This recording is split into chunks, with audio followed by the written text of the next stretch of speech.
Ozzy.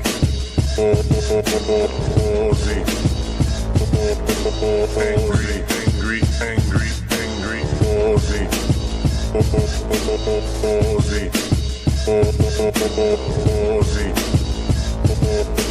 Angry.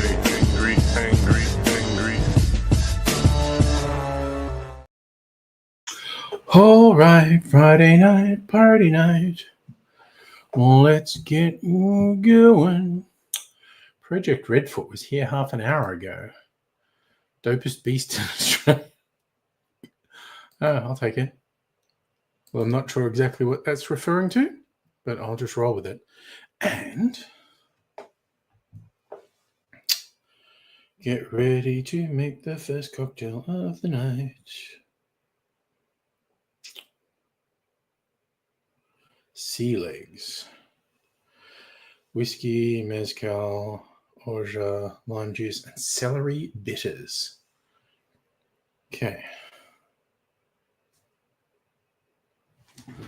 All right, let's friggin' go. Got to get some elements ready. Oh, and I got to bring the fucking cameras in here. God damn it. Always, every time, I forget something. Is there anyone there? Okay, we're going to go Lagavulin. And we're going to go mezcal.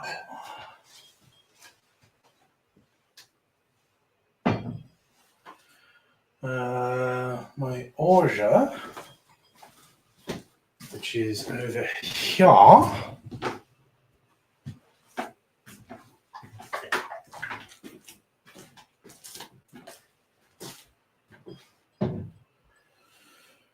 Lime juice. Where's my celery bitters?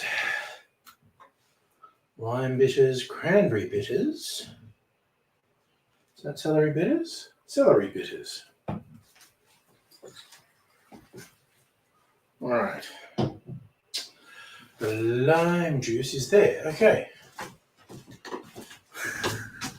Is there anyone to apologise to? I've got to disappear for a minute to get my cameras.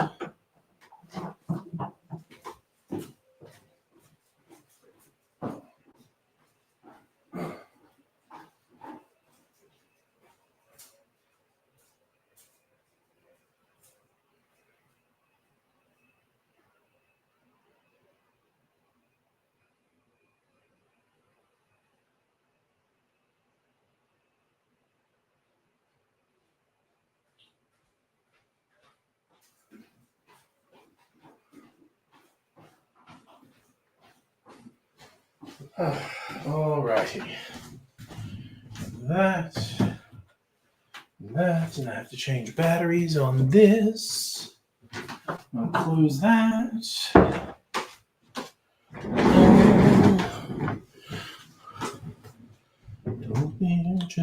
Let's see what we have here. I think this battery is charged.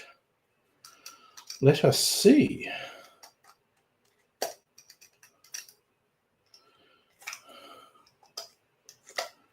How many years have I had the camera and managed to put the battery in upside down?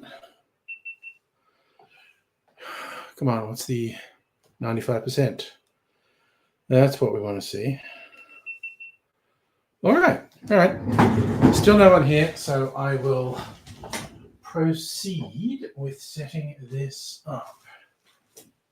This is going to be shake and bake. Okay. So it is. Okay, so all ingredients: whiskey, mezcal, orge.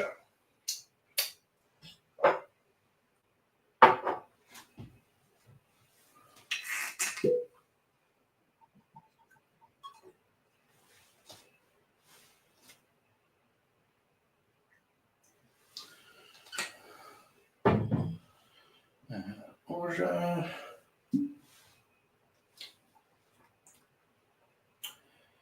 3/4 of an ounce.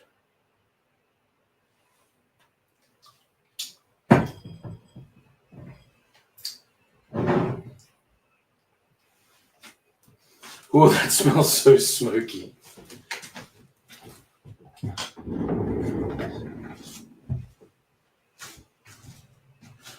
All right. Get the camera tripod. And we're rolling, rolling, rolling.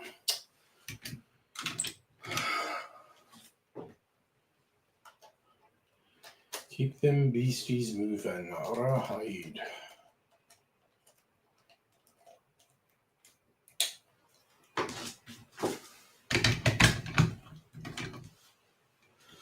My thoughts calculating. My paycheck will be waiting. Waiting at the end of the line.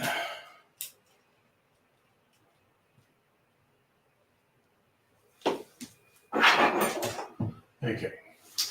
Dots ready. Now we get the light. I see the light. It's so beautiful. Okay, what are we freaking doing here? All right, we're ready. Ready, steady, spaghetti. Okay. And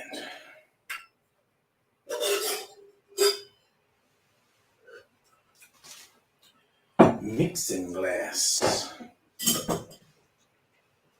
Oh God, it smells so smoky over here.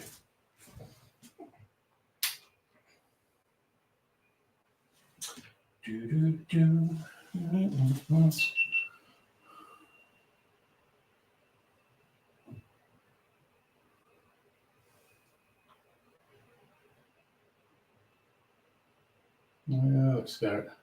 Looks about right.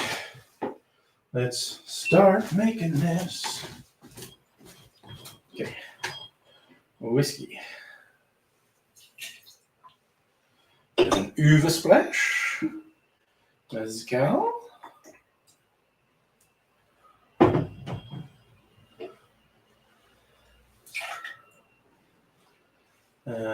Almond orgeat.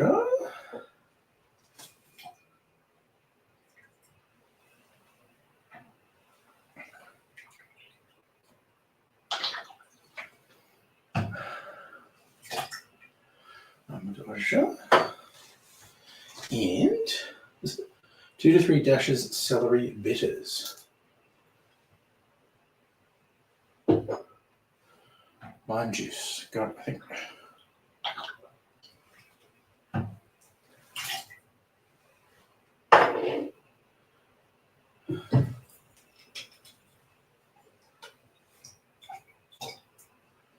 Three dashes of celery bitters. Right. Now we're getting ready.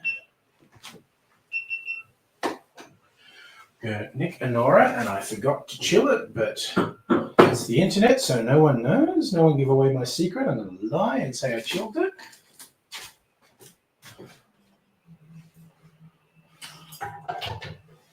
Right. Ice, baby.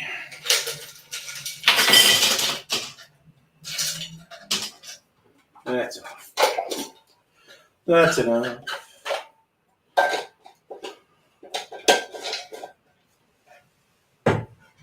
All right. Ready to go.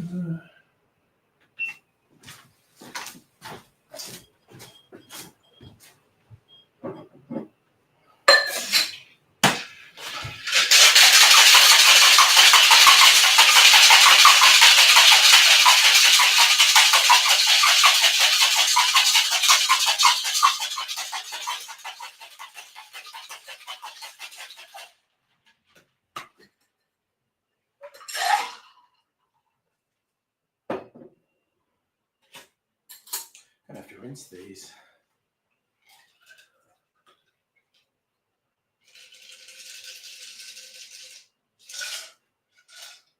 All right. That's very full.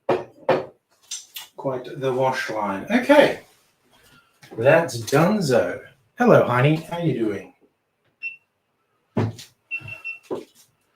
Just making my first cocktail. This over here.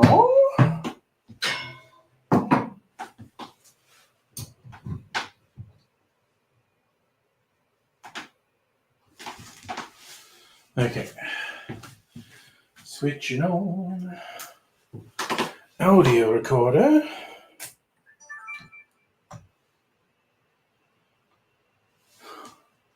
Good as usual. Nice to hear it. Good at being Heine.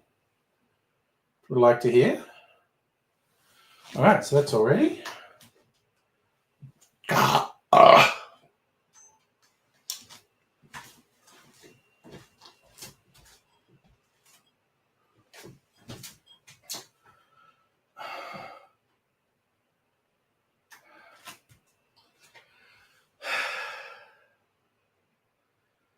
G'day, cocktail lovers. This cocktail is called Sea Legs.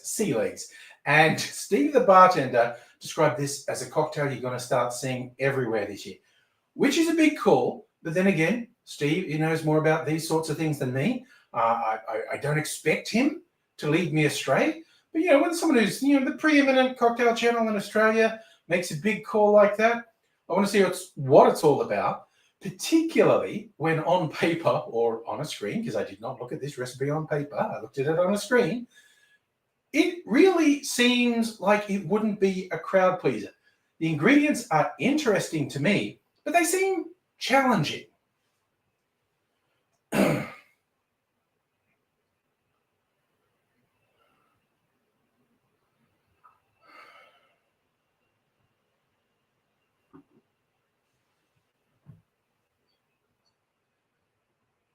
The thing is, this cocktail is smoke on smoke. It calls for equal parts peated whiskey and mezcal, two elements that I like, that I don't think I've ever seen used this up front in a cocktail before. So I'm quite keen to see how it works. It's sweetened with orgeat and calls for celery bitters and lime juice. It's a sour cocktail. So it's an incredibly interesting riff on a sour cocktail. I'm really interested how it's going to turn out.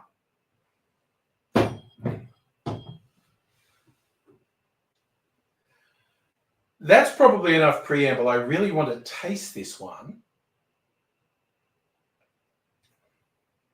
I tell you what, sours are not my favorite cocktail, but a good sour is good. And the smoke element in this is quite unusual for a sour. You've really got the lime coming through because the lime juice in here. But that mixed with the smoke kind of reminds me of a barbecue, and you've marinated the meat on the barbecue with something citrusy. And the orgeat is a nice texture in it as well. It does come together really well. I'll show you how to make it. In a shaker, put 1 ounce or 30 mils of a peated whiskey, then 1 ounce or 30 mils of mezcal, then add 3/4 of an ounce, around 22.5 mils of orgeat, and then 3/4 of an ounce or 22.5 ounces. Then 3/4 of an ounce or 22.5 mils of lime juice, and finally, to round things out, 3 dashes of celery bitters.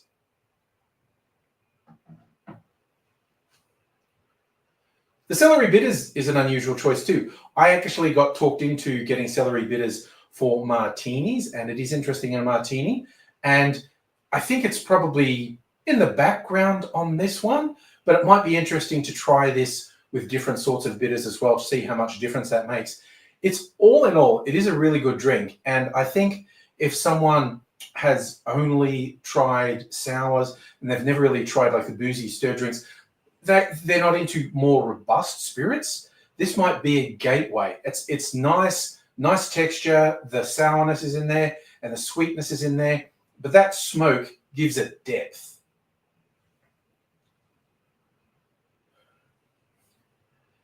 I think it's time to go in for another taste. It would be interesting to me if a cocktail this unusual took off. It's definitely a good cocktail. But like I said, I think some people would find it challenging. The smoke really lingers, which I find is a really lovely touch. It's not up in your face. For me, the lime juice is the dominant thing up front, but the spirits and the smoke stays with you, which is a nice touch. I like it when a cocktail is more than one thing. That's the mark of a good cocktail to me, which I think marks this as a good cocktail. The Sea Legs, you should try it. Mouth was full of spit.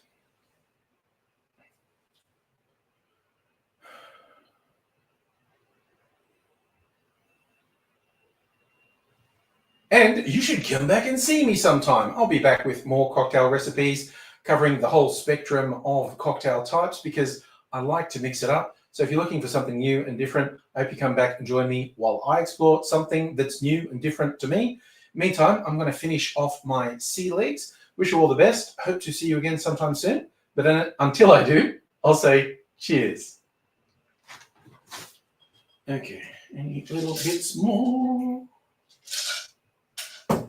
And here, a little bit more. And I'm just going to do this. But I'm probably going to have to rinse this. We'll see, we'll see. Take things as they come. All right, switching things off. Oh, shit. I fucked up. Well,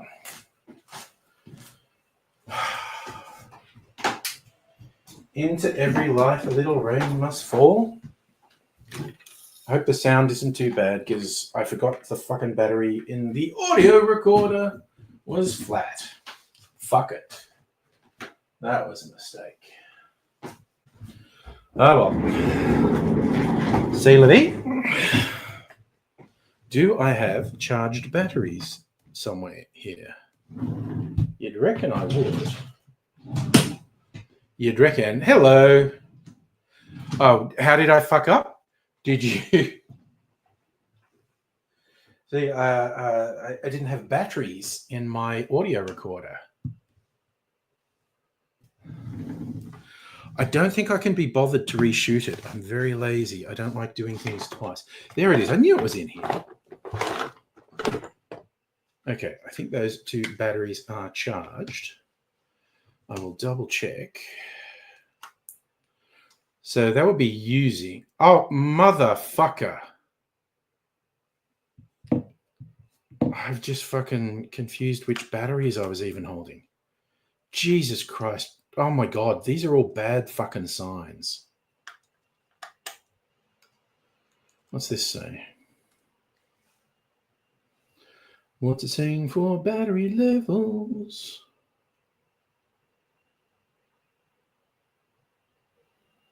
Yep, that's good. Okay.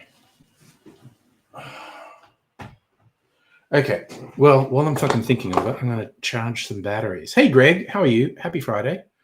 I stuffed up during the instructions. What did I stuff up in the instructions? And hello, Madam Butterfly.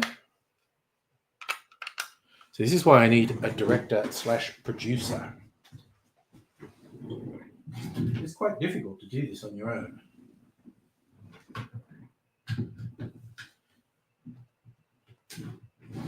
I mean, I have a very long history of doing it on my own, but it's still difficult and a pain in the ass. Okay, pour the orge out. Put that over there. Right, I got different peelers tonight. I'm going to confirm in my head, was the other peeler fucking me up, or is it the actual orange that's fucking me up? I think it's the orange. Okay, that's fucked. Right before I said celery salt. Yeah, but I redid it. Yeah, I redid it.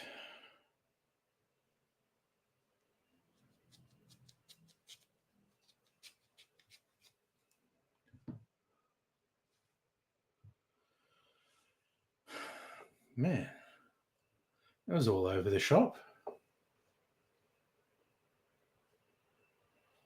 Fuck is this, honestly?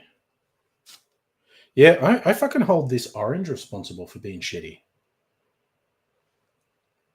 No, it's the fucking orange.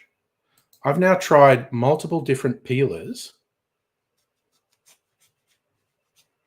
The peel on this orange is weird.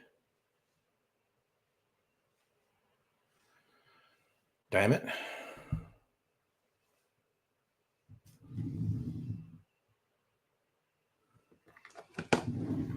You're saying I have to edit with a fresh razor. Are you talking about the old days of audio editing? Where people would literally cut up the audio tape with a razor blade and splice it back together? We do the digital equivalent now. And I can time it down to fractions of a second.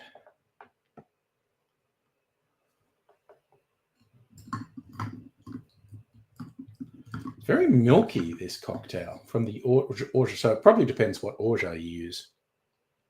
My homemade orge is quite milky looking.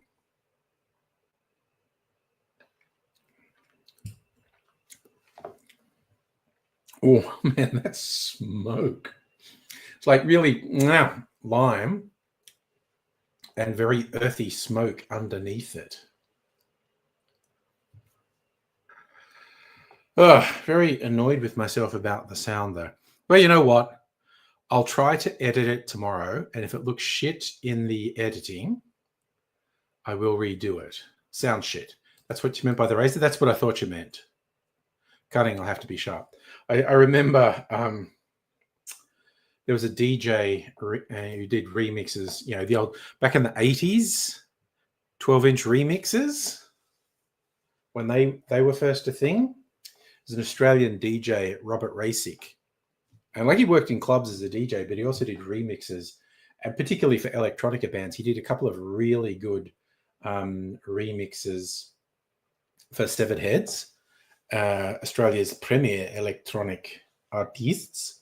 Quite a fan of Severed Heads. And I remember a friend of mine at college referred to Robert Rasick as the man with the sharpest razor blade in the biz, because he would do such tight edits and remixes.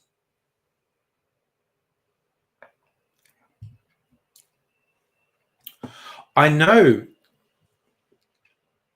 the context, like those ingredients don't look great. It's not my favorite. I think he's making a big call and I don't really agree with it. Oh, it's got syrup in it. Orge is a sugar syrup. It's just a nut-based sugar syrup. And my homemade orge is a rich syrup. It's got quite a bit of sugar in it.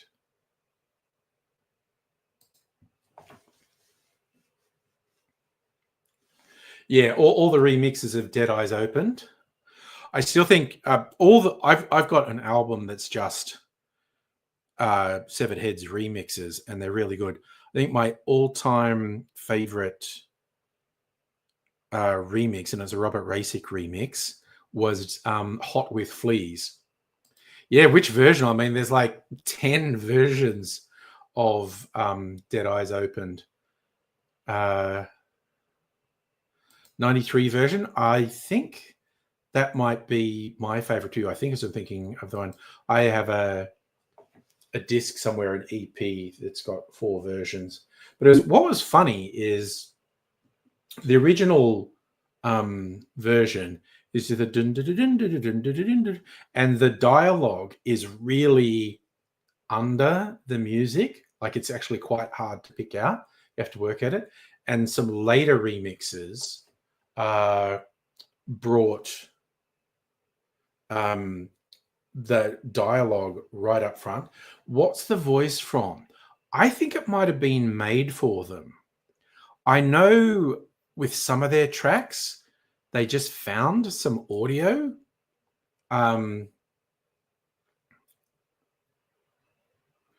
They came to college, interviewed Tom Ellard We were talking about various samples and where he got them. And I remember one of them, he said, like, oh, yeah, we just found this recording. It was I think it might have been Goodbye Tonsils. And he said it was just some American professor giving a lecture at university. He just thought it was really obscure and he used it. And he said he did actually get a letter from said professor saying, I trust you'll consult with me ahead of time next time before our joint career goes any further, which was a polite way of saying, okay, you did it. You should have asked permission. And I might have said no. But I definitely probably will say no down the track, so don't do it again. Oh, yes, you got to appreciate talent with a 12-inch. Oh, I thought you might have looked it up. Did you find the interweb telling you a source of the audio? Because it's referencing a court case with a grisly murder, and I doubt that it's a real one. I think it's fictional. Okay, so is that fiction, Death on the Crumbles by Edgar Lustgarten?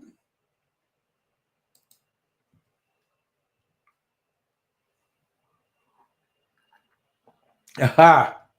Okay, that's a fun app. Who sampled? Also, EarthW, we could never resist. When I was back in college radio, always had to make 12-inch jokes.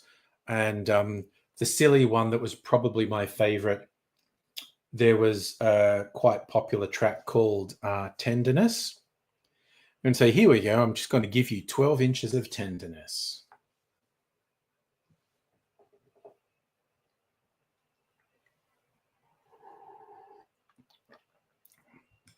But it was actually used that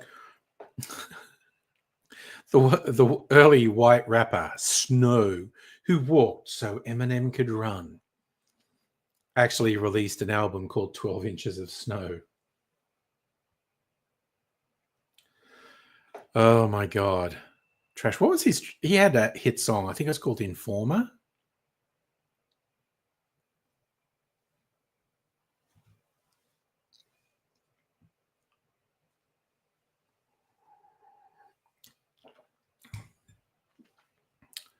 So what actually is Death in the Crumbles? In the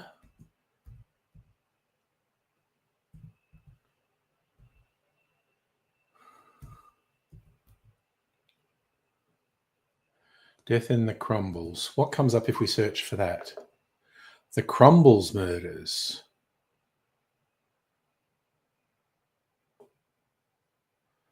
No, that's not it.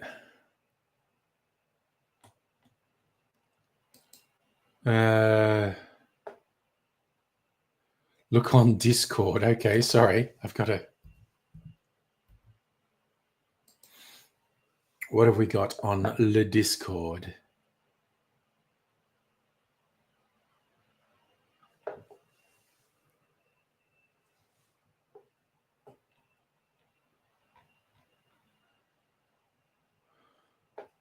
Is it in Jukebox? Oh, yeah, okay. Yeah, Severed Heads loved messing around with video editing.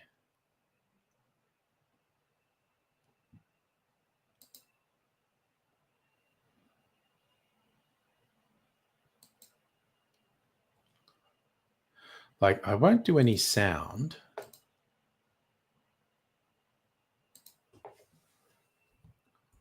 I'll just put some of the visual up here. And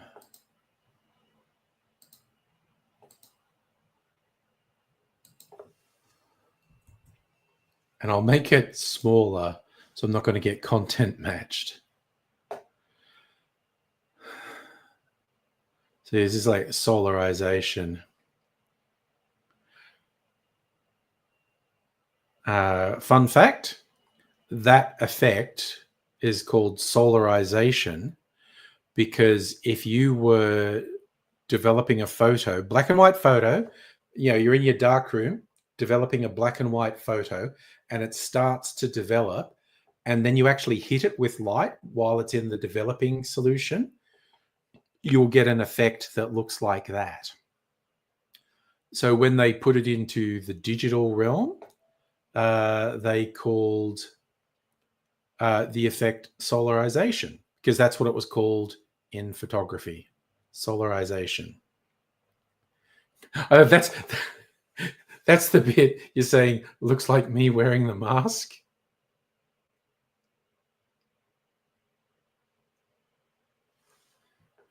Yeah, it is. It kind of does that sort of thing. So it looks like a negative, positive, but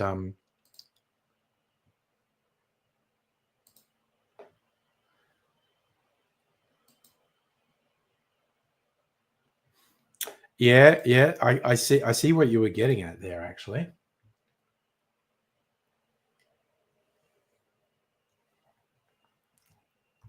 I was just thinking, when did I went to the Horden Pavilion New Year's Eve one year, big dance party, and I went mainly because Severed Heads were performing, because they didn't perform live that often, and I was just kind of transfixed, because they would do that video stuff live, and I was kind of transfixed by it. I think everyone thought I was high or on acid, and I wasn't. I was completely sober, completely straight. It's just I loved the video. But yes, if you're on acid, I imagine that would be very transfixing. All right. I want to catch up on my short videos. Got to do at least 2 short videos tonight. I just wanted to do that one sea legs. That's a longer one. You know what? Toreador del Diablo, Blanco Tequila. Okay, this is a thing. Want the lemon juice and the ginger syrup? You were the same when you saw DJ Shadow transfixed and people thought you were high? Yeah.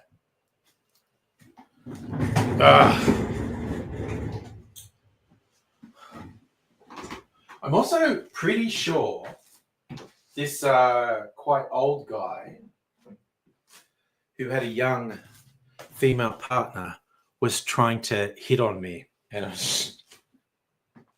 was like, dude, don't make a scene. I'm not here for it.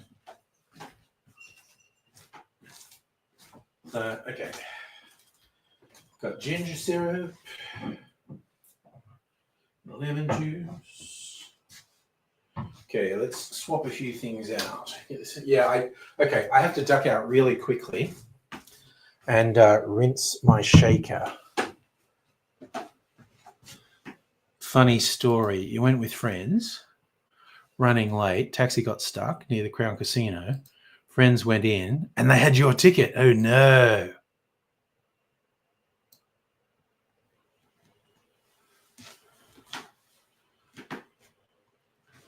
I don't need ice, Safa. I need to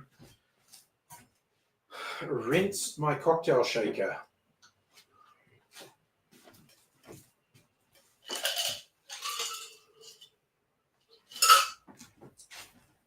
Remember just that.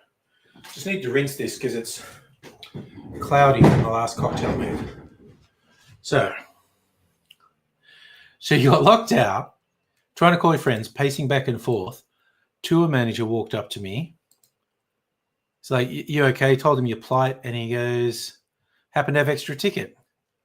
Okay, how nice are they? That's positive karma right there.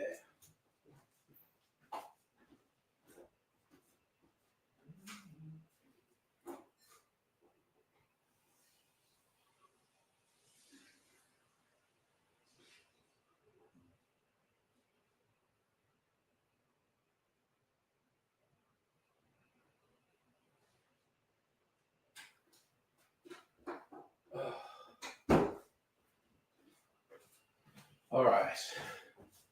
I got this happening.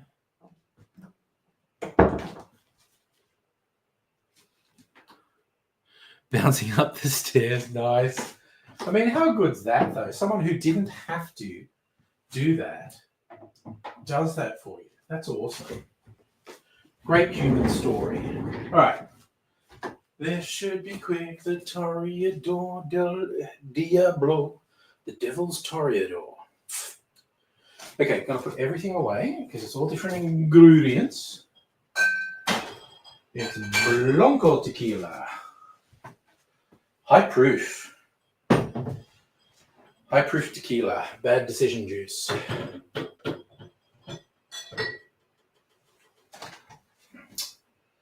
Okay, one apricot liqueur. Better red aperitivo. What do we got? We have, that will do. It's peach liqueur. That's close enough. And a bit of red aperitivo. All right.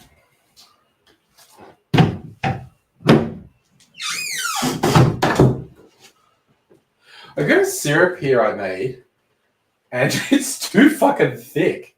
It's gone solid. I'm going to have to add some more water to it. I didn't realize that it had fucking gone solid. Maybe it's the fruit that was in it that does that. It's this weird fruit from a tree that's colloquially known as a strawberry tree. Because the fruit kinda, sorta, looks like strawberries, if you use your imagination. I think they look like little pom-poms myself. Okay, tequila. 45 mils. Let's just get that started. All right. And 10 mils of all of the other stuff. All right. Do.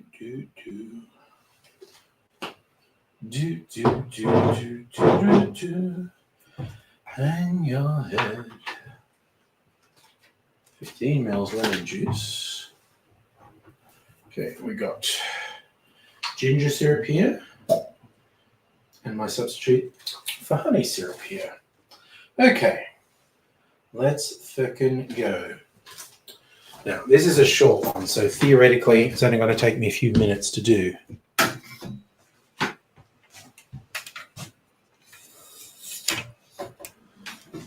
Okay, let me go. Okay.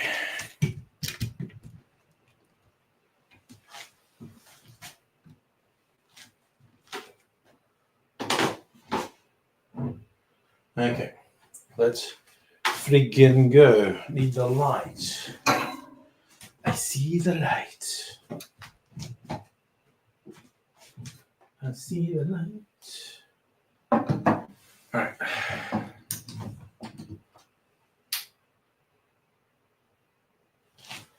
Get this happening.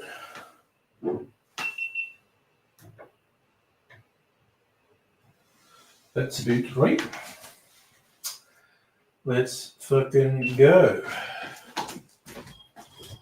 Okay, we go. Tequila. Na na na na na na na.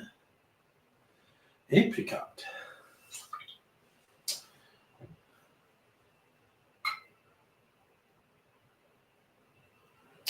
Na na na na na. Ginger syrup.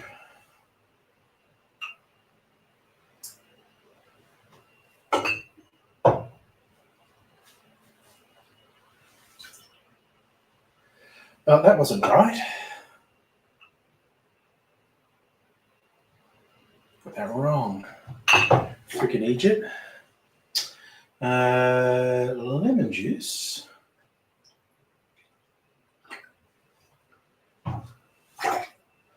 And a little bit of what I'm pretending is a little bit of fat. It doesn't want to come out.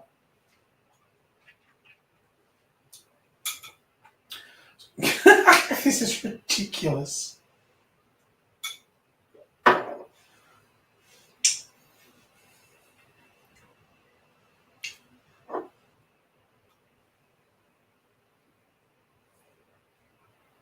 This is absolutely ridiculous.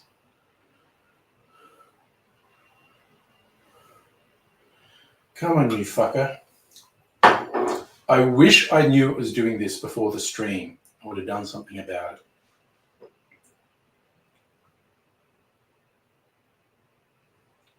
That'll do. 5 mils. This is ridiculous. Okay. Gonna do this in a coupe. Why not? Well, why not? All right, let's get this happening. Bit of ice in here.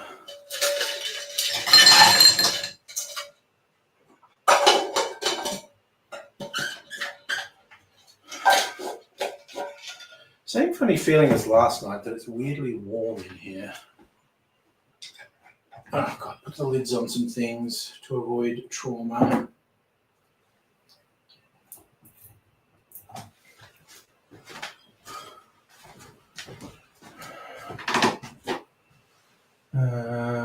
Yep, that's good. Let's shake our little booties right down to the ground.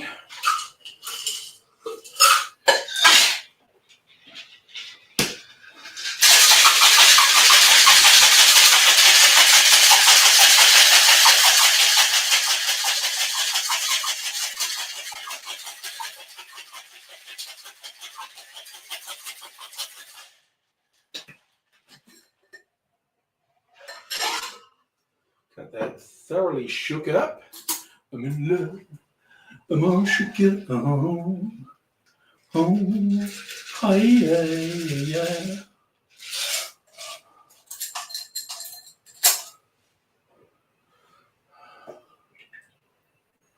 All right. That is le cocktail made. So let's do the little talkie talk. Now, again, this is a short, so in theory, I should get this done in 2 or 3 minutes. If I don't fuck it up. Let's see how many times I have to redo takes.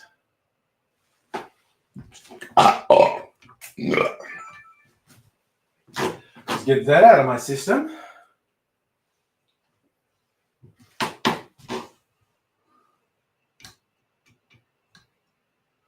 All right. Loading, loading, loading. There we go.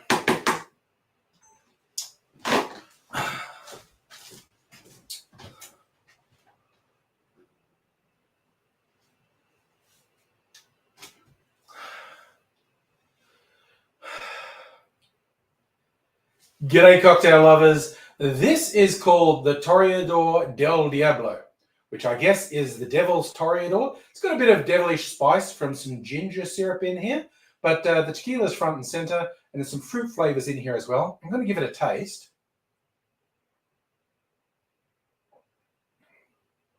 Ooh, that's a treat. I thought this might be quite like a margarita, but it's really significantly different. I'll show you how to make it.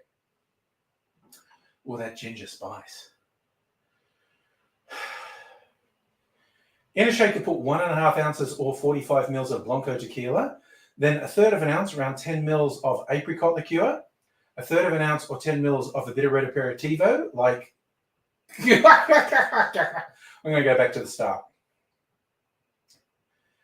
In a shaker, put 1.5 ounces or 45 mils of Blanco tequila, then 1/3 ounce, around 10 mils of apricot liqueur, 1/3 ounce or 10 mils of a bitter red aperitivo like Campari, 1/3 ounce or 10 mils of ginger syrup, 1/2 ounce or 15 mils of lemon juice, and then just around a bar spoon or 5 mils of honey syrup. Add ice to the shaker, shake that for 10 or 15 seconds to chill and dilute the drink, and then I'm straining that into a chilled coupe. I used a good ginger syrup, so I'm finding quite a bit of ginger bite in here. How much of that you want is going to be down to your tastes, but I think it works really well. Gives it that Diablo edge. So I recommend you go ahead and get a spicy ginger syrup and try a Diablo del Toreador. A Toreador del Diablo. Somewhere there's a Toreador and Diablos in there, and it makes a good drink. Cheers.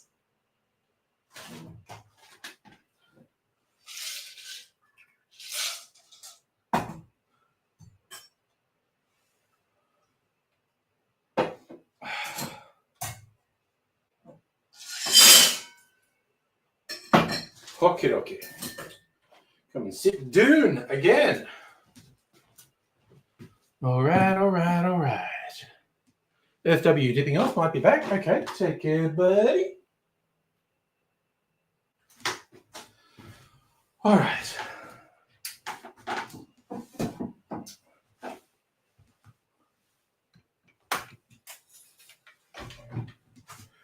Put this over here. Out the way. And I'll sit down. Sit down by the fire. Okay, what do we got?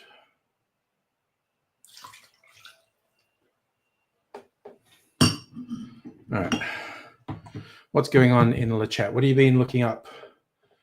The Dead Eyes Open stuff. Dead Eyes Opened was initially included on Severed Head's 1983 album Since the Accident, merely to fill space on the cassette. Haunting atmosphere, innovative use of sampling led to critical acclaim, commercial success, particularly after 1994 remix, reached 16 on the ARIA charts. It was a thing that Tom Ellard said when I interviewed him, was he never saw himself as like, a pop star, a rock star, but being popular. And so when it was literally being played in like clothing stores in shopping malls, he found it really weird and difficult to deal with. And hello, Justin, by the way.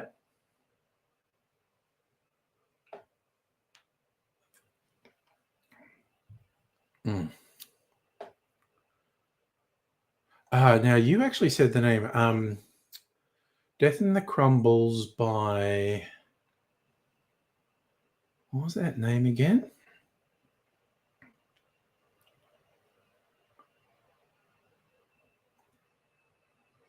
Edgar Lustgarten. What a great name Lustgarten is, too. Lust in the Garden. Edgar Lustgarten. There he is, Edgar Lustgarten, Wikipedia.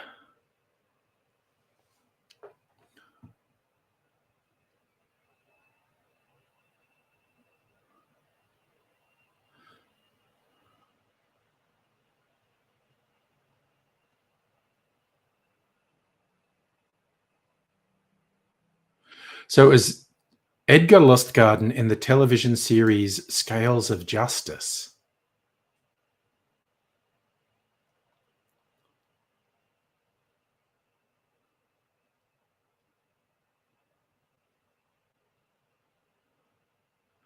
Lustgarten is the narrator, but the samples from the episode Death on the Crumbles. From a 1971 BBC radio series, Accused in the Box. The show was based on the 1924 murder of Emily Kay.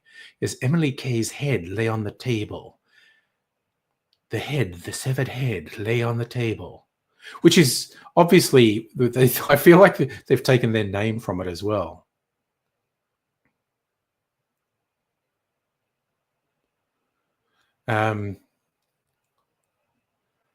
Yeah, damn. What did I have for dinner? I had light and easy spaghetti bolognese, actually. Dad cut his trip to Europe short, had trouble walking. Oh, that's not good. What did you put in the Discord?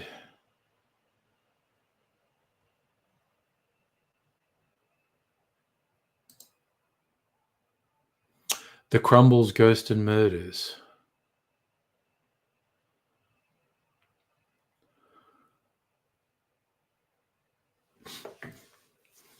Yeah, I want to look it up because there are such different samples of that voice in different things, and some of them are like stuck in my head. There's one he goes like, he calls him the murderer like a tennis club Lothario. All the cheap good looks, all the superficial charm. Girls went for Marn, and Marn went for girls. Safra, I'm sounding like Elvis. Okay. Thank you very much. Seeing parents' health decline is disconcerting. Well, it is a reminder of our mortality.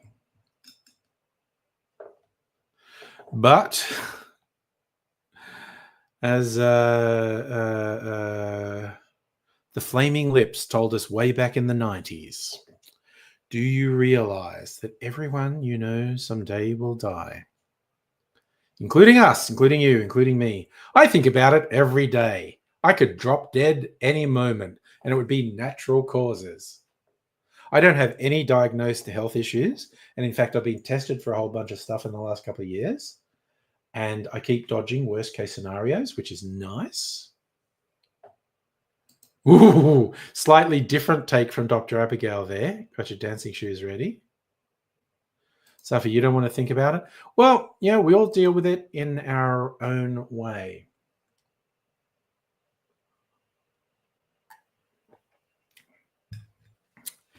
You get to be as old as me, you can't really avoid thinking about it. When both parents and several siblings are dead. But that was a sour too. Okay, the next cocktail I'm going to make is a boozy stirred one. I'm really looking forward to it. Kids born now have a good chance of seeing the 22nd century. Yes, that's true. With a great big asterisk, unless we fuck everything up in the next 50 years.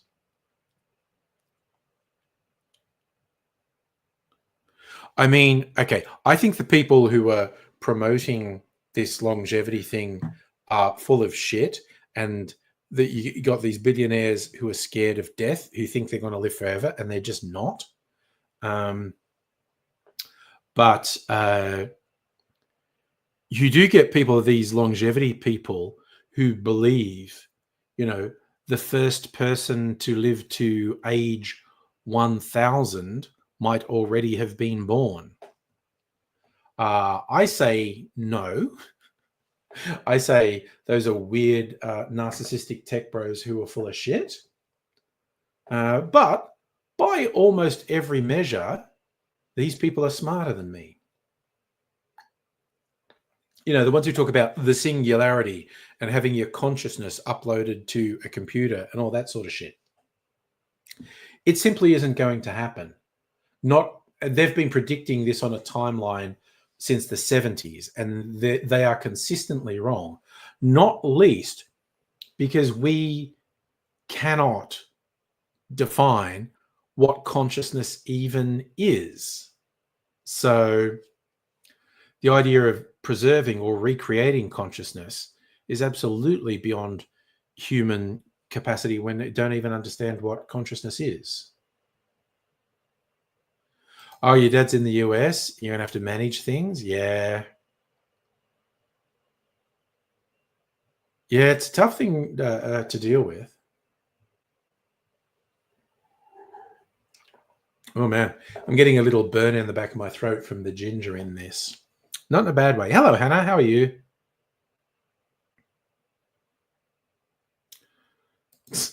Essendon lost because of rain. How can a Melbourne team lose because of rain? Rain is what it is. Like, I literally moved my car so it wasn't in our carport when it was going to rain today because I wanted it to kind of wash my car because I've been too lazy to wash it and it was really dusty. Got quite a bit of rain, Safa.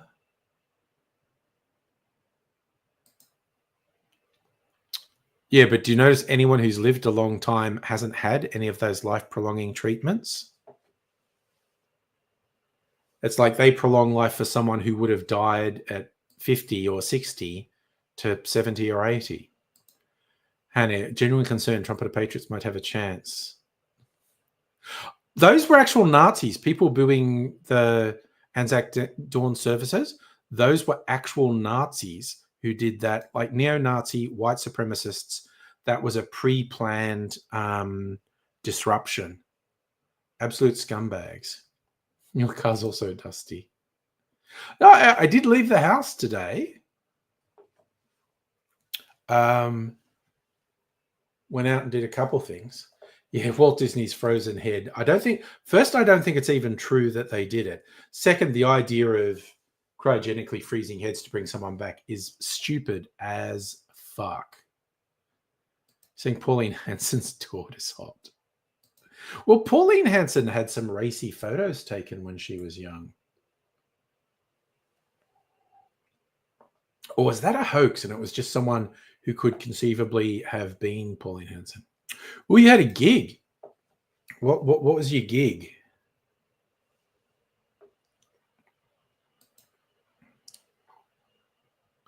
Daughter isn't a redhead. There you go.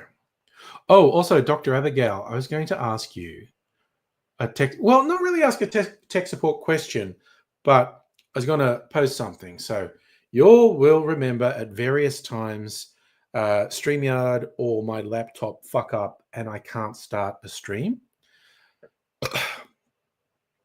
The main way I've decided to minimize the risk of that happening is because I usually set up the stream like 2 hours before I do it.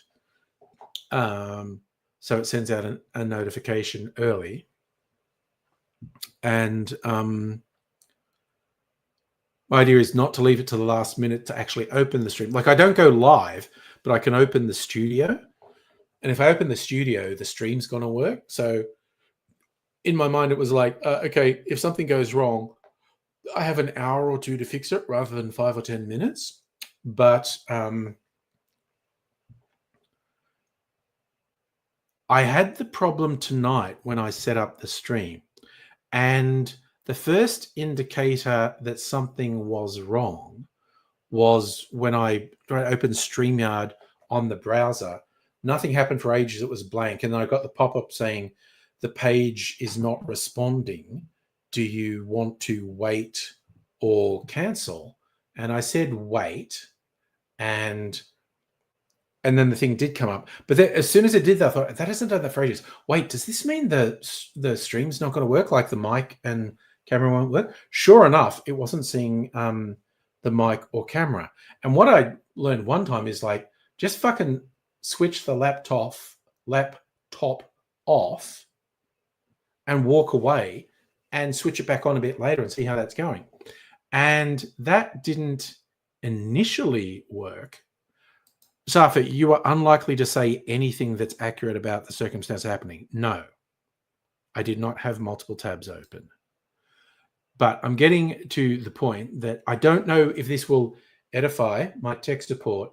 I happened to notice one of the times I restarted the computer, the little, what do we call it? The little tray down the bottom of the browser that has some basic things in there, like tells you you're on the internet, what your battery life is. And there's one for sound. And I happened to notice the thing that's normally a little speaker icon saying there's no audio connected. And I went, oh, so this is where I was thinking it's not StreamYard that's the problem, it's my computer. And I went, oh, what's that? And I kind of clicked on it, and sure enough, I don't know. Okay, I don't know if this will work if it shows up. I'm going to try and show. I just don't know if it'll work. Entire screen. Maybe this will work.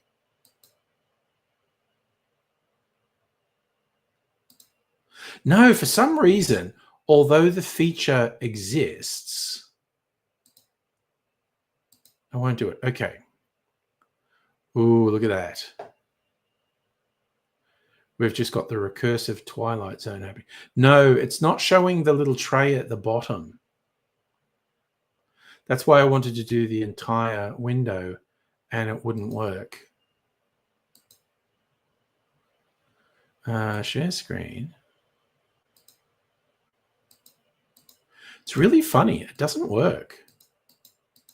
There is a feature to share entire screen, and it doesn't work. Anyway, fuck it. Yes, you can look at it before the election stream.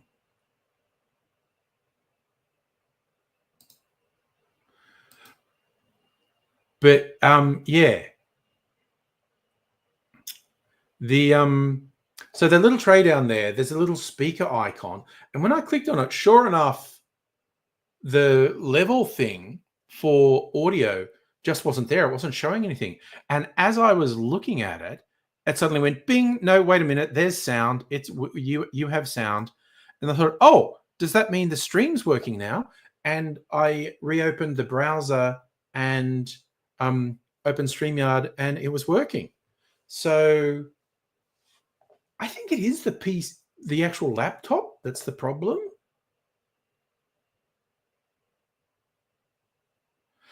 No, it's supposed to. It's got an StreamYard has an option to share the whole screen, and it's just not working. You were playing with it a couple of weeks ago. Showed you the present feature. Yeah.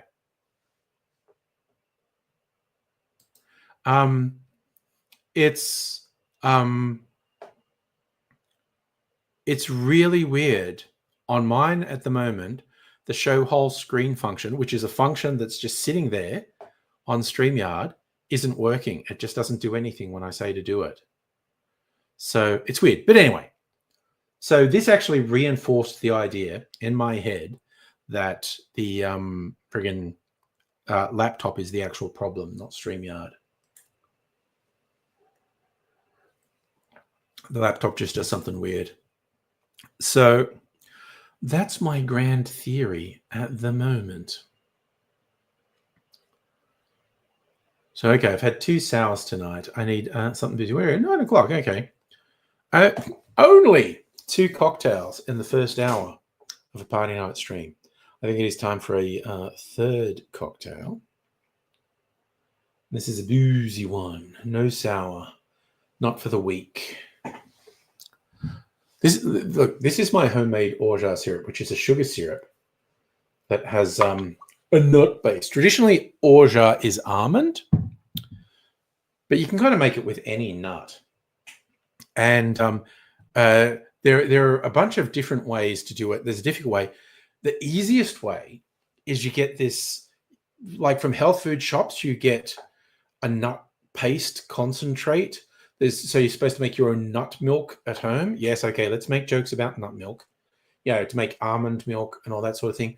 And you basically add water and sugar to that and simmer it for a bit, and you get this sugar syrup called orgeat. When I went to the health food shop to get some almond concentrate, they didn't have it, but I had a macadamia and cashew concentrate, and I like that better than almond anyway. So my orgeat is a macadamia and cashew. What did I just say? Macadamia and cashew concentrate base, and it's fucking yummy. So, Hannah, you embarrassed yourself in front of your neighbors. Little Loopy just woke up, had to cook dinner. Dino buggies because you're an adult. Nice. One of them refused to be flipped, so yelled, called it a Jurassic arsehole. Neighbors walking past just as you abused a saucepan and called it a Jurassic arsehole, and the neighbors laughed. I love it. I mean, Justin, I am so scared of being optimistic, but we are getting consistent indicators that the LNP are actually going to get pasted at this election. Like Labor might increase their majority. Like this whole thing, Labor won't get a majority. The left, Labor might not just maintain a majority. They might be in a better position. But so long as the LNP lose.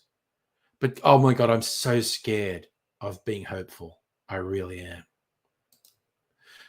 And your neighbors, sorry, that's just so funny. So you said it really loud, you Jurassic asshole. Safa, I do not remember polls in 2019. What are you going to tell us about polls in 2019? Is that the Bill Shorten one?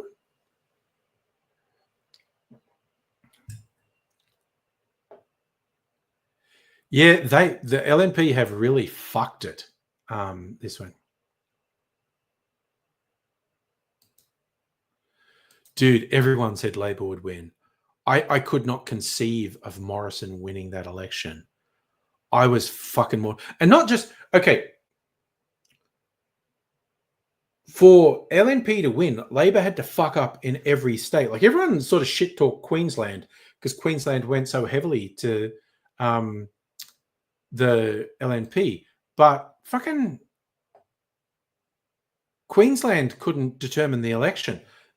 The LNP did better than expected in New South Wales, Victoria, and Western Australia.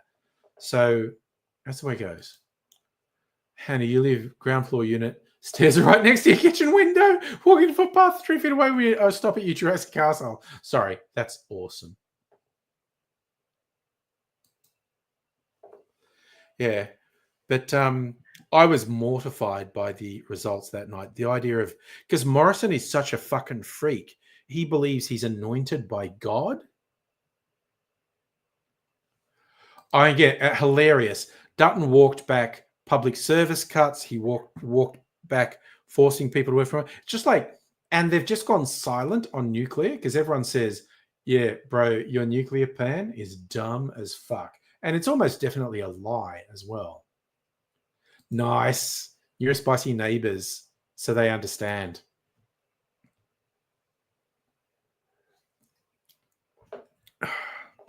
My neighbors are an older couple, and that's compared to me. They're an older couple. And they were like, oh, we were walking, we saw the woman, like there's a couple there. I'm sure they had their whole family in the house at one point, but, you know, they've all moved out. And this couple that I've been inside their place, they keep it pristine. We're filthy pig animals here. Yeah, we saw the woman, Mrs. Angren, and she goes like, oh, you know, my grandchildren were over and I think they kicked all the balls over into your yard. And they were all, no, we've got no more balls. You know, could you throw them back over? And we only found one. But she was worried we were going to be really grumpy, like, no, they kicked the balls in my yard. I'm angry. They're mine. And we were like, we don't care. We had kids. It's fine. We'll see if we can find any of their balls and throw them back over. But I think she thought we'd be really grumpy about it. And we weren't. And they catch you yelling weird things in the kitchen quite often, though. Heard you yell at bread dough, the dough, it rises. Nice.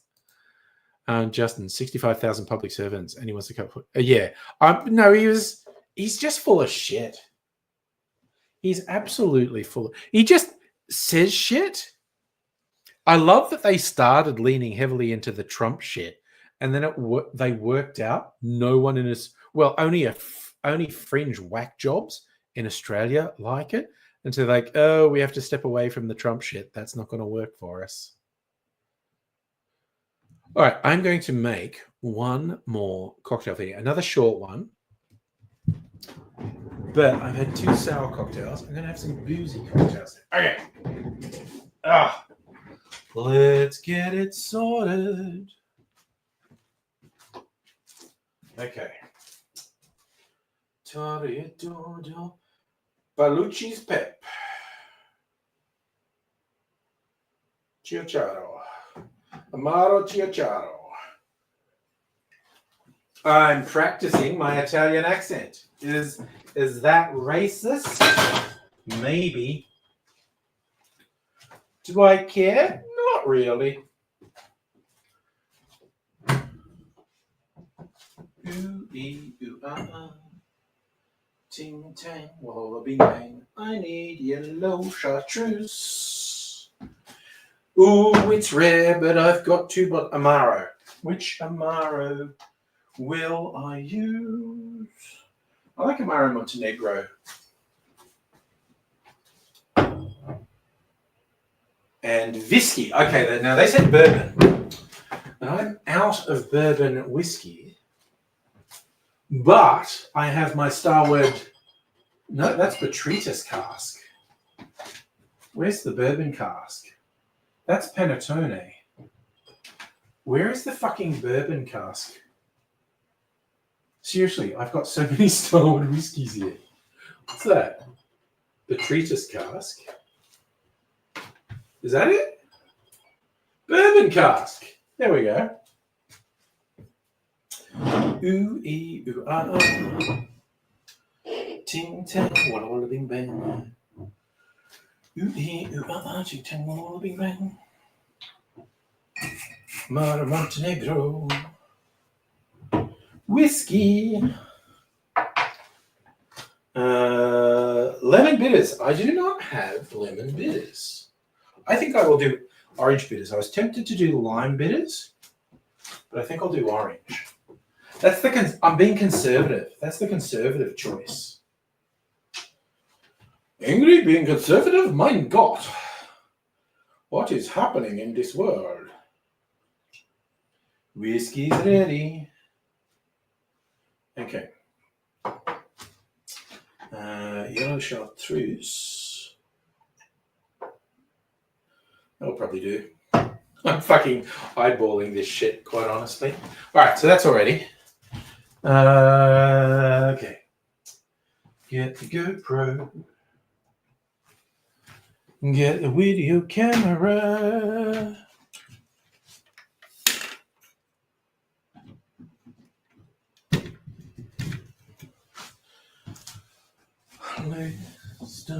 Listen, kicking my pistons.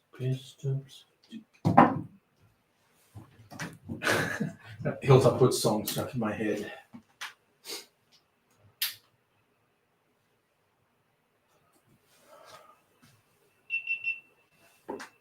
All right. Hey, you know what? I'm going to do the professional thing that I always berate myself for not doing. And I'm going to chill my cocktail glass. Put some ice in it. Ice, baby. Okay, it's the last of my ice. What am I going to have to go get, Safa?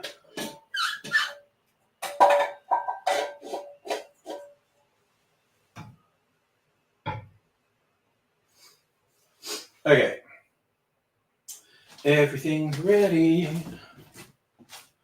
Let me see. You know what I am going to have to do a pee break. I can feel the urge to pee already. Anyway, whiskey.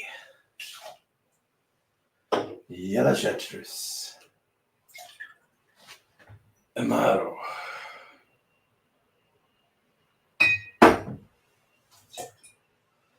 2 dashes of iron bitters.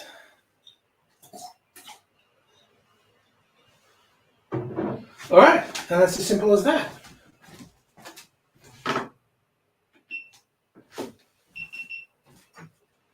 All right, now we put the ice in here. And you know what? This ice too. All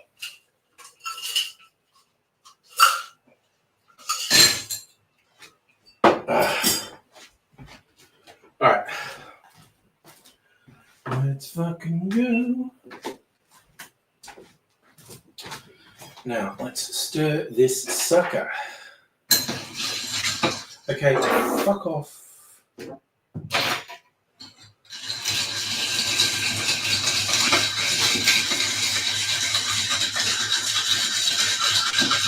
Gotta stir. Stir.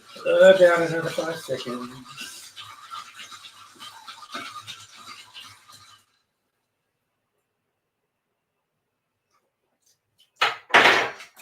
I'm quite hopeful for this one.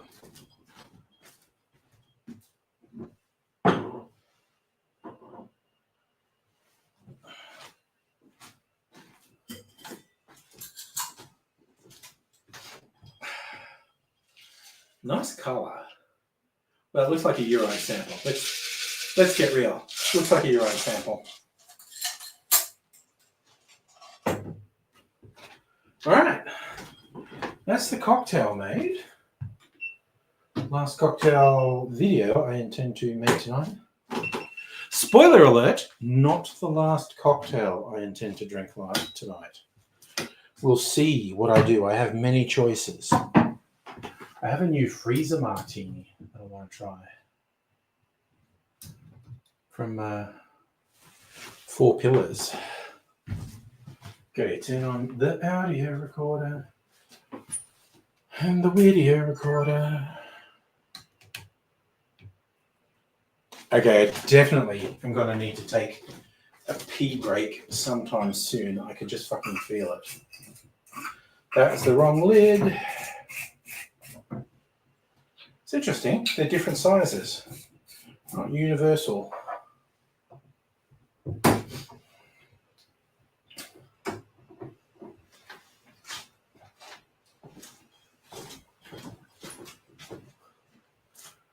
Okay, that's ready.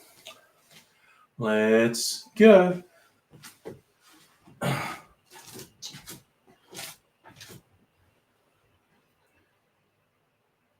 Chicharo.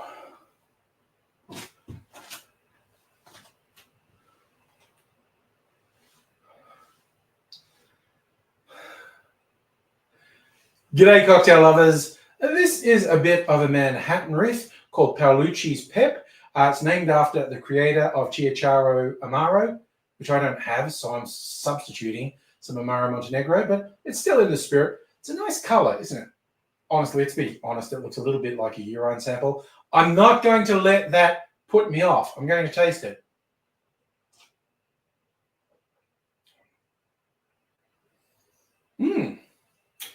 It doesn't...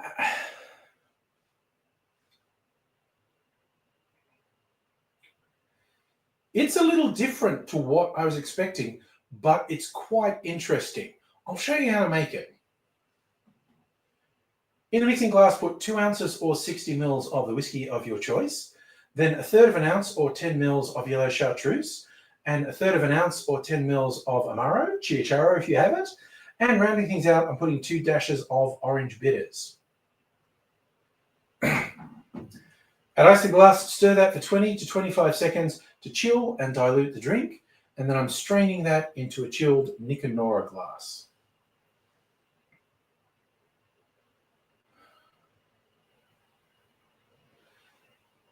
It's very much in the Manhattan family, but it's also quite its own thing. This tastes quite different to a Manhattan made with sweet vermouth. But it has a nice, clear, herbal taste, and it's going to depend on the whiskey you use as well. So use a whiskey you like, but try it out. Paolucci's Pep. Cheers.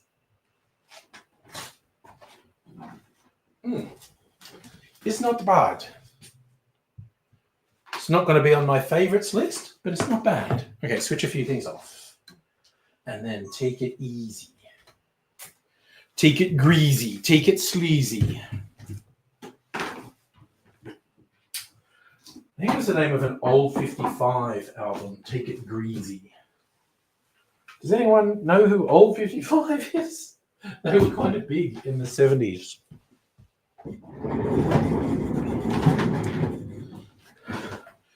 They're like pretending to be a 50s greaser band. Nintendo Lunchbox, hello. There's 2 planets and a crescent moon making a smiley face tonight. Neat.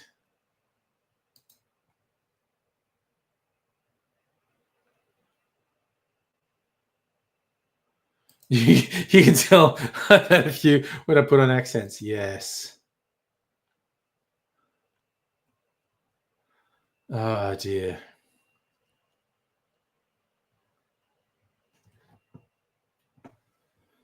Oh, dear, oh, dear, oh, dear. Put that on the ice. You know what? I'm going to put all these glasses back here so I don't break them.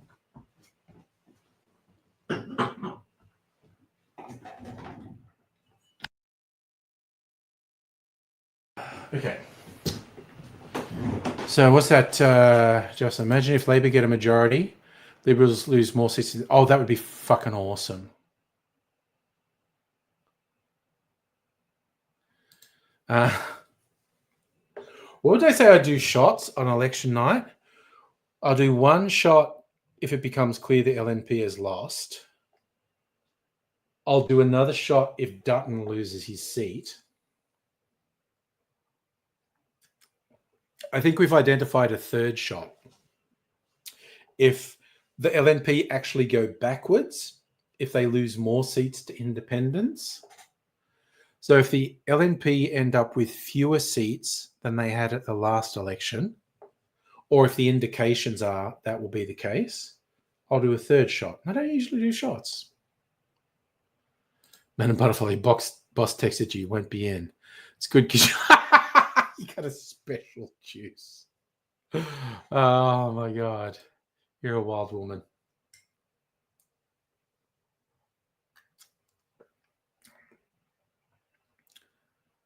Okay, I'm sure. Okay, someone who doesn't drink cocktails would say I'm fucking insane for saying this. but this kind of tastes like a lolly to me. It's like sweetened whiskey because it's got 2 liqueurs in it, 2 herbal liqueurs. Oh, it's kind of reminding me of those honey and lemon hard candies. You had the, I don't know if you, this is my experience, my grandparents saying if you had a sore throat to have one of these honey and lemon candies.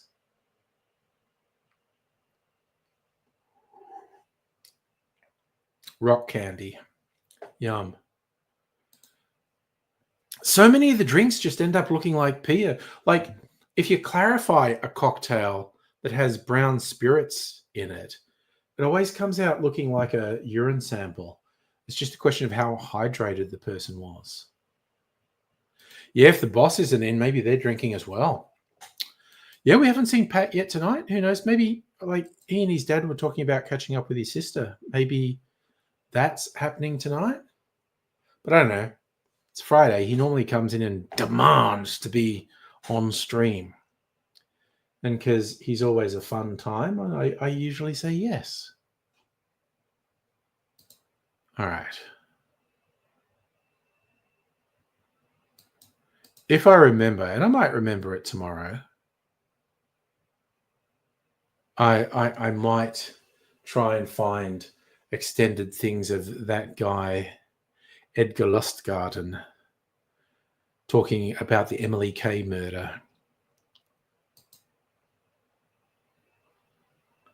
Read your other message? What was your other message?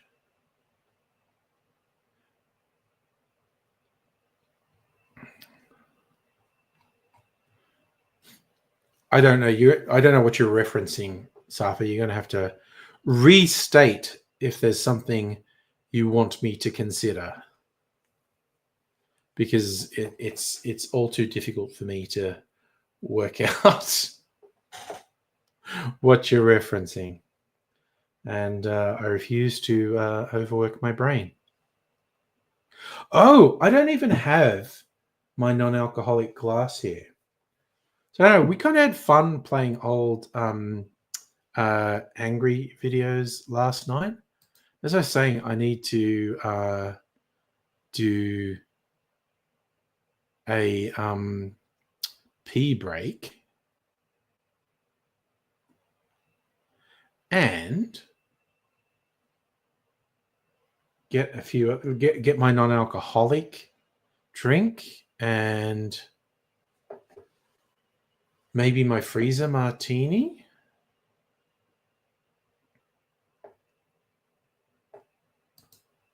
So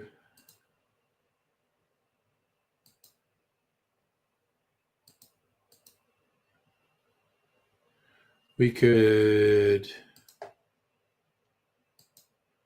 choose another classic, or even just a topic. Can someone come up with a topic that I must have been angry about at some time? Okay. I have 2 ideas in my head because we were just talking about Clive Palmer. Aidsy had a Clive Palmer song that he liked to sing.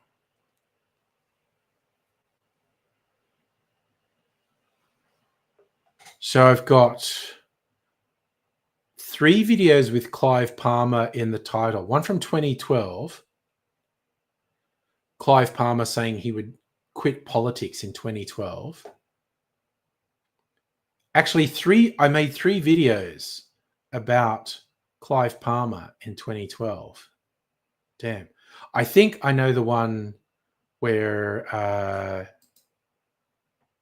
Aidsy sings his Clive Palmer song. I think it's a Wangafat Wednesday.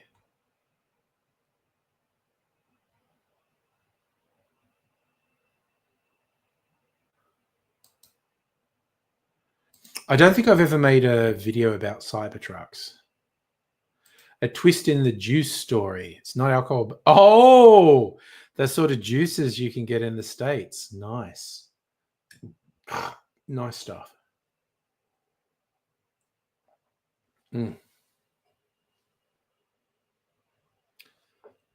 But Nintendo Lunchbox, I certainly don't give a fuck about Cybertrucks. They're stupid and they're pieces of shit. And Musk just lies about them continually, lies about their capabilities. All right. So I think I'm going to go out. I got to get my non-alcoholic drinking glass. And I think I'll get my freezer martini and have a pee break. And maybe do an old video with Aidsy where we talk about Clive Palmer.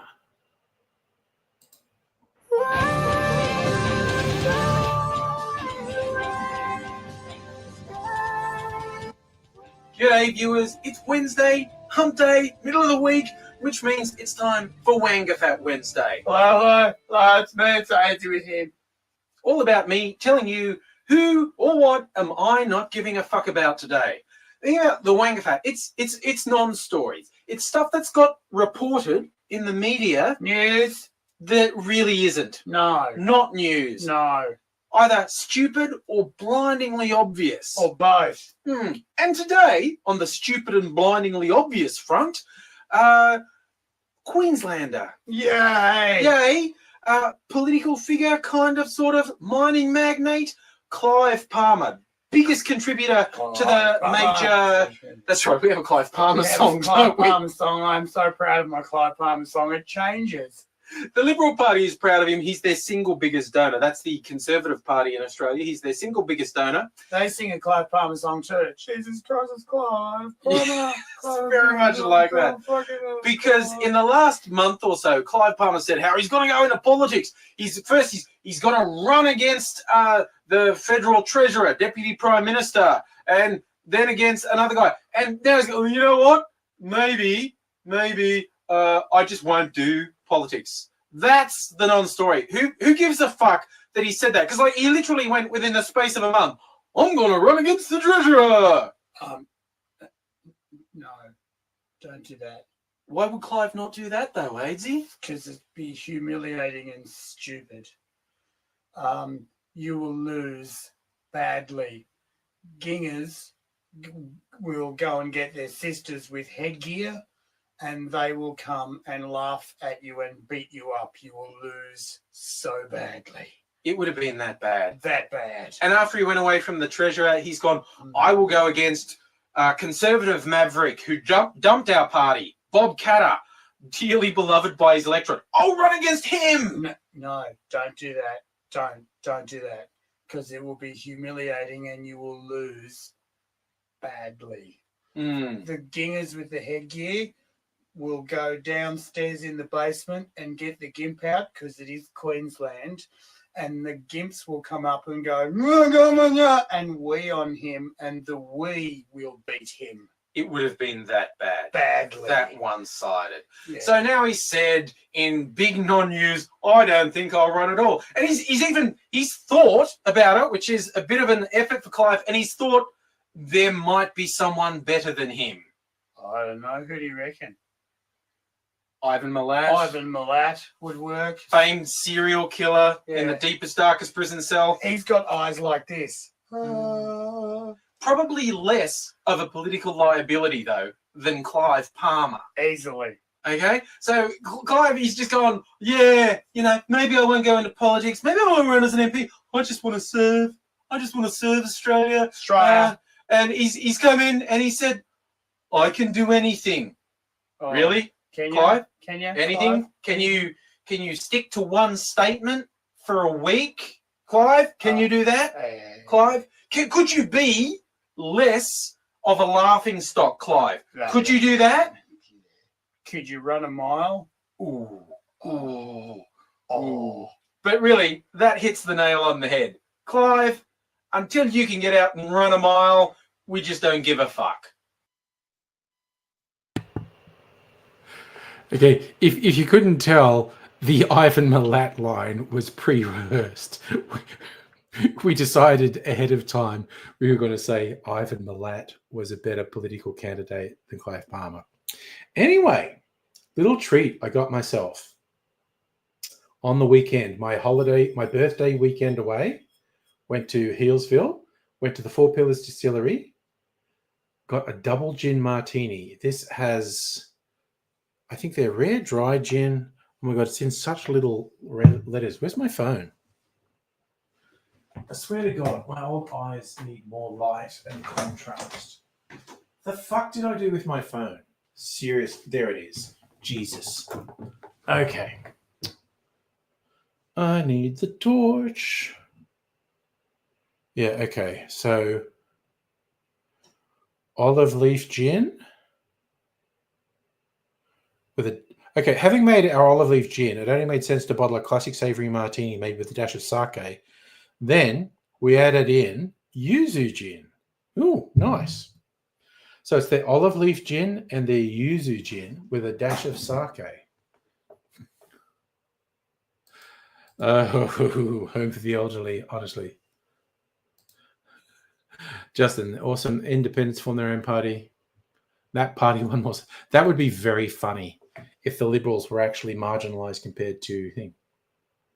No booze required. Not at all. Anyway, so... I want to taste this straight out of the freezer. I was going to drink something non-alcoholic, but fuck it. I'm going to have a freezer martini.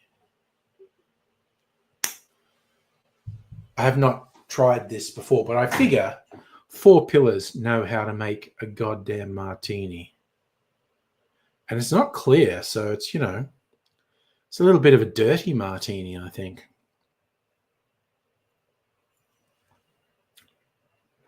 That's a dirty martini. Oh my God. That is a fucking kick-ass dirty martini. Having a whiskey shower? You mean sour? Yeah. Whiskey sour was my first cocktail, I think. Freaking love a whiskey sour. My taste has developed more towards the really boozy ones, but I don't forget the early days when a whiskey sour was my go-to.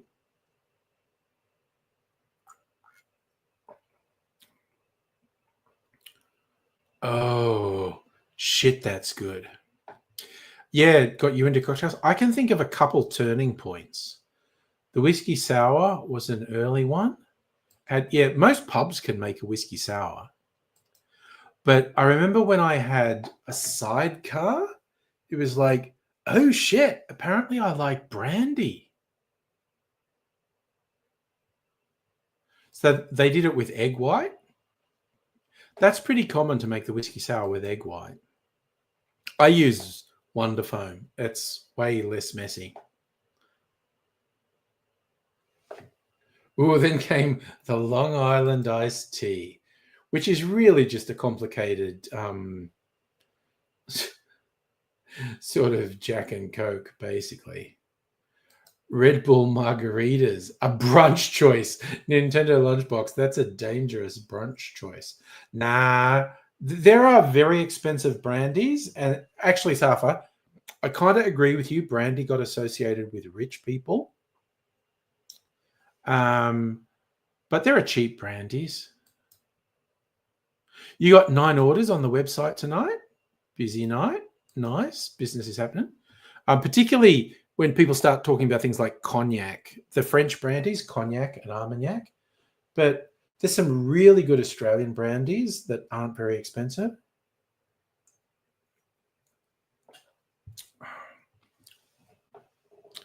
That's fun, Justin, being able to vote at Old Parliament House. As John Wick would say, I think I'm back.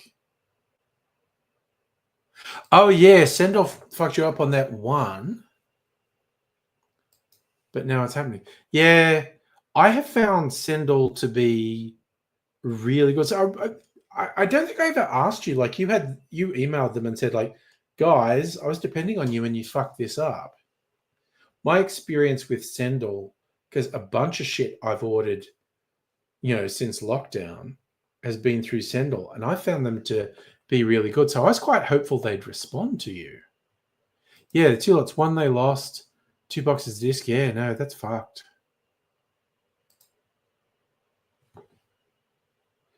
I was hoping they'd be responsive to you.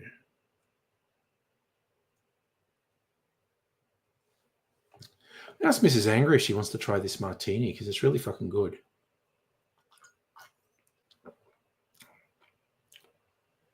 Ooh, it's a little bit sweet. Man, it's fucking good. They gave you insurance for half the amount? God damn it. Big box they set on fire? Safi, you reckon she should try? I think she might. I made her gimlet right at the start, just before I started the stream. Yes, excellent point, Justin. Old Parliament House is actually quite small, which is why they built a new one. So the GTS lot didn't think I'd lose him, so he applied for minimum insurance, so I lost John. Ooh, damn. Fuck. Pat, we were wondering where you are. Yes, Mrs. Angry's lad is here tonight. He's playing on his computer. I think Mrs. Angry is watching British crime shows on TV. And I'm getting motherfucking drunk. This martini's good. But I should definitely, if I don't have something non-alcoholic, I won't last another half hour. I'll fucking wipe myself out way too early. And I don't necessarily... So don't jinx it, Safa. We've got an hour and a half with no bandwidth issues. Safa got that stoked to see you. You're jealous. No, we don't have BritBox. She's watching stuff on ABC. And there's ABC On Demand, I think. She's found a series she likes.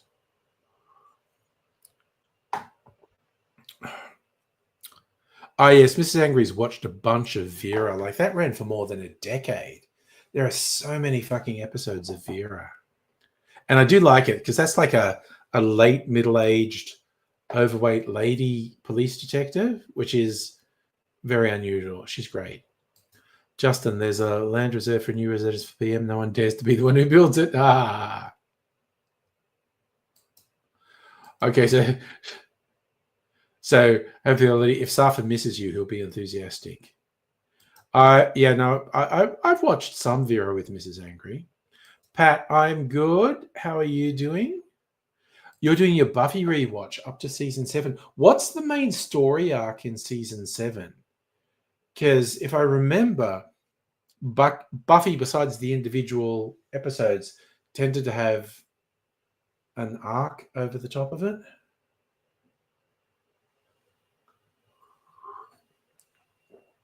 Oh, Pat's good. Okay, look, I'm going to disappear for a second just to ask Mrs. Angry if she wants to try the martini. And I'll be back. This will just be... I won't put anything on because this is like less than a minute. I'll do it.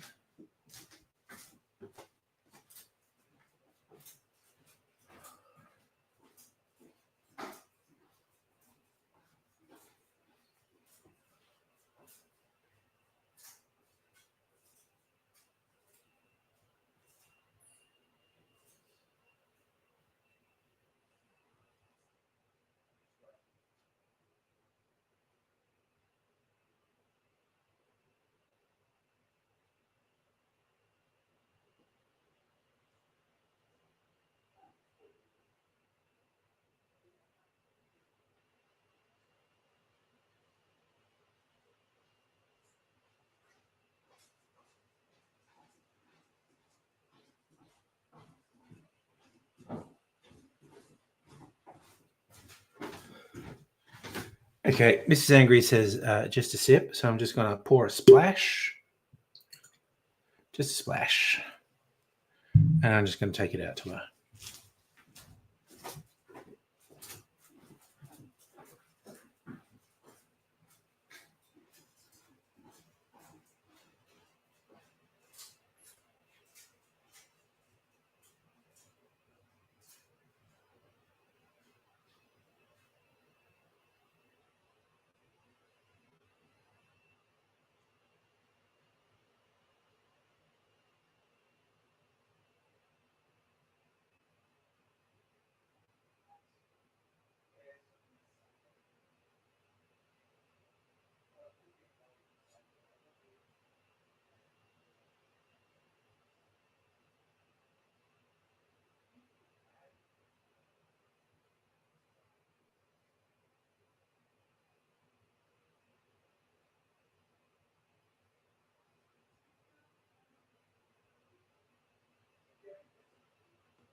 I think it's probably pretty strong.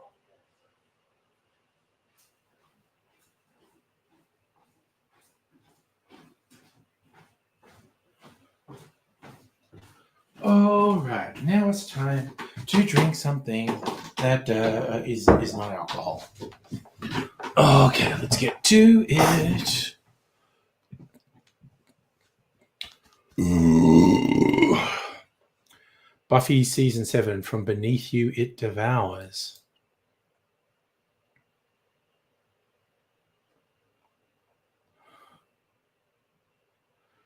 Justin, maybe the lodge will be burnt down. That's an excuse. It's like Australian Prime Minister as Sydney property developer. The number of historic places that had protection orders that burnt down. And I was like, oh, I guess we'll just build a block of apartments there now.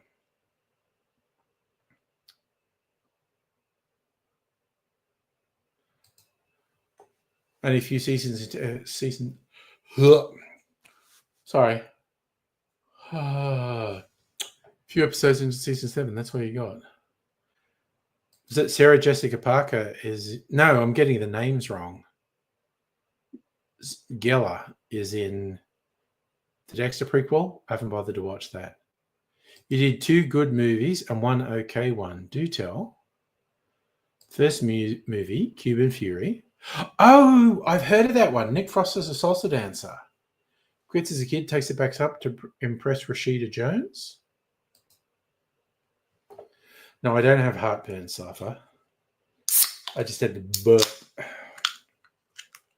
Now maybe burp again because I'm having my mineral water. And I might put some shrub in it. So Cuban Fury was funny. Second movie was Lemon. Oh, sorry. I thought I got me. He's like, I feel he says second movie. Then I thought the movie was called Lemon Lime, but that was Safa saying I'm having the lemon lime mineral water. Am I sleeping on this bed tonight? Probably depends how late we go. My general rule is if I finish before midnight, I go into my actual bedroom. If we go past midnight, I'll sleep in here. Just being polite. And I think, to really mix it up, the cherry shrub. Man, I've actually used most of this shrub. That's okay. This is made out on the Mornington Peninsula.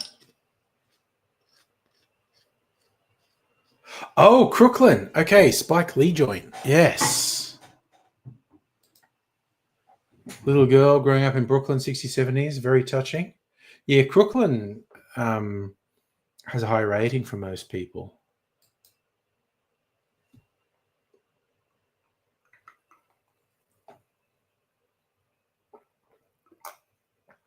Oh, that's nice. Fuck yeah.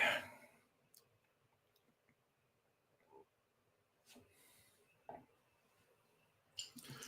trying to remember if I've seen Crooklyn or if I've only seen part of it. Because it's an old film.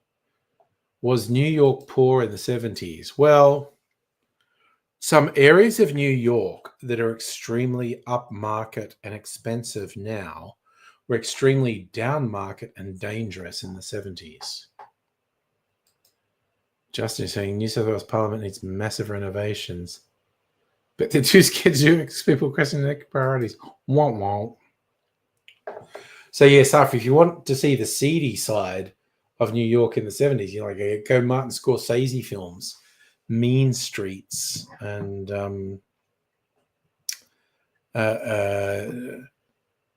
Taxi Driver, and a few others. Seedy New York in the 70s. So the third film, which was the okay one, Take Cover, a sniper working for an agency wants to retire. Agency wipes him but uses sniper skills, and Scott Adkins get free. I actually watched The Grey Man on Netflix, which they made a couple years ago with Ryan Gosling. It was entertaining. It was silly. Like, it got very silly because over-the-top action sequences that don't really make sense because it's stuff that would never happen in the real world. But entertaining, nevertheless. Because I wanted to watch Havoc on Netflix. I've been really looking forward to that, and that's supposed to go live today, and it didn't. So maybe I'll watch Havoc tomorrow. Maybe that's my recovery viewing tomorrow. Like tomorrow morning, recovering from this stream, having a bacon sourdough baguette and watching Havoc on Netflix. Rocky was New York, New Jersey. No, Rocky's fucking... Isn't Rocky Philadelphia? I don't even know. Ah, yes, Home for the Elderly confirms. Rocky's Philadelphia. Oh, fuck yeah. Warriors, New York in the 70s. That's a completely unrealistic fantasy sort of film, but very entertaining. Warriors, great movie. Or Welcome Back, Kotter, the sitcom with Gabe Kaplan. And there's a sitcom that propelled John Travolta to fame. And John Travolta is very funny in Welcome Back, Kotter as Vinnie Barbarino. Dr. Abigail Will actually recorded brief footage. Oh, nice. Nice. I'm trying to think, yeah, like New York 70s.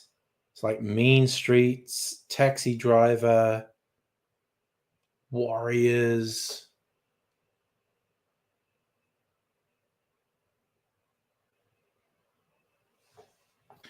And yes, Saturday Night Fever, New York in the 70s. I feel like Saturday Night Fever is an underrated dramatic film. Like everyone thinks about the soundtrack, the Bee Gees soundtrack, which was a huge hit, and the disco dancing. But the drama of Saturday Night Fever was actually quite deep. It looked at racism and belonging and whatnot. Interesting. That's a good question. What was the last thing Travolta was in? Oh my God, French Connection, early 70s. Fucking good movie. Yes. Home for the Elderly. The dance scene at the end was mind-blowing. Yeah. And okay, spoiler alert for what is it, a 50-year-old film at this point? Saturday Night Fever. There's a disco competition, and John Travolta is like the Italian dancer, and I forget what ethnicity the other dancers in the final are, but they're not Italian. They're like Puerto Rican or something. And the racism is that the judges don't want these Puerto Ricans to win. And the Puerto Ricans are clearly the better dancers, but they're still super excited. They get second place. And the whole thing is John Travolta's character, like he wins the dance off, but he knows he wasn't the best dancer. He knows he only got first prize because of the racism, which is a bit depth. Hey, bread apologist. Yes. That's the next thing we want to talk about. Space werewolves from the future. I'm really busy catching up on classics to keep up with the latest. Oh, shit. I saw you put The Killing on fucking Plex. I want to watch it. That's supposed to be an absolute classic fucking movie, and I've never seen it. I might watch it this weekend. Safa, honestly, Strictly Ballroom is a fucking class movie. It is really good. I haven't watched it in forever, but Strictly Ballroom, showing a different side of Australia, fucking great movie. Yeah, you put the Criterion 4K of The Killing on. I might watch it this weekend because I was watching something where people were talking about what a good movie it was. And there's like, holy shit, I literally just saw people talking about what a good movie The Killing was. And it was someone in the Criterion closet, actually, and you've put it up there. Anytime they do 4K Kubrick, 100% all in, yes.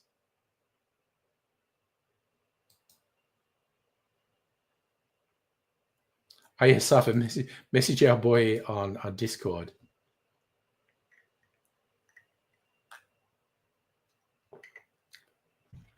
But, okay, and hopefully Lottie wouldn't say this, but I'm saying it. Safa, if you want to get on his fucking Plex, you've got to act super excited to see him every time. Every time he comes on the stream, you've got to be super excited to see him. Brett apologies. What do you mean? Can it be classy without? Oh my God, Nicolas Cage. I love that guy so much. He can't fucking stop making movies. Sorry, how many lols are you going to put in over the ultimate? Safa, look, your best is good, bro. Nicolas Cage is awesome. It's like because he's got a shopping addiction, like that movie where he plays a version of himself. The unbearable, what's it called? The Unbearable Burden of Massive Talent, which is a fucking hilarious movie. It's so fucking good. But Nick Cage literally has a shopping problem. Hello, Heather. Yeah, Nick Cage rules in Con Air. That's one of his great roles. Dr. Abigail. Paul Mercurio's first speech. That's right. He actually went to politics, didn't he? So that you did a way too strong whiskey shower? That's all the lols. Brett apologizes. I reckon Nick Cage does great thing. Look, okay. I don't think Nick Cage would ask me to suck his dick. I think Nick Cage would just say, could we snuggle? I would snuggle with Nick Cage. I think snuggling with Nick Cage would be a nice experience. So I don't think Nick Cage would force himself on me. I think Nick Cage would just go, do you want to snuggle? No, it's not bad, Hev. But God, he makes so many things. If Nick Cage actually suck his dick, you just do it. Oh, look, honestly, if he asked, yes. Snuggle. You're going balls deep on Nick. Oh my God, I love where the chat goes on these streams. Oh my fucking God. But Nick Cage the fact is, Nick Cage never says no. If someone says, hey, Nick, we want you to be in this movie, he goes, how much are you paying me? If they go this much, excellent, I'm doing it. And he does so many movies. So one in five ends up being not just good, but friggin' amazing. So it means every couple of years, Nick Cage does a friggin' amazing movie. And even the ones that aren't really friggin' amazing tend to be entertaining.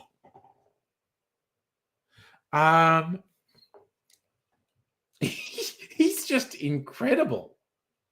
And okay, for anyone who doesn't know, Nick Cage is Francis Ford Coppola's son, and he changed his name to try to not trade on his dad's name.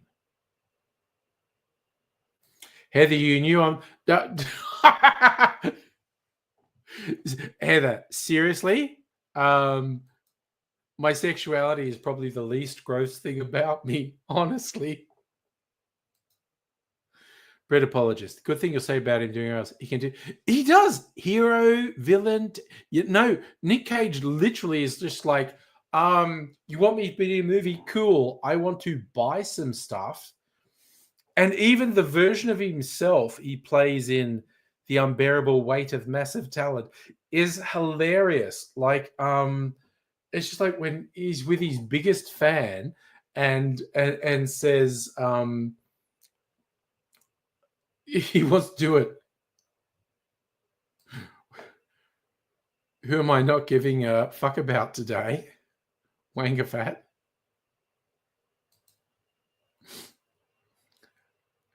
No, Heather, just fucking go for it. Seriously, it's Friday night. It's party night.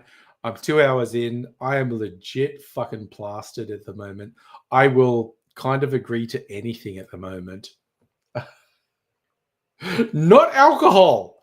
I'm trying to drink some not alcohol at the moment because if I drink any more alcohol right now, I won't last any longer.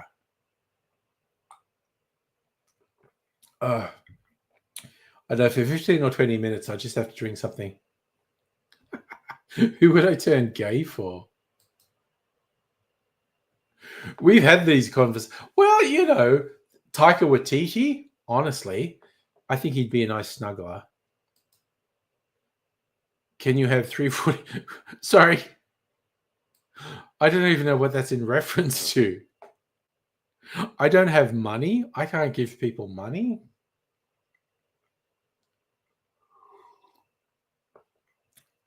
Honestly, the pictures from the set of Thor Ragnarok where the guys, and it was like Taika and oh shit, I'm inebriated enough to not remember Thor's real name. But it's basically the guys on the set just having snoozes and snuggling together. Bread, I'd agree to anything. Yeah, if I had the money, I'd share it, honestly.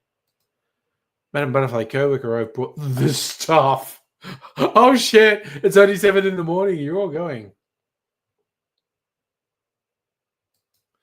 Heather, don't get I'm just saying, don't get stupid.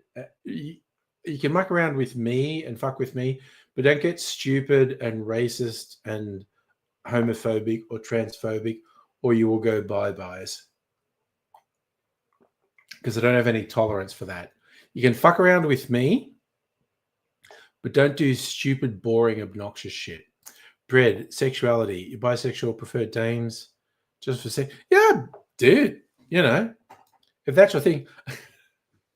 This is the funniest thing. Like, Hazy always called me the most heterosexual guy he'd ever met, which I think is really funny because we always talk, not always, but we semi-regularly talk on the streams about, you know, I would definitely go for cuddles with Taika Waititi and whatnot. And, you know, and I can appreciate aesthetics. Being a cishet guy doesn't stop me from appreciating the aesthetics of that's an attractive man. And that's fine.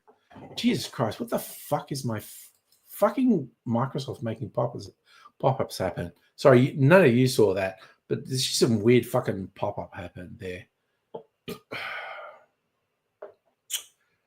Yeah, Heather, you're about to go bye-byes permanently. And I want to assert that's because you're being a boring fuckwit.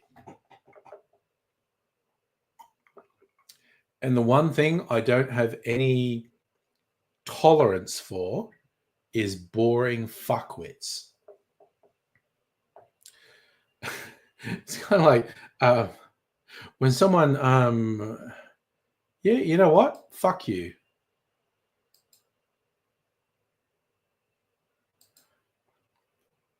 I just have no time for boring fuckwits. It's like, you know, Red, you're not boring, you're fun. I'm just like stupid, boring bigots.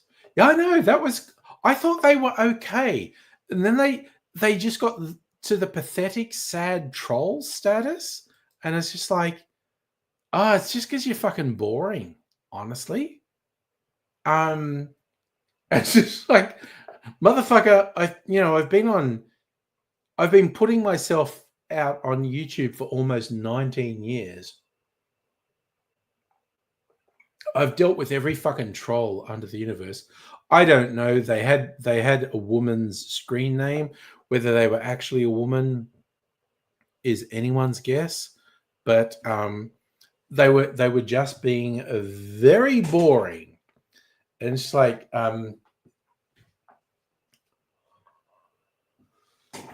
I will entertain all sorts of things, but I won't entertain boring things. Brett apology, not sad. See, that's the thing. Brett apologist, we're both booze hounds. And honestly, if you think I'm hot now, drink some more. I'll get even hotter. I'm just saying.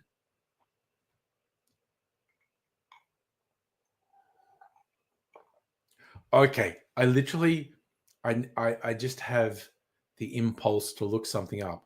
I'm going to try and find a picture.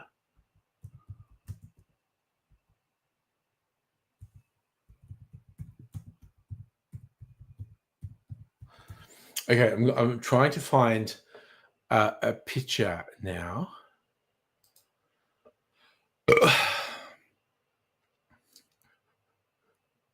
Seriously. Taika Waititi's such a slut. Okay. So Rita Ora is married to Taika Waititi. And there was a picture that kind of upset Disney.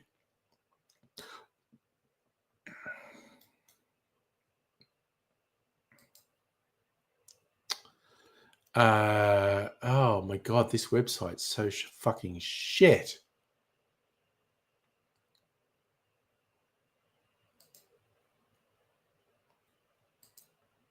Okay, I'm going to share this picture.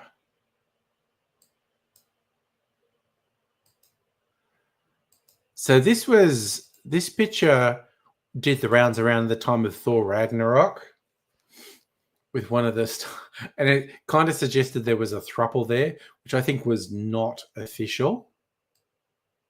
All right, where are we? I'm sorry. This might take a while because I'm a little drunk. There's another picture of people snoozing on the set of no, that didn't show up. What's the guy's name? Okay, sorry, I'm too drunk to remember Thor's name. Justin. Oh, if someone can, that would be unsettling. What? Yeah, no, they were on that thing kissing. What's my fucking brain has stopped working because I've Chris Hemsworth. Thank you.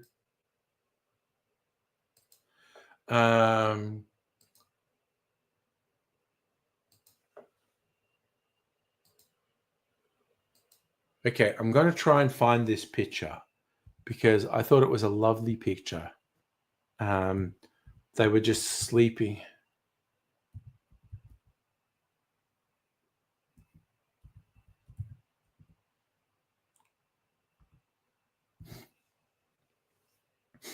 There was a picture from the set. No, it's not showing up on this. Fuck it. But there was a picture on the set of Thor Ragnarok, and it was Taika and Chris Hemsworth and someone else, and they were just snoozing together. They were just lying together, and it was just so nice. What's your thing, Brad? Who cares what his name is if he's hot and has a big bank account? Yeah. And it was just, I just love this picture, and I think it was Taika Waititi, Chris Hemsworth, and maybe Carl Urban. I don't remember, but there's three guys, and they were just having a nap between takes. And it was so nice and so unassuming. Huge tracks. Okay, that is a Monty Python and the Holy Grail reference, which I love. Michael Palin is the Swamp Kim. You got me. She's got huge tracts of land. Also, this reminds me, in the 70s, growing up, Blankety Blanks was a popular show on TV. It was a game show, and it was all about innuendo, and it was Graham Kennedy ran it, and You had all these ugly Dave Gray was a very funny entertainer in the 70s in Australian TV. But he did this thing and he would say this thing to the host, and he's going like, yo, he was like, he had a mustache and he would have a cigar and he'd just go like, yes, my most recent girlfriend, she was just like this. She had arthritis of the hands. It was just like so fucking funny. Justin, you're getting ads on Facebook for Liberal candidates. Yeah, getting trashed in the comments. That's nice. Oh, small rocks. What floats? A duck. Very small rocks. Definitely my favorite Monty Python movie is The Holy Grail. A lot of people say Life of Brian, which might overall be a better film, but I just like The Holy Grail more. I think The Holy Grail is funnier. Oh, here's a new one. Maudie from NLO. Oh, no! Oh, no! Because I stopped taking YouTube seriously and I don't want to be thinking I'm just hanging out with friends. It's so sad. I generally understand someone who doesn't have friends not understanding it. So you just look after yourself, buddy. Oh, you love The Meaning of Life. I think The Meaning of Life has some very funny stuff in it. Someone who knows that movie. Yeah. It's kind of I just think The Holy Grail is the funnier one. And it's more absurdist. The Holy Grail is more absurdist. Life of Brian is definitely a more cohesive narrative movie. But The Holy Grail, I just think, is funnier. I think Bread's talking about The Holy Grail. Yeah. I just think The Holy Grail is funnier. Lighting the grail-shaped... Justin, I also think you're right. I think it's the same person with troll accounts. No, I think we're going to... It's the same... Sad fact. But let's be honest. It's sexual. When they come in and they obsess, it's sexual. They want it. That's all I'm saying. That's all I'm saying. It's a sexual obsession. Holy Grail is the best anti-movie ever made.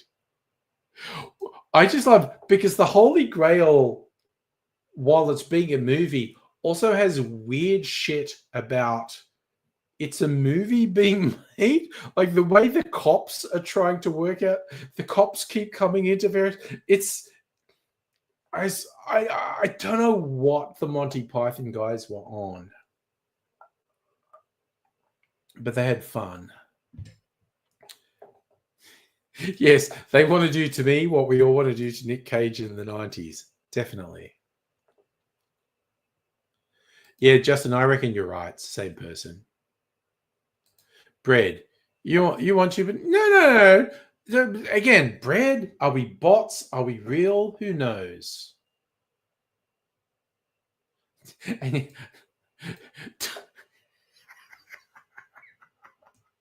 so, yes, Dr. Abigail. No, I know that's not your thing.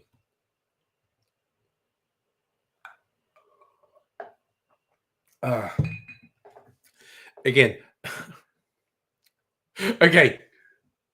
This is kind of sort of a spoiler for Andor, but also kind of not really. But when it's like, I want to go with imperial couples, like fascist couples with a strong female and a fucking weird, fucked up male. I think pegging is definitely happening. But I need to put this into your head. If you haven't watched the first 3 episodes of Andor yet, this is not a plot point in Andor, so this is not a spoiler. This is literally just me musing. If there's a couple who are Empire people, I just think there's pegging going on. Yeah, you're just using me to get to Mrs. Angry, which I can understand because she's a hottie.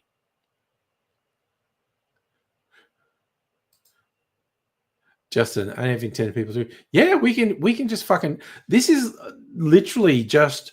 I pretty much abandoned YouTube apart from just being able to hang out and have some sane conversations. Brett apologizes. What are your fondest memories? Drinks in a jug of wine, watching NCIS Marathon 2013.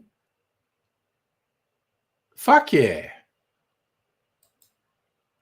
You know, just fucking live the good days, Brett apologist. That's what I say.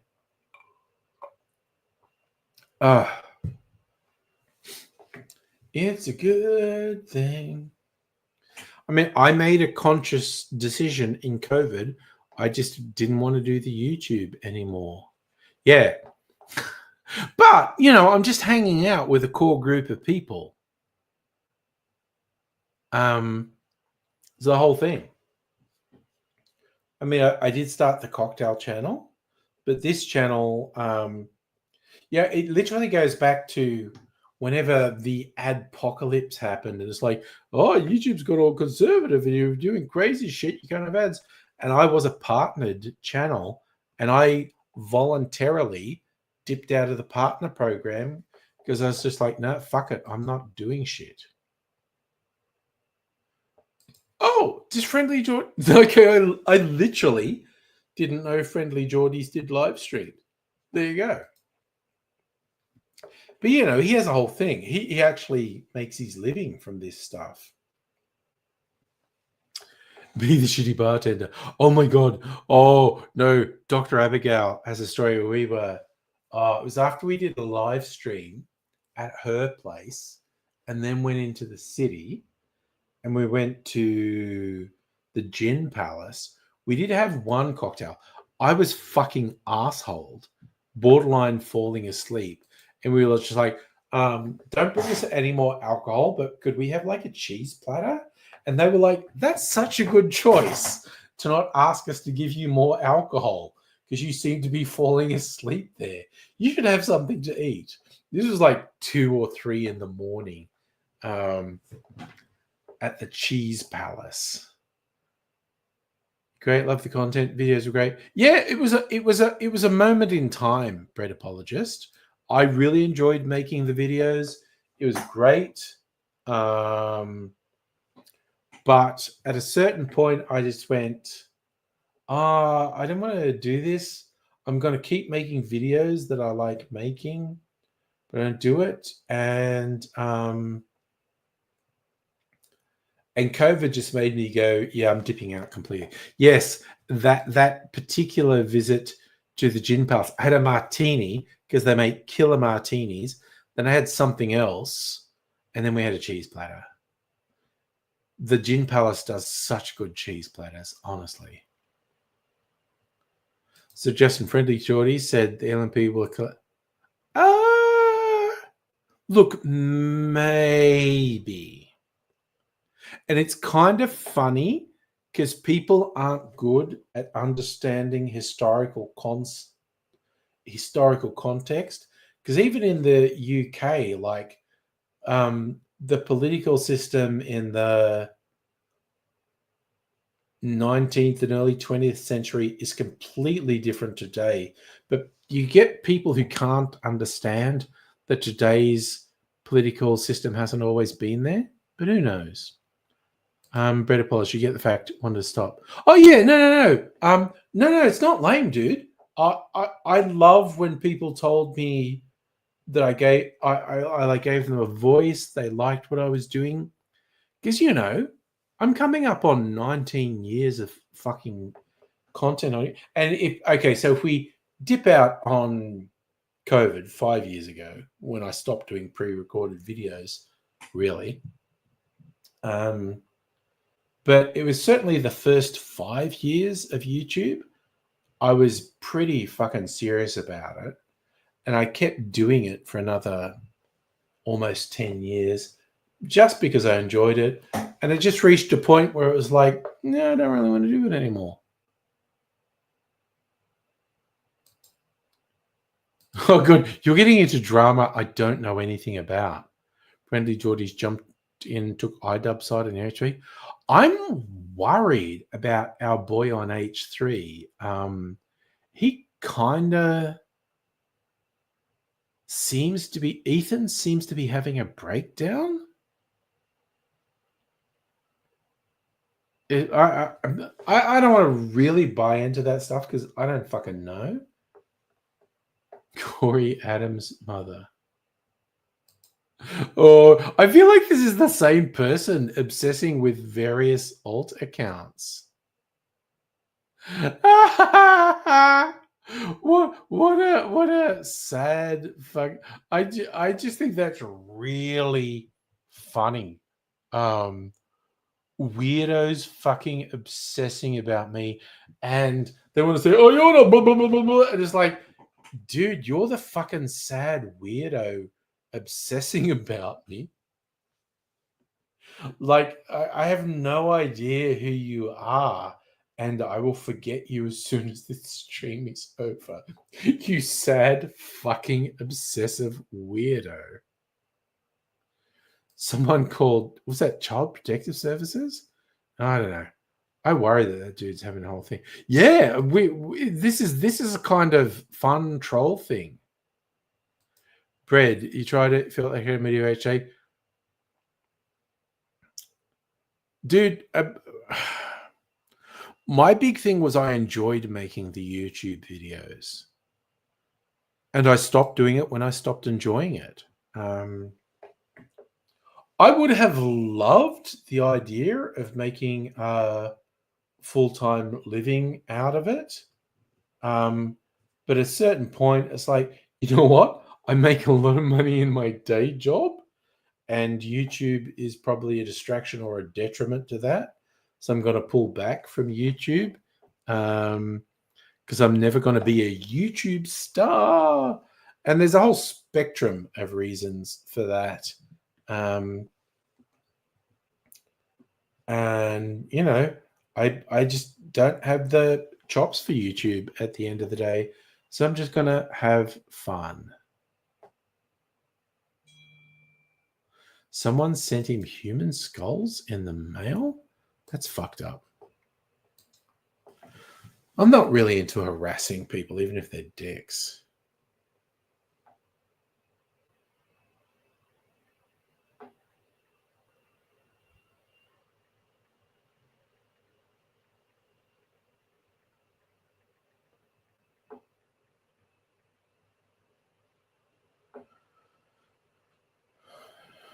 Okay, Mrs. Angry's telling me she's going to bed. I'm not going to bed yet. Oh, yeah, no, the whole fucking YouTube thing is fucked up. And I don't want to dive into it because there was enough weird fucking drama that I understood back in my day. Oh, no. Madam Butterfly, feeling the effects from your juice. Damn.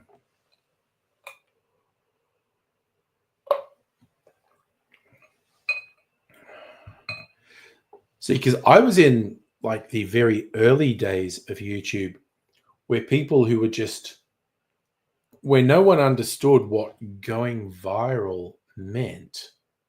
And various people who were just doing their little thing, and they just did something that went super viral, and it fucking turned their world upside down, and they were just like, whoa, what the fuck is this? Oh, don't be quiet, Home for the Elderly. You're drunk, ranting. I'm drunk and ranting. Yeah, it's fun. Do it. We're all having a good time. There's some weird obsessive loser who has multiple accounts and wants to obsess over me, and I'm just like, that's okay. We all know you're going to bed and thinking of me and jerking it. That's just the way it goes. Justin, there's a reason a lot of content creators going to other platforms with subscriptions like Nebula. Yeah, that's true. Yeah, ranty drunkenness, Safa. Let's go for it. But also, I was never huge on YouTube. There was a period where, within Australian YouTube, I was relatively well known, but I was never one of the really big names. But because I was active in the quite early days of YouTube, like I got active on YouTube, just over a year after it started. So essentially, just after YouTube was becoming a really big thing, before Google bought it.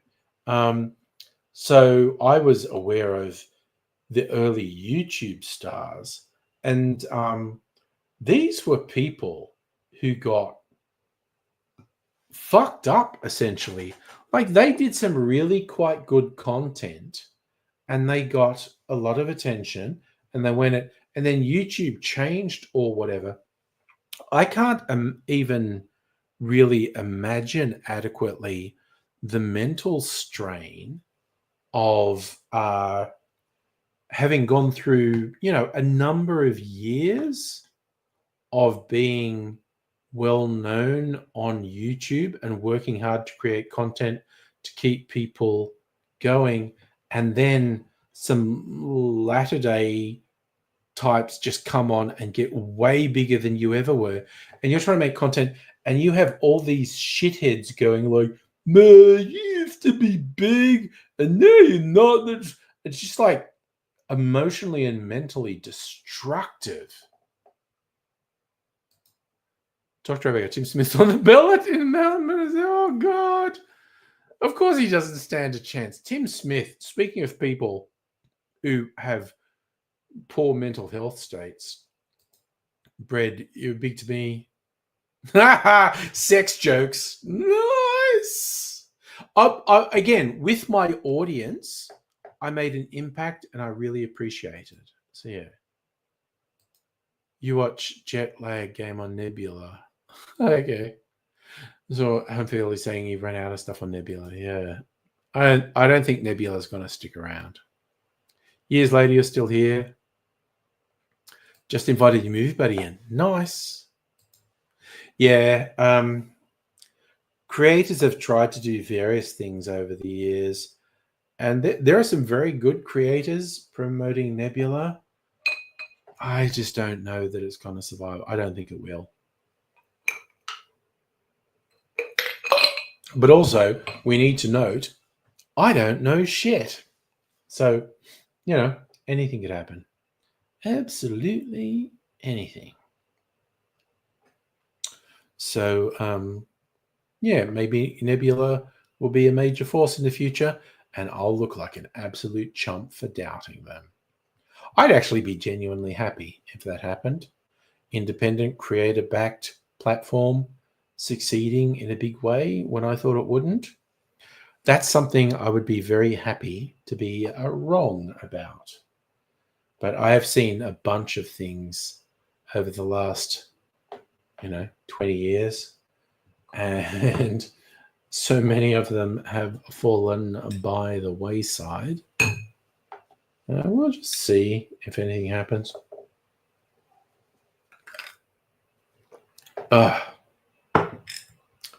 All righty.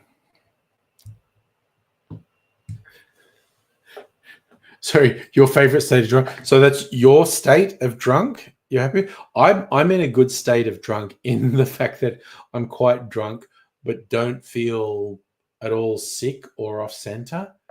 Just loose enough to rant shit, but not. Yes, I think we're keeping pace with each other. There we go. Bread apologist. Thanks for bowing on YouTube, not fucking around, chilling. Yeah, it's just like I could not be bothered about trying to get corporate sponsorship. It just wasn't interesting to me. Just a short show, they made the contestant try to work out who's the snitch, but everyone was the snitch. That is actually a genuinely good idea. I saw a joke, but I think it would make a really funny and entertaining show.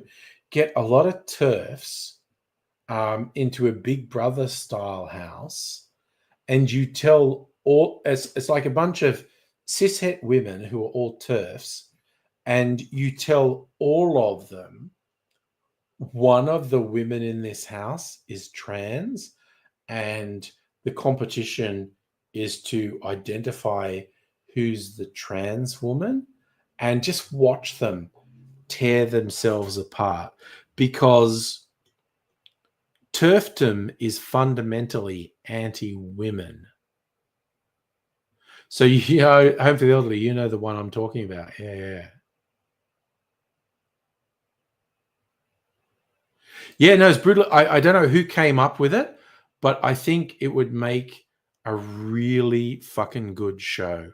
A bunch of TERFs in a Big Brother style house, and you tell them one of them's trans, and just watch them betray their prejudices. And because I thoroughly believe transphobia is intrinsically anti-woman, because it has a fucked up, narrow idea of what it means to be a woman. But I'm still here trying to act normal. Sorry, that's just really funny to me. That you've got the fun juice and you're trying to act normal. That's very funny. Okay. Okay, you know what? I feel like I spent the last half hour being responsible and drinking something that wasn't alcoholic. And now I just feel like drinking another cocktail. So I have a couple of pre-mixed things, or I could make a cocktail from scratch. Bread apologist. Yeah. Fuck transphobes. Definitely. Yeah. No. I have so many trans friends. And in fact, internet friends, I'm surprised at the number of internet friends I have who are trans mask, actually. Nico, hello. How's everything in Finland?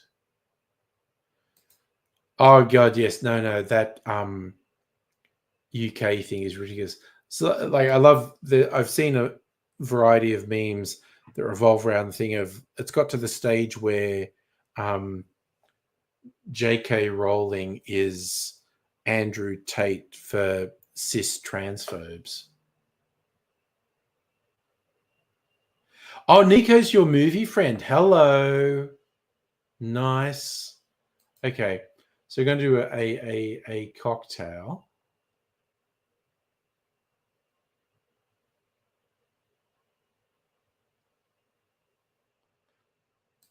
I think Finland has a pretty spectacular history with resisting Russian incursions. Yeah. Cis women and real women. People who choose to be women.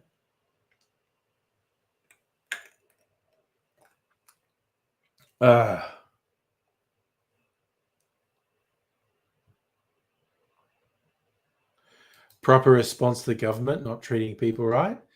Insurrection. Are we talking insurrection? Okay. I need to think. What am I going? You know what? I actually have a couple of clarified cocktails here. I think I'll have these. Very blue cocktail.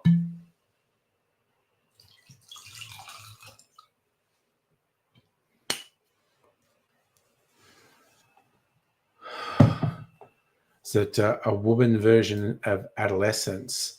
You mean like a woman being a transphobe?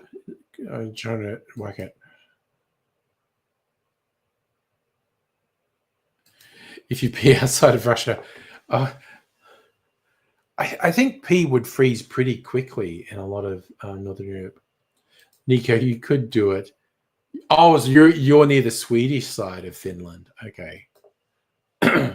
Oh god, what was that movie? Which I think was set around Finland. I need to look it up.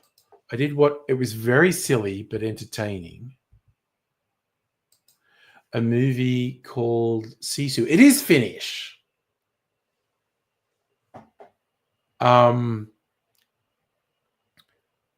Is a very entertaining movie. Sisu.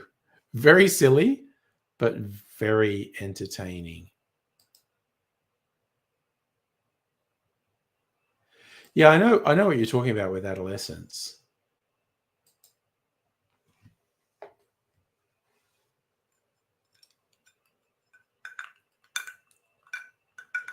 I'm just having my blue drink now. Stirring it so it gets nice and cold.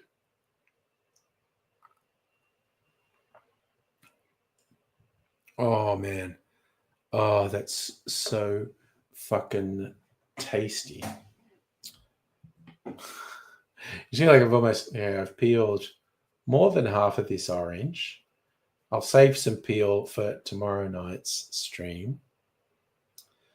But then I'll probably juice this on Sunday. And I want to try to improve. I swear to God, this same fucking person has so many accounts and they're just here obsessing about me.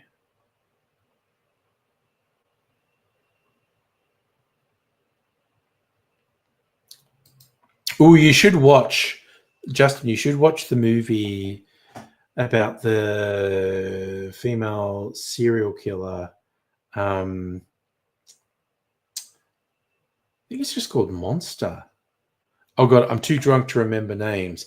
It's the really famous hot actress, and she Uggs it up. Oh, God, no, someone else can look it up.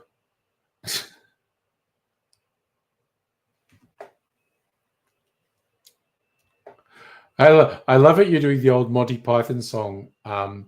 Finland, Finland, fun, Finland, the country I want to be. Pony trekking or camping or just watching TV. That was such a beautiful bit of absurdist. You're so near to Russia, so far from Japan, quite a long way from Cairo, lots of miles to Vietnam. It is Monster. Oh, what was her name? She was like Charlize Theron Uggs it up. And speaking on behalf of fucking unattractive people, Hollywood types who Ugg it up, that's blackface. That is as bad as blackface. Gorgeous Hollywood people Ugging it up, that's blackface. That's as bad as blackface. That's a joke for people who don't get sarcasm and irony. Eileen Wuornos, that was the name of the serial killer. Yes, they're doing Uggo face. It's offensive.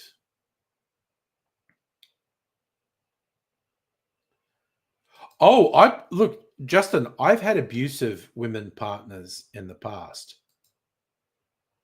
But abusive men tend to murder women.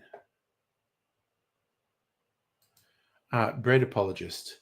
It's okay to agree with Reddit's time talk to Again, reality is a subjective assessment of things. The idea of reality being objective is ridiculous. Yes, DV and queer relationships.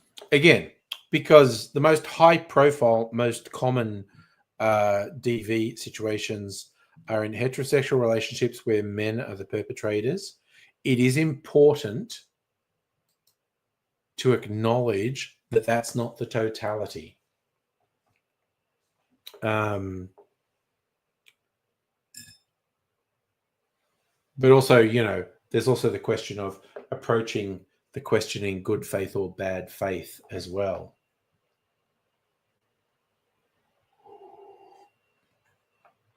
So when people are willing to approach controversial questions in good faith, I will enthusiastically embrace that good faith conversation.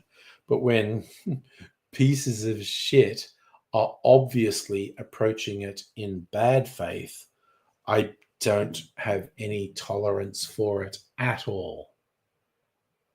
Absolutely, Brett apologist. Men are not always the villains. Evil can be equal opportunity.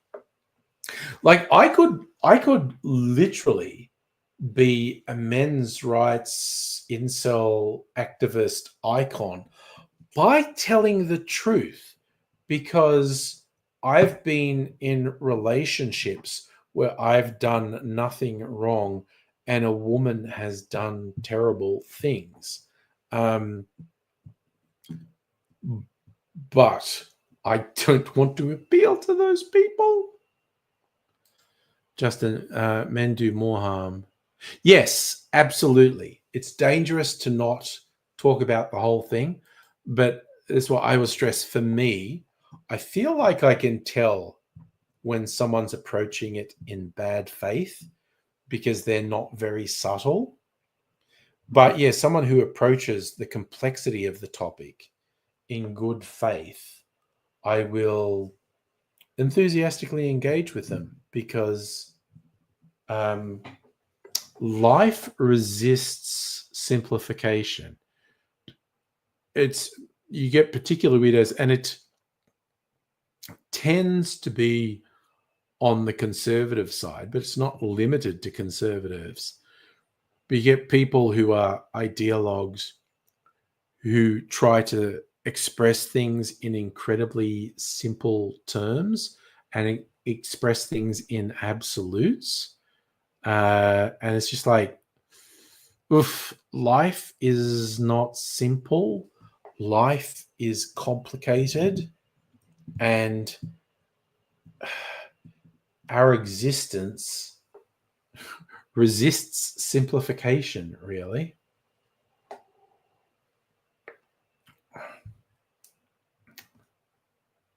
So I was watching a video today, and one of the things they talked about was that weirdo conservative talking point that is still popular, but was particularly popular a year or two ago, where they thought their big gotcha was define a woman.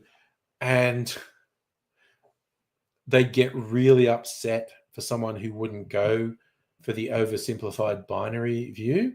My thing I'd say back to someone like that would be define a tree, define a fish. So like when you try to put a hard boundary around something, there is always stuff that will slip outside your definition, and there's always stuff that will come inside your definition that doesn't agree with the central thing. It's just like taxonomics, like describing things in a structure, is something I feel like modern humans are predisposed to do, and it's useful up to a certain point. But when you try really hard to put extremely rigid boundaries on a definition, you'll fail. Yeah, define a vegetable. Like even define a chair. You can. It's just fucking ridiculous. Bread apologist. You're a guy. You're evil. You're an ideologue. You want to express things in absolutes. Yeah, but expressing things in simple ways can be comforting. Justin, you're gay, never had a proper relationship. Oh, yeah, people are full of shit, man.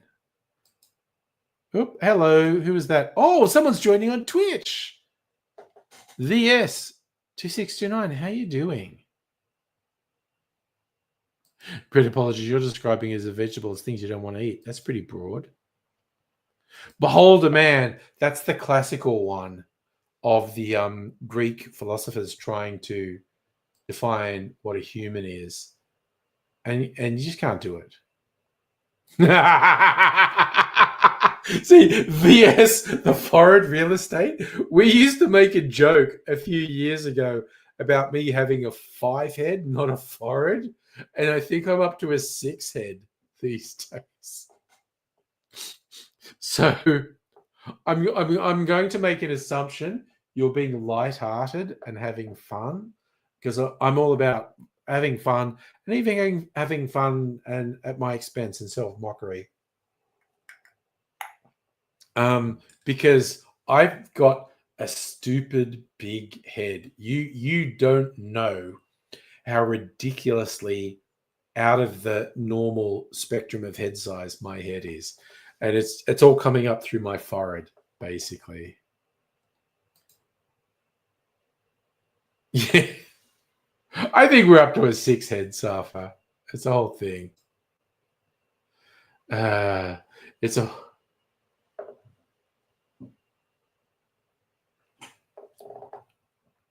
That's it. That's what's going on, VS. It's the big brain that's pushing the forehead up higher and higher. Justin, you've been told you're a caring person, you're a friend with benefits. That's great, dude. Brad, sure Juzzy's fine? Brad, you're being very slutty tonight, Brad, and I'm here for it. Okay, VS, I also want to point out, okay, this is a story old people from YouTube know. I got hit in the head with a discus when I was in high school, which is a whole deal. And I was in the hospital and they x-rayed my head. And I saw the x-rays and I was looking at it and I was just going, that's not Homo sapiens. That's Cro-Magnon. That is, like, once the doctor got me in and was going like, you got hit in the head with a discus? I don't believe your skull's not shattered. There was, well, it was just my overall thick skull. I maybe had a hairline fracture on it. And the doctor's looking at the x-rays going, man, I don't believe you're not dead. And my thick skull saved me. But I was looking at the profile x-rays and just going, yeah, it's Neanderthal. It's Cro-Magnon. Yes, the Diogenes responding. Plato tried to define man as a featherless biped, and he brought in a plucked chicken and said, behold a man. Oh, VS, a discus. Okay, a discus is an athletic thing. It's track and field. It is a heavy disc. It's not a frisbee. It weighs several kilograms. And I got hit in the fucking head with one when I was in high school. How am I not dead? I don't fucking know, quite honestly. So, Brad, apologist, when you're in high school, you got proper knocked out. You're walking down the hallway, bunker thing. Someone from ROTCS, you wanged your head on a pipe. You walked into it really hard, woke up on the floor. Oh, man. Okay. I'm going to tell the whole story. And I think this was the cosmos smiting me because I was being a dick. We were having trials for the school athletics carnival. Okay. So we were doing javelin and discus. Javelin is a spear. Discus is like a heavy frisbee. And we had the class wimp. His name was Grant. He was a nice guy. And I paid the price for fucking with him. And so everyone had to do it. And Grant, he was just like the class weed. And he did this like, and it went off at 45 degrees and went about a meter. Like, it was not good. And I was being a fucking complete dick. And I went out there with a stick going, yeah, Grant, I'm just going to mark this. It might be a record. And I'm just being an absolute piece of shit. And I'm putting this stick in the ground. And so I was bent over. And I really distinctly remember the teacher saying, don't throw that. And a couple of the guys in the class said, look out. And I'm bent over and I go, I wonder what they're talking about. And I started to get back up and a discus hit me in the fucking head. But I think what it was is it just barely skipped off the corner of my head. Like if it had come in hard, like it came in like this and just barely touched my head, just skipped. If it had come in a bit lower, like if it hit the base of my skull, it would have fucking killed me. If it come in on an angle and hit my skull, it would have fucking killed me. But it came in really flat and just barely touched me, just skipped. But it fucking felt like someone stood over me with a shovel and went bam. and I just smashed into the ground. I just face planted into the ground, and I knew something happened, but I think I straight away went into shock, and I was clutching the top of my head just because I kind of thought I should clutch the top of my head, and I was yelling. I wasn't really in pain because I think I'd gone straight. Oh, dude, I fucking know the name of the guy who fucking threw it. I still remember his name.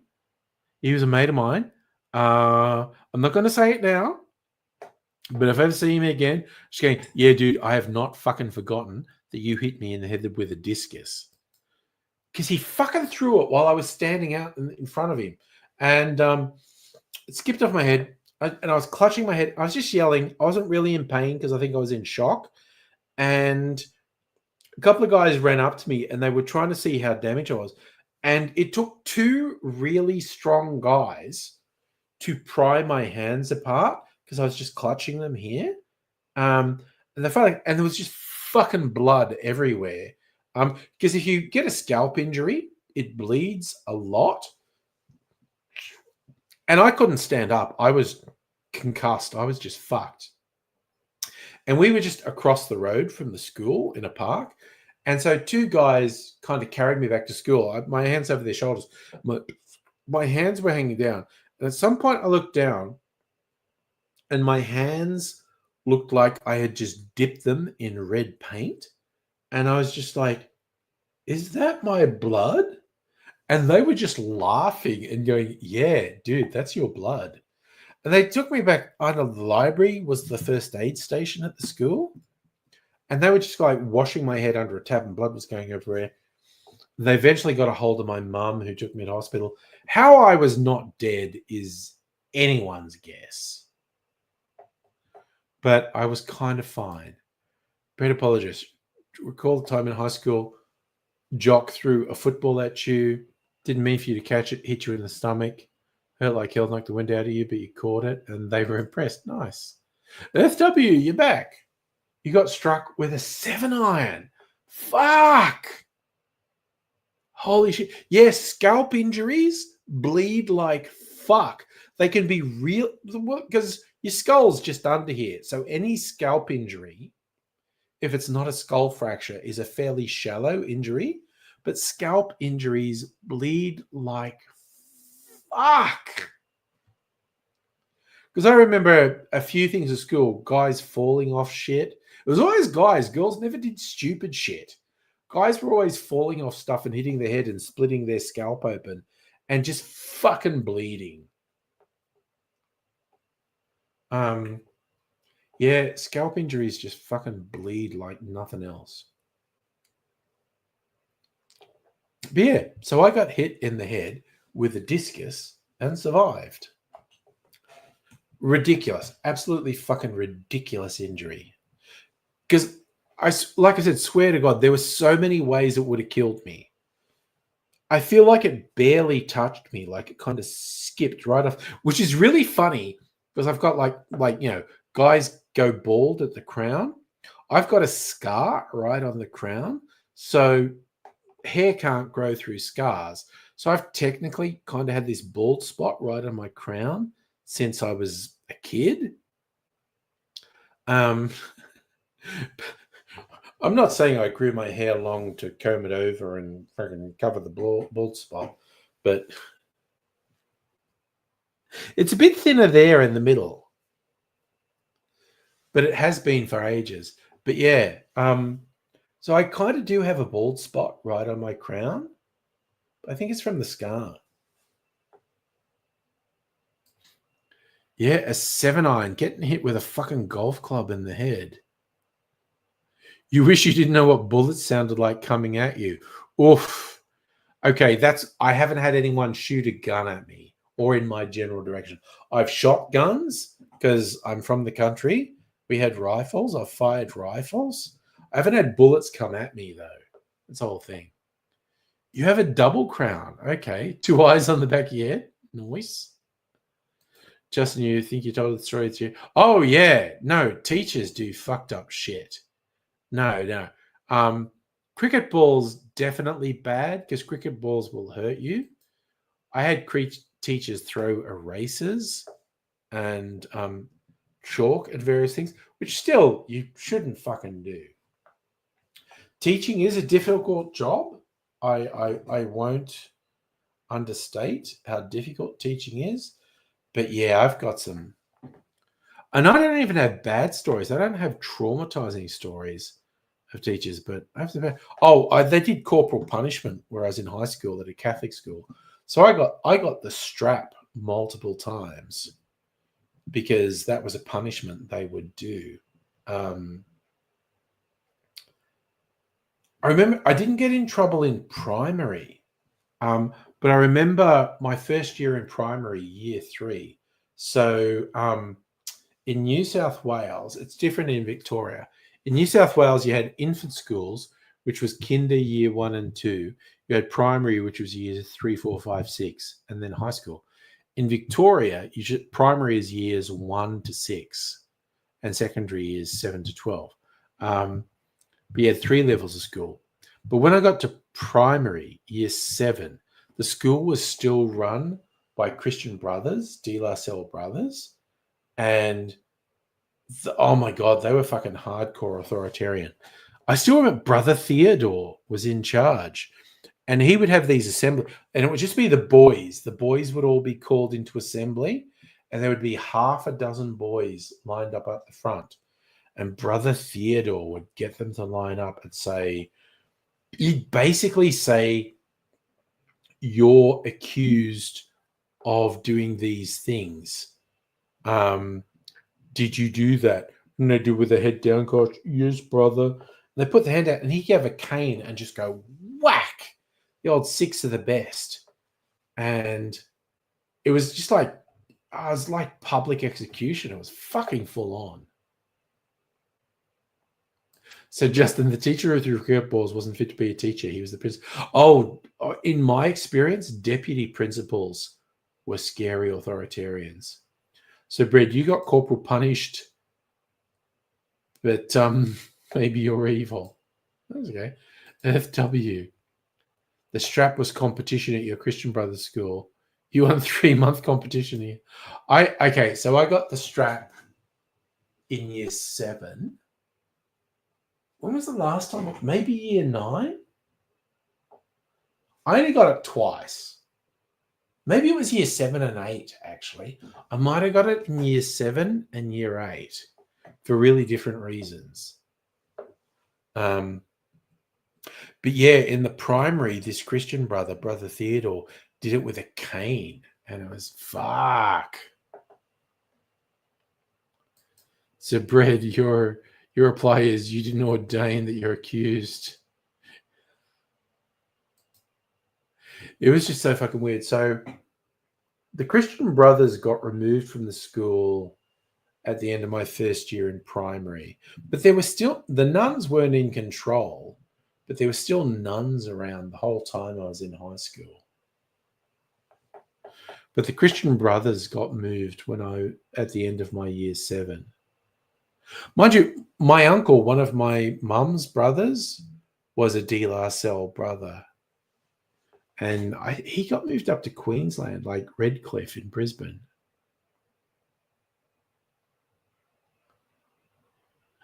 I love that. You won the competition for getting this, between your friends, for getting the strap most, but then you were behaved and you got a certificate for being most improved. Nice.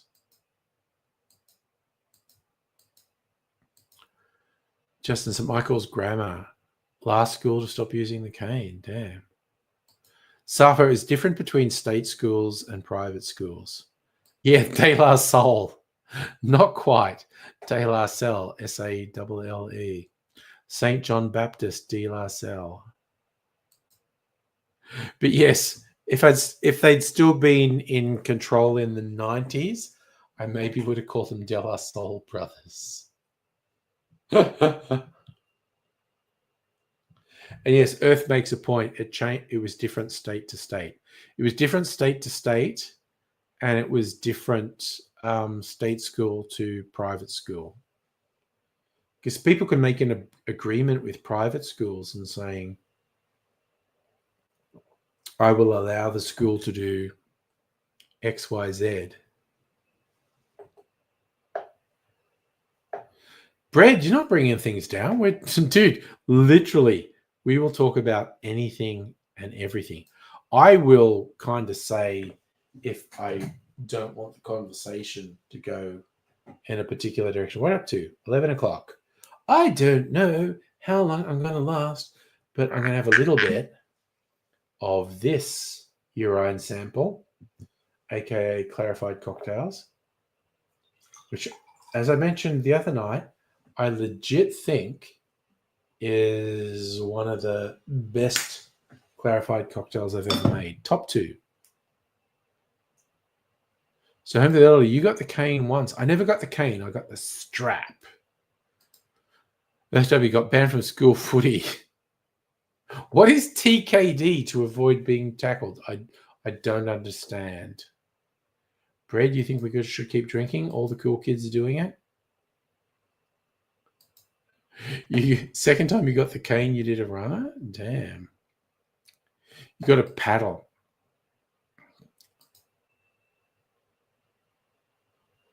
Yeah, he was at the same school. Okay, so the strap. The 2 different times I got the strap. One was literally just like a belt. Like, I swear to fuck, when this teacher took me and I wasn't on my own, and I literally got the strap for not doing homework, which is fucked up. But he's going like, there were all these different ones hanging off the inside of this cupboard door, and it was just kind of a belt. It was just a normal leather belt, and it was just like one on each hand, like whack and whack. Now, the second time I got it, which was for getting into a fight, and I essentially threw myself on a hand grenade because there was this one guy who was in my class in year 7 and 8, and I swear to fuck, he was such a little cunt. Everyone hated him. But also, by the same token, if I don't know, it wouldn't mean anything 40 years, 50 years later, I would apologize to him as like, I feel like we persecuted you because you were an outsider, but by fuck, you were a little cunt. Tim, I remember his last name too. I'm not going to say it, but Tim, I would actually apologize to you for doing fucked up shit, but also you were a fucking dick. Anyway, so I was going to get the strap for fighting with him, but also some of my friends were there and they were also in the frame for this thing that happened in public. So I just threw myself on the hand grenade because I knew I wasn't getting out of it. So I said it was all me and no one else. And this was different. This strap I got, it was like a leather belt that had been cut in half and the 2 halves were stitched together. So it was fucking rigid. It was about this long and it's 2 bits stitched together. So it was fucking rigid leather. And I got that one on each hand. Man, that fucking hurt. Yeah. And I agree with you completely, Brad. Corporal punishment says if you have the power, inflict pain on people who do it. Why didn't I do homework? I don't know. Maybe because I ADHD. That was like year 7 or 8. Yeah. A lot of, like the thing the Christian Brothers did when I was in primary, the cane was like a Charlie Chaplin cane. Go to a high school reunion for fun.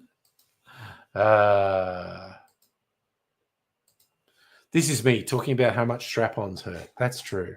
That's virtually what I'm saying. Brett, apologies. If you had pricks in your high school, get away should be free. Got to feel like, because I was quite low on the social pecking order, if someone was lower, I'd really fuck them over. Your dad was in an indoor cricket team with his army mates, avoiding a collision by opposing team member when his teammates sent the dude to the hospital accidentally. But sports is like that. Sports will send people to hospital. Oh, Tiki Day. Tiki Day. TKT is Taekwondo.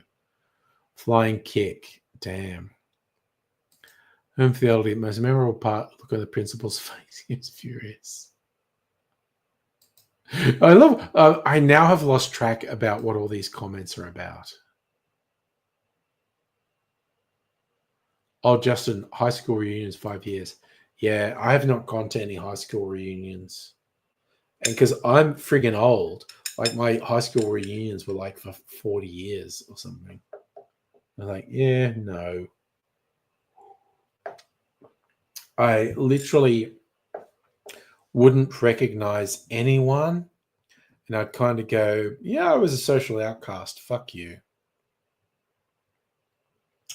Oh my God, that's so fucking good. Okay, I think on Sunday, I will probably try to even improve. I think I can improve this. This is just a phenomenally good clarified cocktail, but I legit think I can improve it. Because I'm a goddamn fucking genius. Brett, if you're honest, mid-level high school, you were mid. Someone didn't fuck with you because there was a period in high school where I had convinced people that I could fight, and if they pissed me off, I would probably fuck them up, so they should leave me alone. Because I did do boxing training at the Police Boys Club, and so I had encouraged somewhat of a mythos that I had boxed at a competitive level, and people could tease me and taunt me, but if it got physical, I'd probably fuck them up. To be fair, there was a pretty solid chance if I got physical with someone, I could fuck them up. But it was mostly mystique and, I'll be honest, falsehoods I'd built up with people that if they pushed me too far, I'd lash. I would just like, if someone was pushing me too far, I would act crazy and they would go, oh no, we're pushing too far. He's going crazy. You'll fucking kill us. Stop it. Home for the elderly, you got caned for smoking weed. I never did anything that interesting.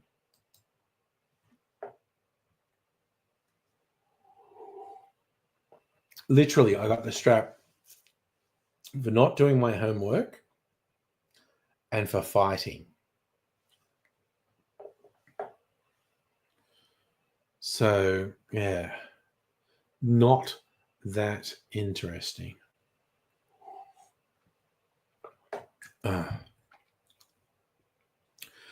But yes, if I can look back, I'll look back and go, I was definitely let down by the educational system because I was the, gifted, intelligent kid, but who didn't fit into the narrow, rigid education things. The system let me down. Fred, yours was if they pushed you, they wouldn't come back. SW, you were banned from chapel for beckoning the devil. Oh, dear. Just remember a story about students at Michael's being expelled for smoking. Was that you?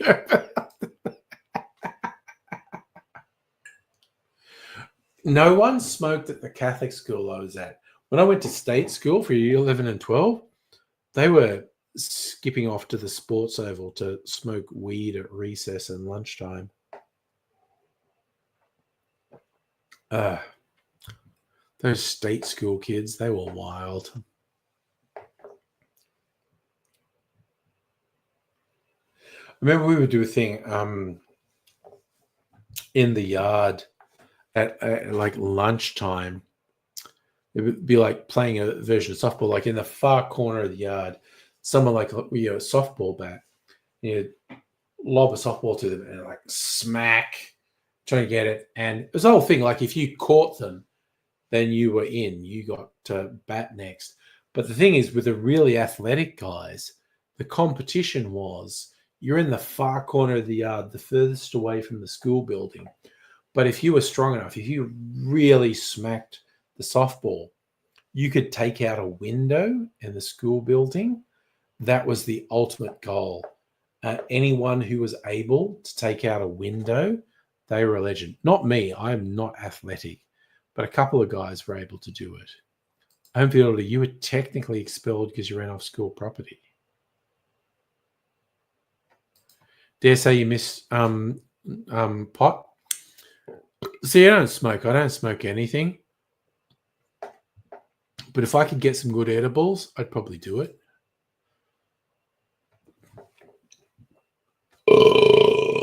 Oh my God, I'm all gassy. Gassy. Are you gassy, Marge? Are you gassy?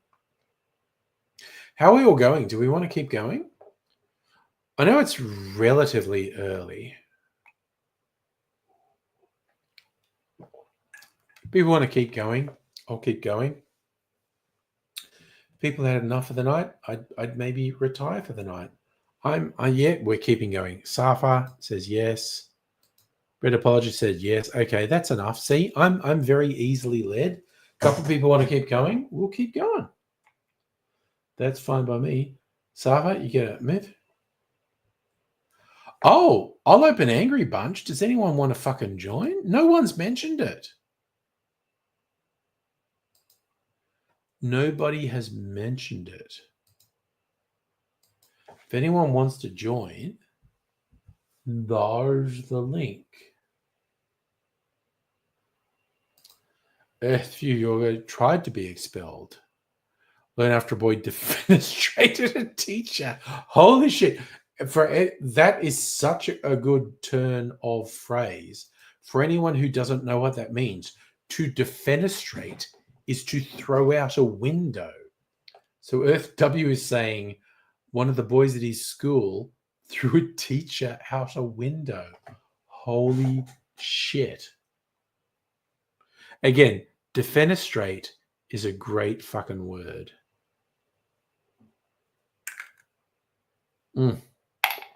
Oh, that's so fucking yummy. Hey, Safa, I might have to go out and get some more ice. And maybe do another toilet break, quite honestly. But most of that ice is melting. I had a huge chunk of ice 2 hours ago. But over the course of 2 hours, it has melted into a little piece of ice. So maybe want a bigger piece of ice to go in here. And, just fucking drink more alcohol. Because who's gonna fucking stop me? That's what I say. Safi used to go home in free periods. Yeah, dude. No, that was clear ice. That's why it lasted so long. There's a tiny bit left. But normal ice would have been gone an hour ago. That clear ice has lasted more than 2 hours. And there's a pretty big chunk of it. You almost got caught going home? Man, I fucking jigged school and I would hang out at the local library. Or this is a real thing I did. And I swear this is where my fucking head was. I just didn't want to go to school. I'd go like a public toilet in a park. Dr. Abigail's waving at me. It's the only way I can get your attention. I know that something needs to move in my field of yeah, vision. pretty much. Yeah, It's a whole like thing. that. It do. Some people say it don't be like that, but it do. And when it do, it be. It do be. Sorry, I'm just connecting YouTube to fucking StreamYard so I can type in the chat on. So I love Home for the Elderly saying got expelled, worked for a year, did VCE at TAFE, and then you get in a shit car and do burnouts around Frankston. that's so Frankston. That is so Frankston. Oh my God. That was I cannot relate, unfortunately. Damn. Okay, I can now type into the chat via StreamYard. Nice. Nice. That's what we like. Oh God, I kind of feel like I should drink some more stuff that doesn't involve alcohol. Because I've got brown water. brown water is good. Yeah. I was going for clear. It's basically brown fizzy water. Yeah, I was going to go for clear fizzy water. And I've also got some, which I think I like that I stuff, might, actually. I might mix with some Tepache. Ooh, that would go well with Tepache. And Earth W is joining us. Hello. Hello. Tell me, did you have to wave to get in as well? No, actually, I saw him. It was literally just weird stuff was happening in my peripheral vision with Dr. Abigail hands waving around. Yeah. I mean, you don't notice me, but you notice the dude. Just and the way you it say goes. you say you're cis het male. I find the het part spurious. Questionable. Who knows? You wouldn't be the first person. Talk about the drug dealers who always go, you chase it. When I first moved to Melbourne, Brett's joining us. Hello. Hello. Yeah. I feel like you're joining us from a phone. Is that what's happening? Oi. This is camera slow. That's all good. We'll do it. When I first moved to Melbourne, the main street of Melbourne, is that a kitty? Sorry, I just got instantly distracted when I thought I saw a kitty. Yeah, it's a bunch. Yeah, I get distracted by kitties as well. Yeah. All right. Behind you. A white kitty. Nice. Meow, meow, meow, meow, meow, meow, meow, meow. But when I first moved to Melbourne, the main street of the Melbourne CBD, Burke Street, was full of drug dealers. Like, you try to walk down the main street in the Melbourne CBD, and these seedy dudes would just be leaning and going, "You chasing? You chasing?" And you go, "I'm walking down the fucking street, man. Could you leave me alone?" The amount of times walking along Victoria Parade in Richmond, in broad daylight, and someone asks if I'm looking for something, and they're trying to sell me some kind of drug. I don't even know what. Probably meth. Could be fentanyl. Who knows? I'll give you from the different angles. In New Year's Eve at Sydney, at my oldest daughter, she was about 4 at the time or something, and going to Circuit Quay, so many people coming up to me, looking to buy drugs. And so they're trying to buy from you. And then all of a sudden, these 2 cops come up to me and ask me if I had drugs, and I just stopped and said, "Why is everybody asking me if I had drugs?" Blah blah blah blah blah.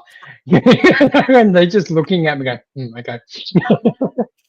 That's funny. They were trying to buy from you. And I thought, because I'm saying, what have I done that makes me look like a drug dealer? So I'll say the cops said, "What is it?" And they're just looking at me.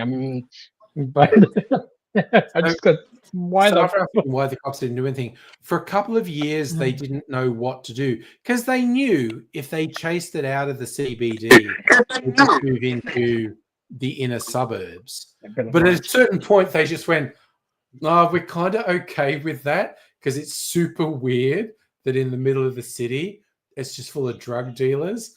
If we chase them out to the suburbs, we're kind of okay with that."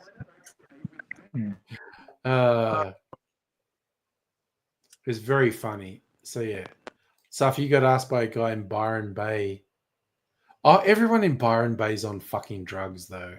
It's just like, Jesus. Sorry, Brett apologist. You're frozen on the screen in a particularly spectacular sort of. That's a I'm just screenshot. going to leave it there. Honestly, I could probably clear it, but I just kind of like that. That's spectacular. Oh, no, it's gone now. Okay. Damn! I just missed it. I was about to take a screenshot of that. Take a screenshot. That was pretty too slow. I was just too slow. That was pretty spectacular. God damn. Officers is like the screen photo. Maybe. Oh yeah. I feel like okay, I do need and Safa always gets amusement out of this. I need ice. I need to go and get some ice. Because I like my drinks to be particularly cold, and that bit of clear ice has melted about 90%. So I'm going to go out and get another cube. So I'm going to be, I don't know, gone for a minute or two, and which is going. Dr. Abigail hates it when I do that. I could put a video on. What W? Yes, please. Put a video on. Okay, and this is like what I was saying earlier. I could search for a topic that I covered in the almost 20 years I've been on YouTube. Can anyone think of a topic that I should search if we did a video on it? No? You want another? Safa wants another Clive video. Okay. Because we did have several Clive videos. All right, I'm going to search. Yeah, why not? Because AZ loved doing his Clive Palmer song. What am I doing? Clive. So the last one I did was from July. Why did I do so many videos about Clive Palmer in 2012? I don't know. But this one's from May 2012. They're all Wanga Fat Wednesday videos. Like, what am I not giving a fuck about today? But in 2012, I seem to have a little bit of a fixation on Clive Palmer. Because I had at least 3 Clive Palmer videos. Let's do this. So I'm going to put this on, and I'll be gone for a couple minutes getting some ice and a drink. Okay.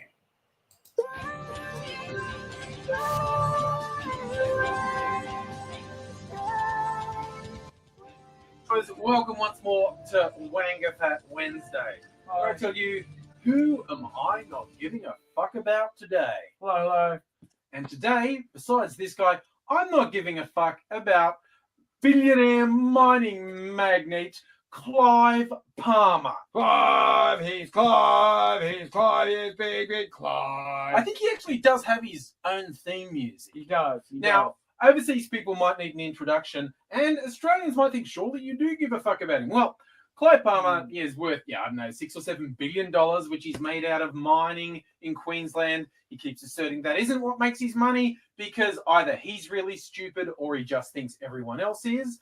And he's said a few wacky things this week. Namely, he said he was going to run in politics against the current federal treasurer, that he's going to beat him. And then he followed that straight up with the most bizarre non sequitur in recent Australian political history, where he said he was going to build a cruise ship, Titanic 2, modelled on the original Titanic. And some people said, surely you would care about that. It's like, Clive Palmer, he's subverting democracy. He's trying to... No. And here, we're going to go along and belittle the great man, Clive Palmer. And he'd appreciate that, because he's fucking huge. Okay? He's big. But kids, if you're going to pick on Clive Palmer, Don't make fat jokes. No, That's pathetic. that's sad. It's no effort at all. Don't make fun of him because he's fat. Not because he's fat. Make fun of him because he's fucking insane. Yeah. For example, right? For example, How big is Clive Palmer's head? look, that's Clive Palmer's head. Oh my God, he's huge. He's got Riha. Quickly. See, get don't make that Palmer. joke, Don't kids. make It's that joke. pathetic. Don't make that No joke. one's Clive Palmer's head won't stop bouncing, which is a problem he has in real life too. Right. See, I did it again. You've got to stop it. Yeah. So, what does Clive Palmer really look like? Do you have a picture for us of Clive Palmer so people know who we're talking about? Yeah, here we go. Oh, come on. No, don't. No, really, Clive Palmer. Oh, no, come on. Don't make that joke. No, it's cheap. Don't. Cheapest. Really? Look at this one. No, stop it. Again. You know. No, for reals, Clive Palmer. Oh, come on now. No, that's Wait, no, Right. that is okay. That is really Clive Clive Palmer. Palmer. Okay, kids, don't make the fat jokes. It's lazy. It's stupid. Don't Lame. do it. It beaches itself on the shores of comedy. See? Don't do that. Don't just do Greenpeace have to roll him back out. No, that. don't. Don't. No, it's stupid. Stupid. It's not clever. Yeah, or grown up. lame. Because of the fact he's insane and appears to be a pathological liar. In the Those are recent, two good Yeah. reasons to make fun of fat Clive Palmer with his own songs. Yeah. Clive Palmer, he's nuts and he buys elections You and know, countries. he's a and billionaire. I think that could be a job. If you actually went and said, Clive, will you pay me to follow you around singing the Clive Palmer song? That's a job.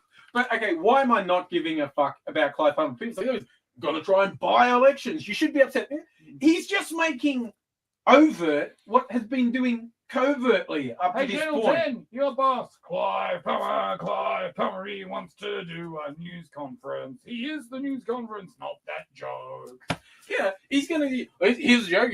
Clive is going to put the coal into coalition. Hey, That's a pun. see? Clive wouldn't get that. He doesn't No. go for that sort of shit. What's He'll that? do coal. What? Coal coalition. It's a pun, Clive. It says coal at front, and you're going to push coal's interest as opposed to, humans. Oh, forget it, Clive. And It's look, already in it. I know. See, it's not going to work with Clive because at the press conference when he said, Can you I'm going to burn build down Titanic parties? 2, he said when he's going to build Titanic 2, one of the journalists, a waggish sort of chap, sort of went, wasn't there a problem with the original Titanic and the sinking? And Clive, with no irony whatsoever, replied, we'll make this one so it can't sink. Clive Palmer, he's gonna make us non-thinky boy. And how do I know he was doing it without irony? If you put it to Clive, go, Clive, were you using irony? His response is going to be, irony? No, that's Reinhardt. I'm coal. Reinhardt's iron. I'm coal. No irony in my coal. He's not a bright man, is what I'm saying. He did not get where he is by being smart, by being hardworking, like all these mining billionaires. Got it by being really fucking lucky. Yeah, look, good luck to them. It just shits me when they want to pretend it's something other than blind luck that they found minerals on a pastoral lease. Okay? Good on you for being lucky and getting money, but stop pretending you fucking earned it. It's pure bloody luck. Okay? There's nothing wrong with that. Yeah, but just admit, like, no, I'm lucky as all get out. In short, not giving a fuck about Clive Palmer because he's just a sideshow. Admittedly, when the mainstream politicians make you want to stab your face because they're so horrible, a bit of light comedy can be a little bit of a treat. But yeah, Clive Palmer and reality, not at all on speaking terms. So when someone is that out of their tree, I seriously don't give a fuck about them. Okay, I'm back. When I had dark hair, okay, the secret, bread apologist, not my real hair color. Hadn't been my real hair color for 20 years. I was dyeing my hair. So I have a bit of a secret. What's as your well. secret? Green is not my natural hair color. Mrs. Angry does this thing. She dyes a strand of her hair. I think it's purple at the moment. Sometimes it's pink, sometimes blue. And people really like it. She always gets great comments about it. She did it for our weekend away. She dyed it the day before we went away and got deservedly got lots of comments while we were away. People saying they really liked it and whatnot. But hopefully the oldie's deep in Monty Python territory. The old song. Well, today she's had a little crackers. Nuclear bombs blow sky high. Fools and idiots sit on triggers. That's why. I like Chinese. They only come up to your knees. Again, it was I have always loved the absurdist stuff that the Monty Python people did. There was I remember watching this doco. There was a pre-Monty Python thing that a lot of them were involved with, and I forget what it was called. There was this one sketch that Michael Palin was the central thing, and they were treating like the English Civil War like it was a rugby match, and I forget which element it was. And they're all, because in rugby players would all get in a spa together, which, okay, sure, bunch of naked dudes getting in a spa together, that's fine. Yeah, that's not gay at all. Not gay at all. But had these guys, and he was talking about like the Battle of Hastings or something. Reminds me of a meme I saw today. I'll pass it. And the king saying something like, yeah, at halftime we were 10,000 down, but I thought we could come back, and we really did. And Earth W, that was genuinely surreal. I thought that was a invisible version of you talking for a moment there. Yeah, but you're back now. That's making a cup. I'll get that meme. I'll pass that over into Discord. You just remind me of it. But yeah, the thing is, like, okay, Monty Python got famous in the 70s, but a lot of the people in the Monty Python troupe, they were doing comedy stuff on the BBC in the 60s. And like John Cleese was doing stuff with Ronnie Barker and Ronnie Corbett, and Spike, they would do stuff with, like, there was an earlier version of the guys from Lancashire, like, you know, young people today, they wouldn't believe it when we said, there was a version of that was done 10 years before it was done for Monty Python, and it was different comedians. There was some of the Monty Python people were in there, but also people outside of the Monty Python were in. Again, the British entertainment industry is just incredibly incestuous. I don't remember that one. I remember the Philosophers Football. The Philosophers? Yeah. They're playing soccer and they had yes, the Philosophers walking around the oval. Yes, that was, and what I loved, it's because you had to have basically had a university education to understand the jokes they were making in there. It was ridiculous. The Philosophers Football match was absolutely ridiculous. And when I say ridiculous, I mean that in the best sense. Oh, I sent that football meme to your Discord. So let's have a look. I've got Discord open. Where is it? Oh my god. So this is slightly different. I did see you post this on Facebook, I think. This is not what I was thinking of with a rugby thing. I've decided to get into rugby.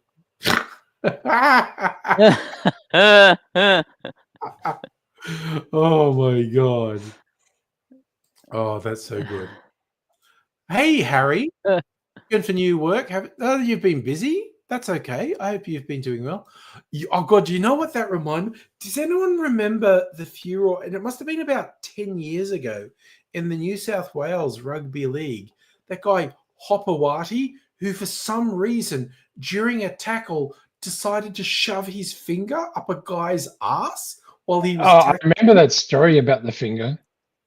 No, like that dude got fucking There were pictures. suspended because he Yes. just decided while tackling someone, he wasn't grabbing their ass, he was shoving his finger up the guy's sphincter. And I was just like, what is going through your mind when you decide right about now I'm going to stick my finger right up? Because Hopewadi was publicly a mad homophobe. But he was also into sticking his finger up guys' butts. And I was just like, That surprised me. What the fuck, dude? Yeah, Harry wants some of that rugby action too. We're all about, if you want to get some kinky action, here on the stream, we're big supporters of it. That's right. Just go to nudist beaches for some leather balls.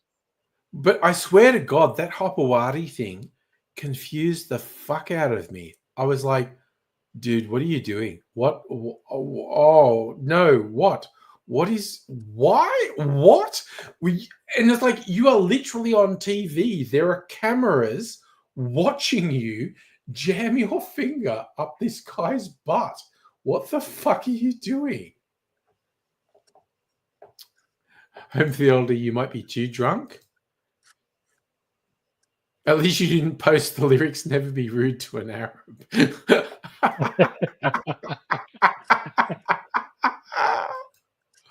Oh, God. Oh, okay. Here's one I remember. I think it was on the Contractual Obligation album, because I've got a bunch of Monty Python albums on vinyl. And I think it was the Contractual Obligation album. They had the thing where it just was introduced with a very BBC voice going, and now the sound of John Denver being strangled. And it just starts with, you came on my pillow. And like John Denver sued them or something.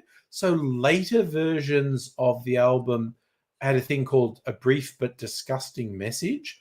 And it was something like, on the advice from our lawyers, the track that was previously here has been removed. It's just so fucking ridiculous. Safa, I think have the original one with banned from the NRL for sticking fingers up people's butts. Yes. Oh my God. A massage from the Swedish Prime Minister. That was it was a massage from the Swedish Prime Minister. But anyway, I swear to fuck, there is a massage place just up the road from me, and there is no goddamn way they're legit.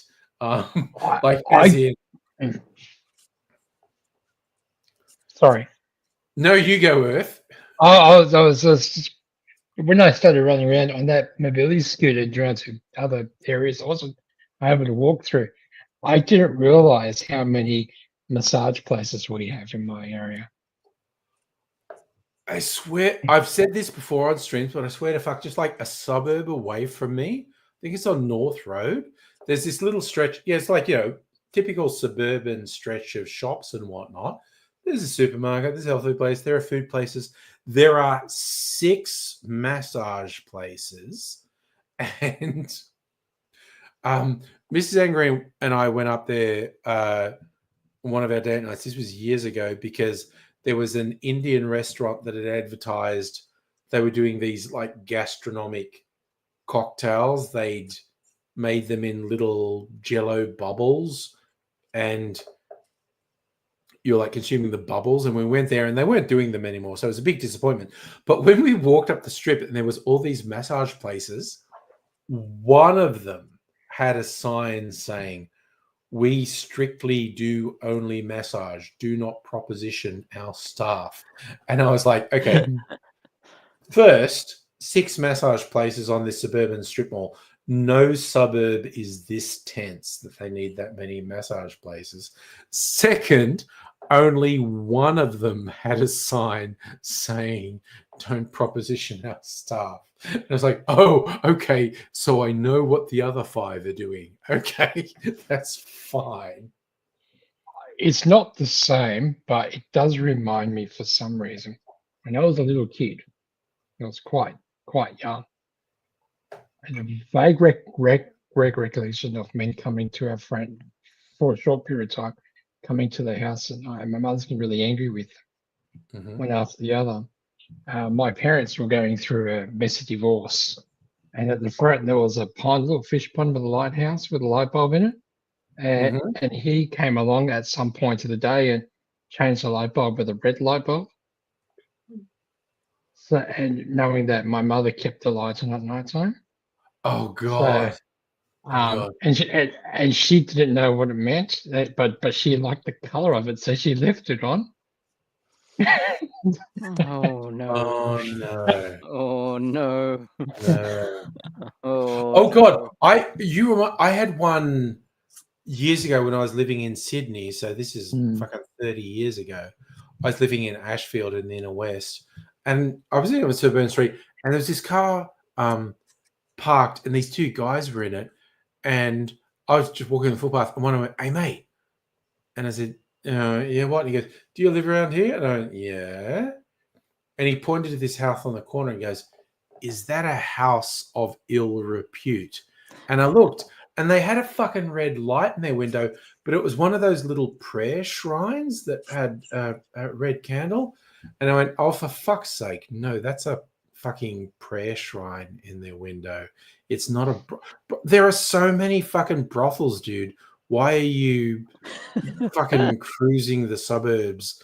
Look, no, it's not. Just look them up. Yeah, for fuck's sake.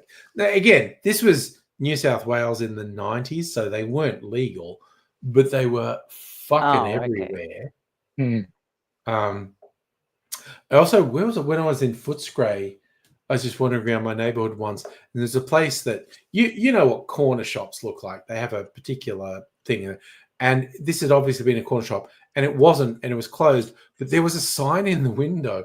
Someone had obviously been running an illegal brothel out of it for a while, and there was a sign in the window that essentially said, "This has been shut down." It had been an illegal brothel, and it was just around the corner from where I was living, and I was like, damn, I did not know my own neighborhood, and I didn't know this was just around the corner. Not jokes. I wasn't doing, but it was really funny. It was just around the corner from where I was living, and I legit had no idea. There was a house. Sorry, there was a house we moved in. We just had the one child at the time at the north side of Brisbane. It was at Northgate, I think it was. Yeah. And we were in there, and one of the neighbours said to me, "You might want to check under the house for syringes and stuff, because the people before us sold drugs, but it was also a bit of a brothel."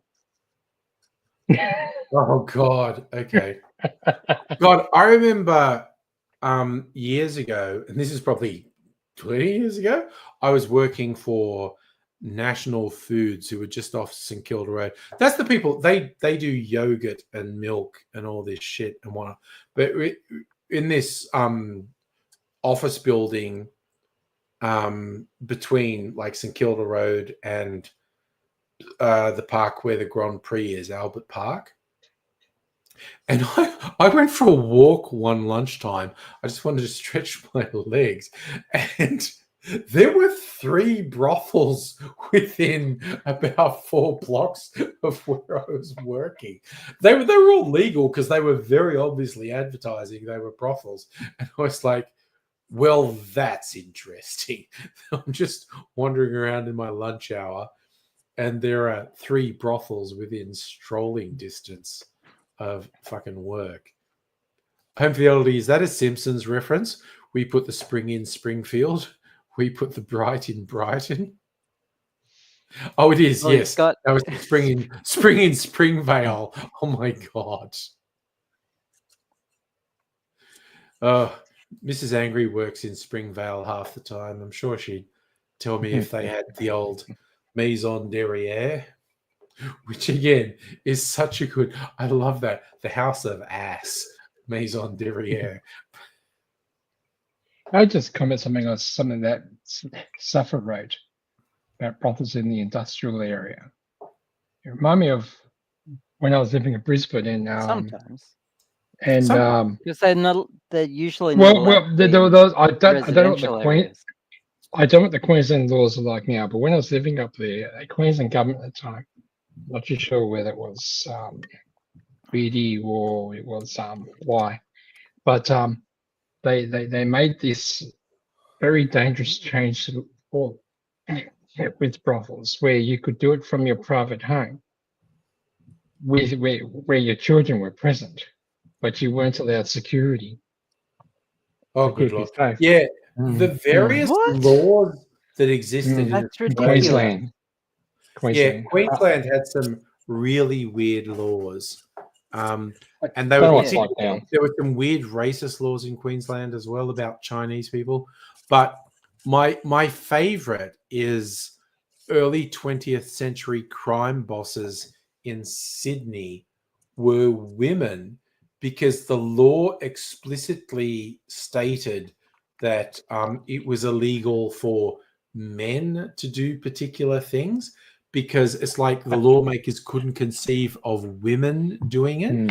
So there were two crime bosses in Sydney in the early 20th century who were women, and it was extremely hard to prosecute them because the laws on the statutes explicitly made it illegal for men to run brothels and men to do so, because they couldn't conceive of a woman doing, and they weren't fronts for men. They were the ones running it. It was Tilly Devine and Meg. I don't, but it was Tilly and Meg, and they were like, we have current, like, oh, gang wars, people killing each other. Meg and Tilly had fucking gang wars in early 20th century Sydney, and they were violent as fuck. I read the book, one of the enforcers, the only one of that generation of criminals who died of old age. His nickname was Chow. I forget what his real name was, but he was known as Chow Hayes. Chow was a slur about Chinese people, and this guy had a slightly Asian cast to his eyes, and so he was given the nickname Chow because they thought he looked vaguely Chinese. And he was the scariest fucking enforcer for these crime gangs, and he was an absolute sociopath. Like, he had no qualms and he had no fear of anything, and for whatever weird quirk of fate, he was the only one of this whole generation of criminals who died of old age. And there was a book, like, a journo found him. He was living in a halfway house as a pensioner in his 80s. He was still alive. And this journo found him and said, I want to record your story, but don't bullshit me. Like, as soon as I think you're just talking bullshit, I'll stop talking to you.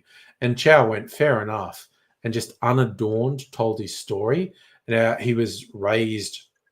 He was really interesting because he was raised by a single mother, and that was apparently kind of common, that, you know, in the early 20th century, women of loose morals who had children and the men were never around, they raised these boys. And a lot of the guys in the gangs came from single mothers. And Chow said to the journalist something along the lines of, oh, I think it's because I never had like a father to smack me into line. Like, so I just thought I could do anything because no one ever disciplined me. And the journalist was a bit more nuanced and said, I think there might have been other socioeconomic factors in there. But they were like these hardcore criminals, like, even in his old age, like Chow reminiscing, he's going like, the amount of shit we stole, because he was living around Chippendale, which was a very unfashionable area of Sydney in the early 20th century, but it was extremely fashionable in the late 20th century because it's only one suburb out of the CBD. I lived there in the 80s and 90s. And he was like, we stole so much. We had so much money. I could have bought like half of Chippendale and been a multimillionaire so many times over. But it's just like, we were just dumb crims. We had lots of money and we would go to illegal casinos and blow it all and be in hotels and be with sex workers and do alcohol and drugs. And we were just blowing millions of dollars because we weren't thinking beyond tomorrow sort of thing. And most of his associates died really young because it's very violent. But he was just like scary. When you read the stories, he was scary as fuck. And he was definitely a sociopath. Like he had no fear. He had no thing.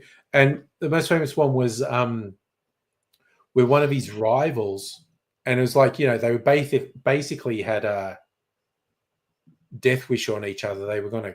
One of them was going to kill the other because they were in rival gangs. And one of them had Chow's house sort of under surveillance, and he mistook Chow's nephew for him and killed his nephew. And he thought he was safe. He thought he'd killed Chow. And it's like, oh, that wasn't Chow. I'm so dead. And he just fled. He left Sydney for months. And he thought it had calmed down. And he came back. And there was a nightclub under Martin Place in Sydney. The venue's still there. It's downstairs from Martin Place, right in the middle of Sydney. And it was like a jazz club. And he was there. And Surplus? I forget what it was called. But Chow was after him for months, and then he showed up at this nightclub, and this guy who'd been after for months was in the club, and it's a really busy club, and it's full of people. And Chow sees this guy and walks over to the table and says, "We need to talk." And the guy says, "We can talk here among all these people." And Chow says, no, come upstairs with me. We need to talk in private. And the guy knows Chow's going to kill him if there's no witnesses. And he's just going, no, you can say it here. And Chow's going, no, just come up and talk with me for a while. I just want to talk. And the guy's going, no. Chow's going, no, come talk. And the guy eventually challenges him and says, if you've got anything you want to say to me, you can say it here in front of everyone. And in a nightclub full of people, Chow Hayes went, fair enough, and pulled out a revolver and put 3 shots into the guy. And the guy goes backwards and everyone's freaking out. And he just kicks the table over and puts 3 more shots into the body on the ground and walks out. And the cops show up and there's a body with 6 holes in it. And the cops say to the 100 people who are in the club, who did this? And everyone's going, I don't know. There were no witnesses. And it was just kind of, if he is crazy enough to just pump someone full of bullets in front of, no, I am not testifying. And there were so many cases where he had either stood over someone or actually killed someone, and he was never prosecuted because there were no witnesses. And we all know, like, I am not testifying against this guy. No way. And we all know what Australian police are like with protection. Oh yeah, and the cops were bent as fuck as well. Yeah, the cops New were South all Wales criminals. cops, Queensland cops, they're all It's always been a competition between New South Wales, Sydney cops and Queensland cops as to who's the most fucking corrupt. But that was the other thing. Everyone knew the cops were all fucking bent and you couldn't trust them. But yeah, I have to admit, I fucking love the story about this guy was such a homicidal maniac. For the longest time, no one would testify against him because it's like, no, dude, you testify against him, you're dead. Mhm. And him and his sidekick only ever got convicted when the cops falsified the evidence, which again, I find hilarious. Cops lying under oath was the only way they got a conviction against him. And there's this whole thing when they got convicted, they were shouting at the cops like, "You're a lying piece of shit. You know, you'll get cancer of the tongue for your lies, blah, blah, blah." And the weirdest thing is they were guilty of the crimes they were being prosecuted for, but the cops had no actual evidence. So the cops falsified and it's just like, this is so weird and twisted and fucked up. It's just like, oh my God. I think there was one season of Underbelly, you know, that crime show that there was a couple of seasons of. I think there was one season of Underbelly that was about the women crime bosses in the early 20th century Sydney. But someone should do, like, this book. The book's called Gunman, Chow Hayes, Gunman. And it's just like, because apparently this guy, old man at a halfway house, had no ego and just told the story. It's like, oh yeah, you know, I did this, and then I did this, and then I did this, and then I did this. And even to the point, like, he gets let out of prison in his 50s or 60s, and he gets mildly annoyed at someone at a pub who he thinks is cheating at gambling. And so he just walks out, and he walked out to get a gun. And then he just walked. It's like this 60-year-old man just walks back into this pub with a gun and pops someone who pissed him off. And of course, he went back to prison again for that. And it's just like, yep, no, this guy is a fucking sociopath. Because of the convict sentence. I don't think it's that simple. Although, oh my God, okay, no. Earth W, you're my generation. You're old enough to remember. Do you remember a musical guy from the 70s recorded under the name Dave Warner from the Suburbs? No. Okay, he had a couple of killer tracks. Halftime. I was a little kid in the 70s, so.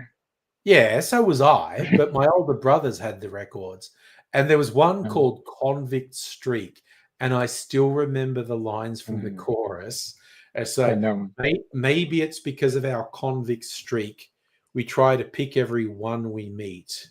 Don't criticize what you don't understand. If you think I'm talking shit, you don't belong in this land. And then they go, the Poms are weak as piss, the French are queer.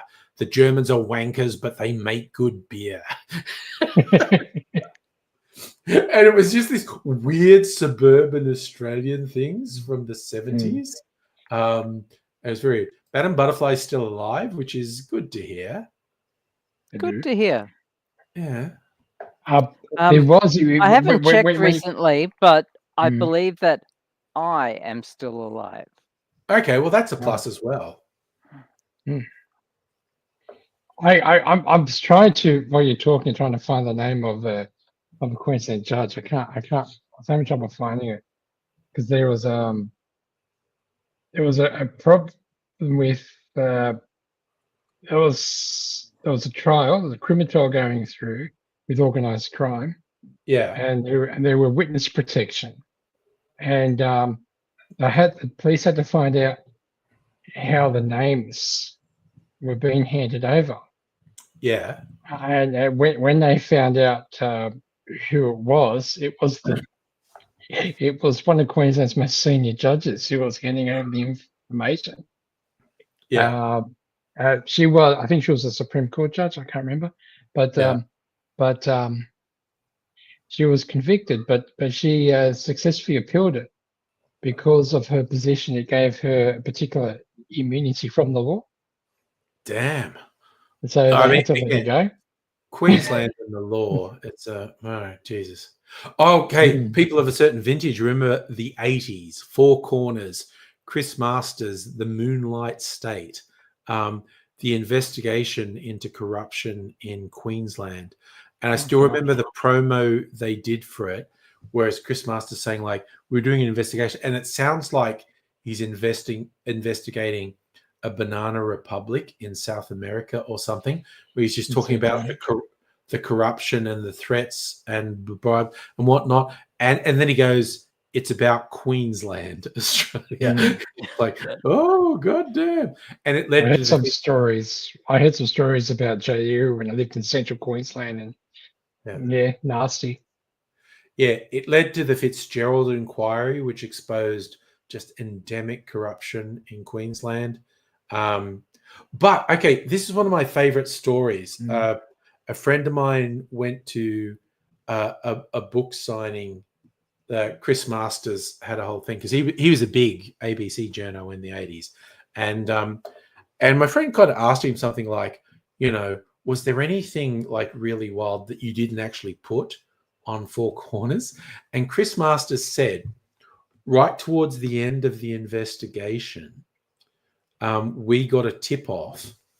Someone called us anonymously and said, I've got the thing that will sort of unequivocally incriminate Joe Bjelke-Petersen and the highest levels of the Queensland government. And this will blow the lid off everything. And you need to meet me in this hotel room at this time. And for one reason and another, they weren't able to do it. And they kind of thought, we have enough material and we don't know who this is who's calling us.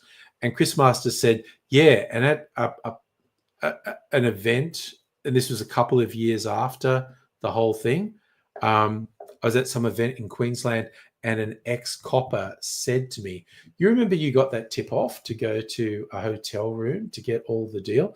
And Chris Masters said, yeah. And he goes, that was to set you up. If you had gone to that hotel room, when you opened the door, there would have been a naked 12-year-old in the bed. And as you stepped through the door, a whole bunch of police cars would have come in behind you and arrested you for being a pedophile. And Chris Masters is just going, fucking what? And the cop said, yep, no, that was also. And he's just going, oh, that was just random chance. I did not go to that hotel room.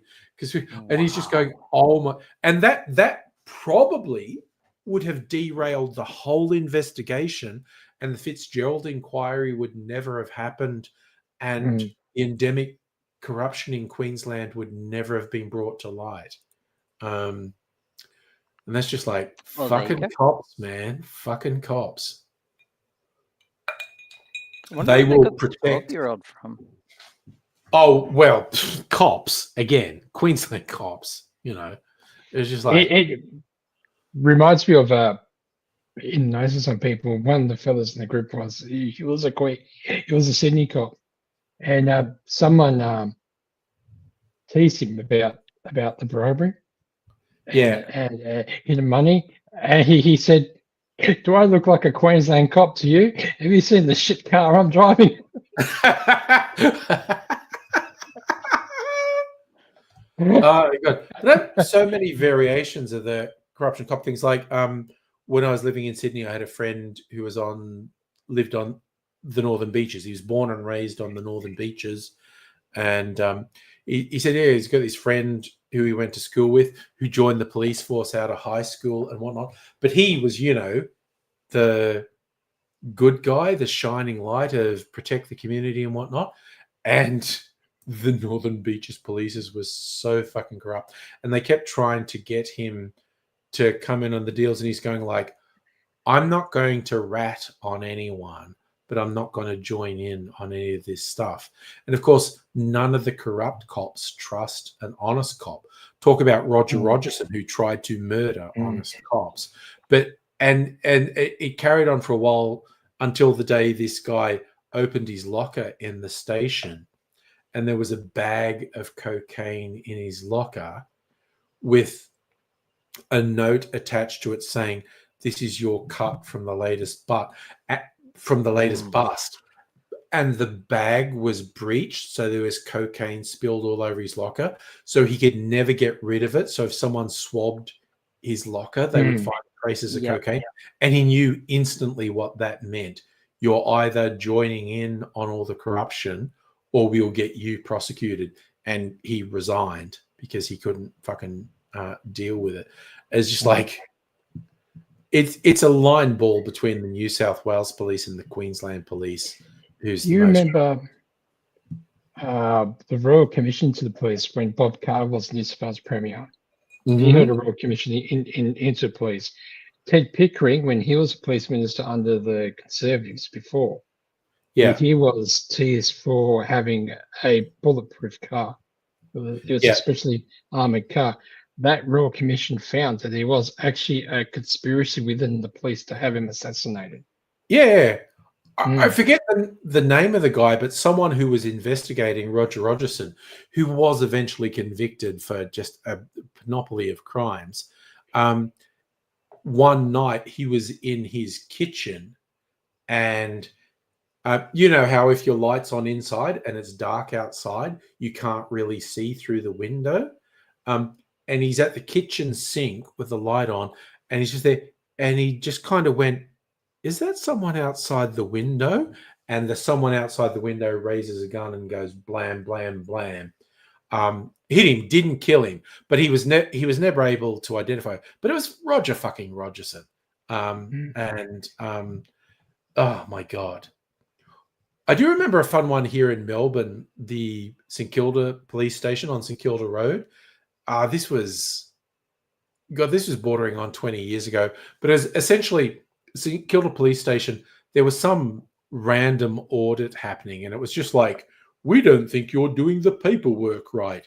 Are you, really recording all your interviews and arrests correctly?"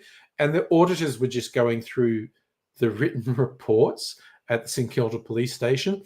And one day the auditors came in, and there was like a post-it note stuck to a file they were looking at that just said, "Lift up the ceiling tiles in interview room 3." And they went, "Okay."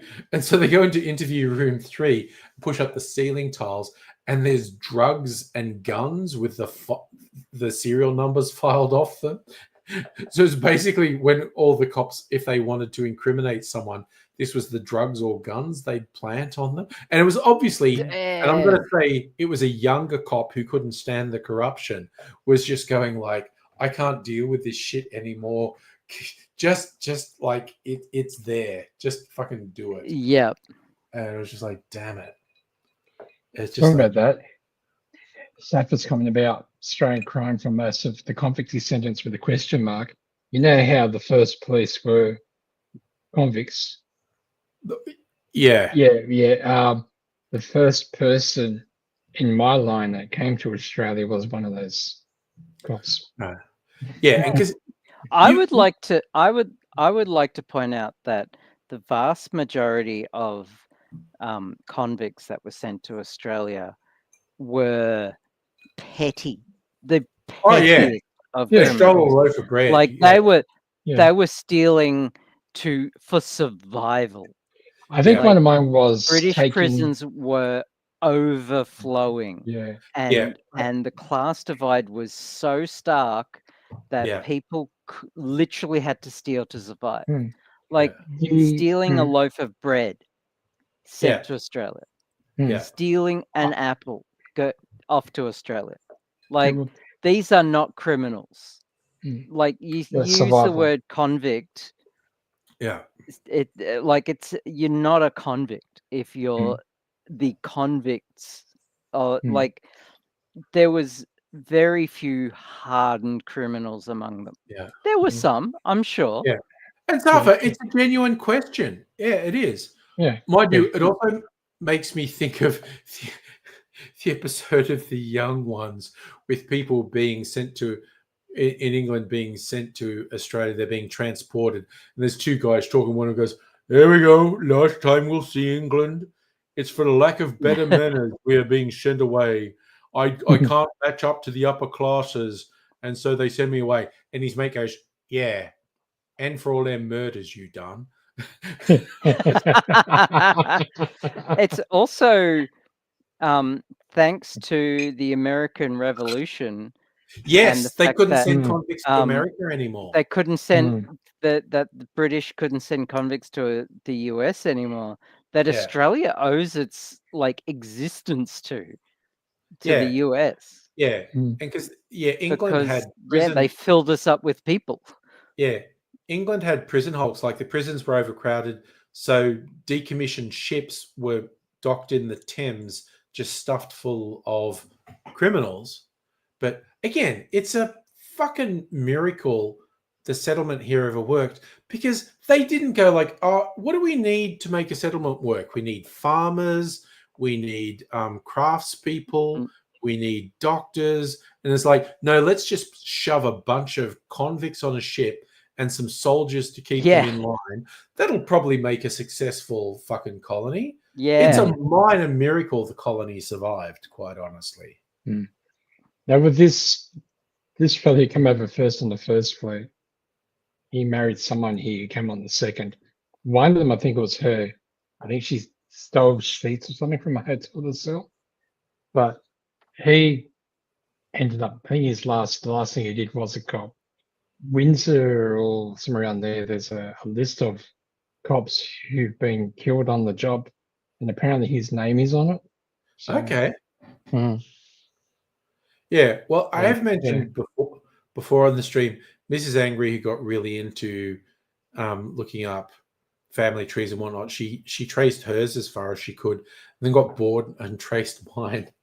And we found 3 brothers who were highwaymen. And like they were literally holding up stage, and there were 3 of them, and they all got caught and transported. But then after they served their term, they moved out west to the general area where I grew up around Dubbo, and they became huge landowners, and they became stalwarts of the community, which is just fucking hilarious. They were holding up stagecoaches, got sent to the other side of the planet, served a term, and then became pillars of the community. It's hilarious. Life be like that. It's could I get her to help me with my family tree? She honestly might be interested. She's kind. You were going to come over on election when you night. sober up. I'll mention it to you, because come over. You were talking about coming over on election night. Mrs. Angry loves that stuff. Everyone's related to King. Also, Safa, King Arthur's not real. That's not a real thing. I am King Arthur. Strange women lying about in ponds distributing swords is no basis for a system of government. Now, I think a cousin of mine is the one who's dug the further back on part of the family on our shared side. I think the furthest back she found was the early 1800s. Yeah. In either Germany or Austria, one of those. Yeah. Who came over here in the late 1800s. He went to America. He went to America with his brother, and then he wanted to get here. Then he went on a line further to London, met someone, got married, and came over here. Yeah. Yeah. So my mum's side is Irish, so that was a bunch of convicts sent over a period of 100 years. My dad's side is Scottish. Like my surname, pretty much anyone, it's a relatively unusual surname. Pretty much anyone in this country with that surname probably traces back to the same individual who came here as a free settler in the 1800s. But yeah, my mum's side's a bunch of Irish convicts. Sorry, I was also thinking up stuff that I knew from when I was in Bathurst at college, talking about bushrangers.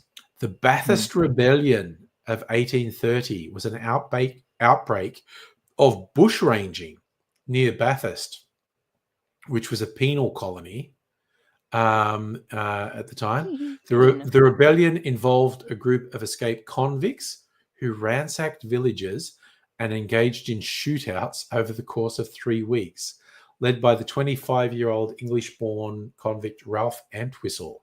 So they were known as the Ribbon Gang, and it was the biggest ever bushranging gang in Australia. There may have been up to 80 of them at one point. There was a period where the Ribbon Gang were just rampaging around Bathurst. A whole bunch of escaped convicts just going on a friggin' rampage. So... Well, mine is the only convicts are the English. Those two. Otherwise, they're all free settlers: German, Irish, Scottish, Welsh, Yeah. whatever else. Others there. Yeah. That's why, like, I have fun because when I was in the sun, I was younger and I had that kind of Mediterranean complexion, and get asked where I come from and so on. And I was at university in Brisbane, I think it was. And they asked me a question, and then someone said, he's trying to find out where your family came from. Because I wasn't really paying him much attention. And I said, "Oh, you're asking how they came here?" And he said, "Yes." And said, my first relatives, yeah, they came here by boat." And he got really angry and he walked off. And someone said, "Why do you have to do that?" I said, "Well, it's true. They all came by boat." That is true. I have seen that as sort of stencils and stuff of an image of like first settlers in Australia labeled boat people. After they came here before the invention of aviation. So yeah. Also, just referencing once again the Bushrangers, the Ribbon Gang. There's still a Ribbon Gang lane in Bathurst, which is apparently the site where the key members of the Ribbon Gang were all hanged, and they were left there for a while as an example to, like, the corpses were left hanging for a while in this location as a message to other would-be ne'er-do-wells. Hey, Safa. This is for Safa. Trotsky. I haven't read it yet. Got a whole bunch of books there. Okay. Also, the old communist Trotsky. I remember because I used to hang out with anarchists when I was in Sydney, and they really enjoyed baiting communists, particularly sort of fringe communists like Trotskyites. And this one guy I knew who was a huge shit stirrer at various parties when the Trots were there, he'd do it like as a joke, like as a riddle. Why did Trotsky get an ice pick stuck in his head? And they go, I don't know, because he was a fucking trot. or the other version was because he fucking deserved it. And so the hardcore tankies would get super upset that this anarchist was making jokes about it's funny that the communists murdered each other. And it's just like, he was. I'm looking for a photo for there's a photo for Sapphire. Couldn't find it. There it is. I'm going to share it to Discord so you can bring it up for Sapphire. I can bring it up if you put it on the Discord. I don't know how to do it. It's not worth going through learning. There you go. It's up. It's coming up now. Wait a second. There you go. Sapphire. Sorry. You with your coffee mug. That's a really good coffee mug. I like it. Where is it? Sadly, I broke it, but yeah. Political agitation. It's actually a political agitator, but yeah. Political agitation. That's a great coffee mug. Oh dear. So Safa's busy hiding from Putin because he doesn't want to get drafted. Oh, Putin can find you. Yeah. You definitely don't want to get on his radar. The one that I've mentioned before, there's a podcast called Sad Oligarchs, which just traces the number of wealthy people in Russia who spoke out against Putin, who then died as apparent suicides. And it was like talking about, well, there's a lot of sad oligarchs in Russia who killed themselves. Just after they fell out of a window. There were some who tripped and fell out of windows, some who landed on several bullets. Some who landed heavily on bullets that they dropped on the ground. Yeah. On banana skins. Yeah. But the one that really did my head in was that mercenary group, the ones who got the shits with the Russian military, and they were storming towards Moscow. and it was a real whole thing. And eventually, they like formed a détente with Putin and said, "We were just trying to make a point. Your military are fucked." And Putin went, "Yeah, okay." A week later, the head of that mercenary group died in a helicopter crash, and that was Putin saying, "I don't give a fuck." And I was like, that is the most baller shit. That guy's a fucking gangster. Like I'd always thought he was a gangster up to that point, but when the head of this mercenary group who'd been his bully boys around the world, the Wagner Group, yeah, and he had apparently made peace with them, and a week later he fucking whacked the guy, and I was like, holy shit, that is fucking hardcore. That is out of control. That's amazing. And not to applaud Putin, but for fuck's sake, that is some hardcore shit. Again, because I don't like Putin. He's an awful person.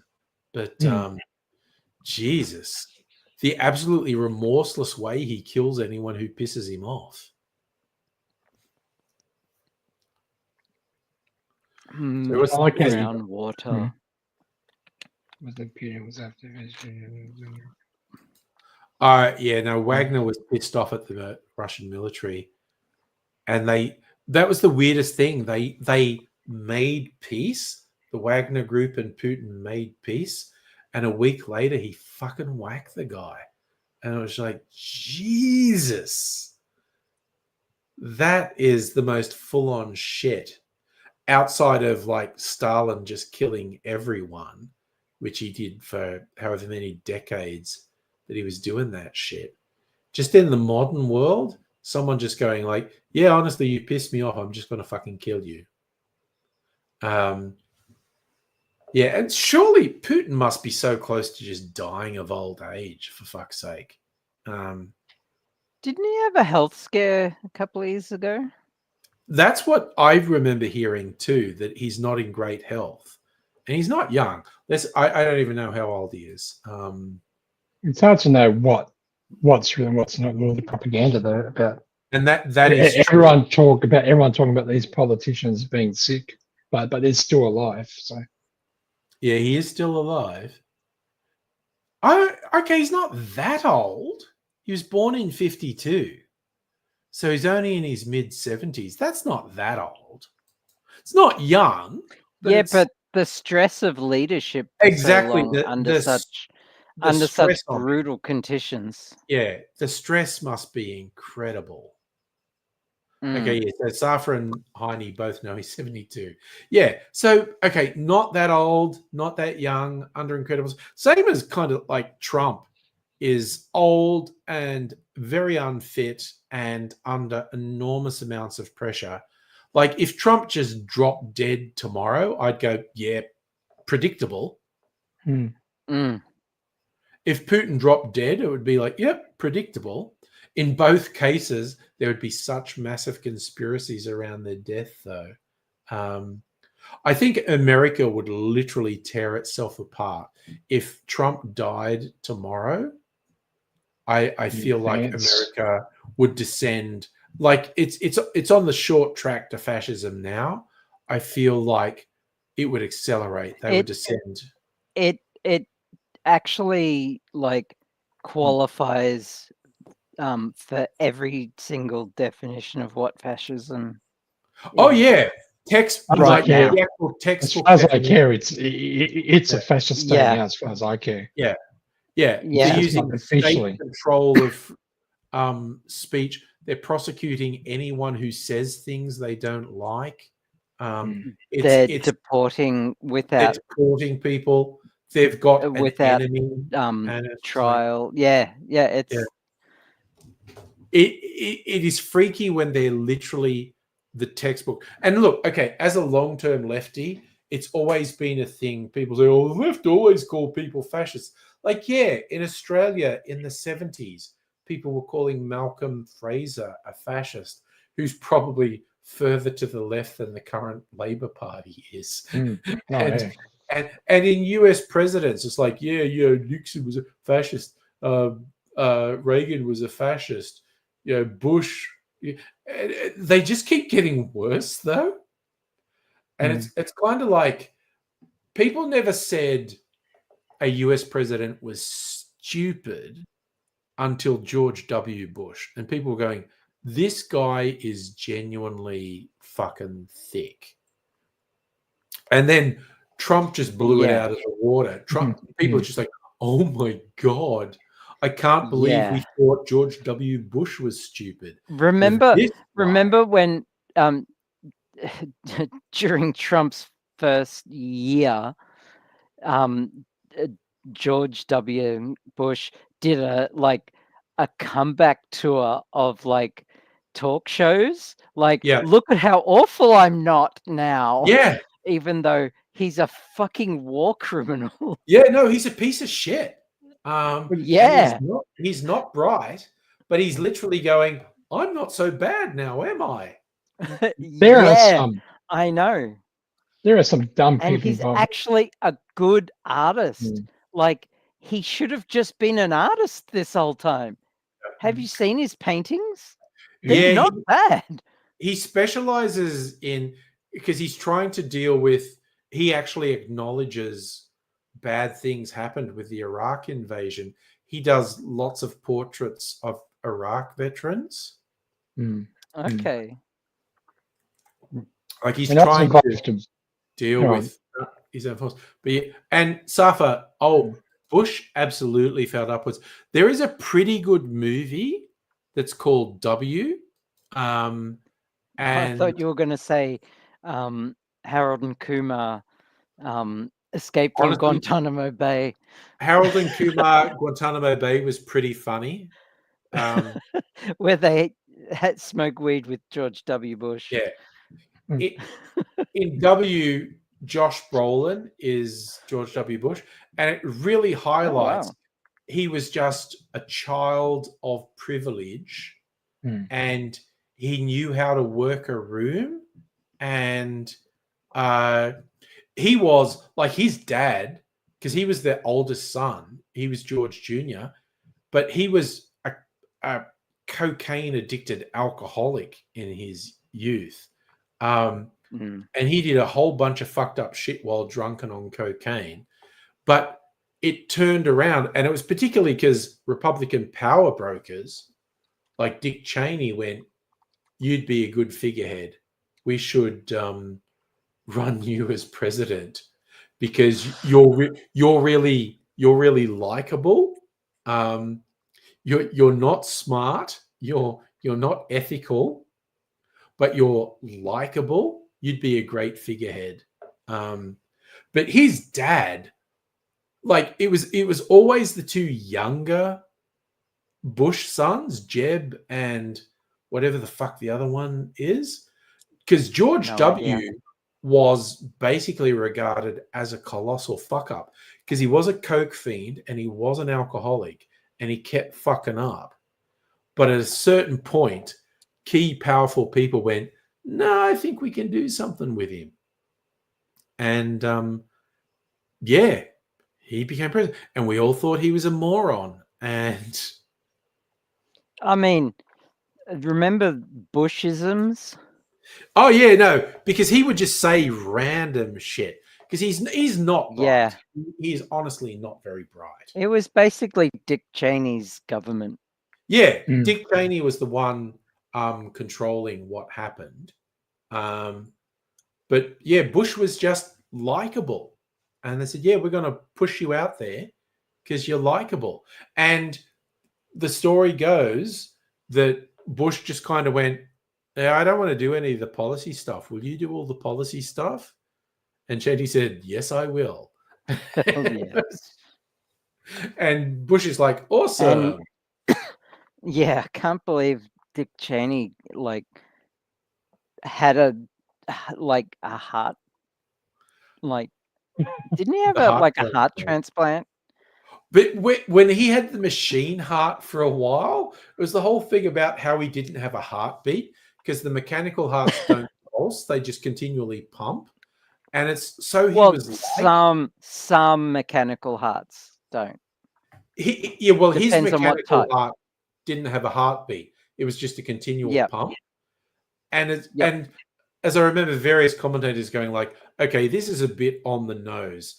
Dick Cheney's like a freaky James Bond villain crossed with a zombie that doesn't have a heartbeat," and it was just like, Yes. Jesus. And the joke was that he had a heart transplant where the piece of coal used to be.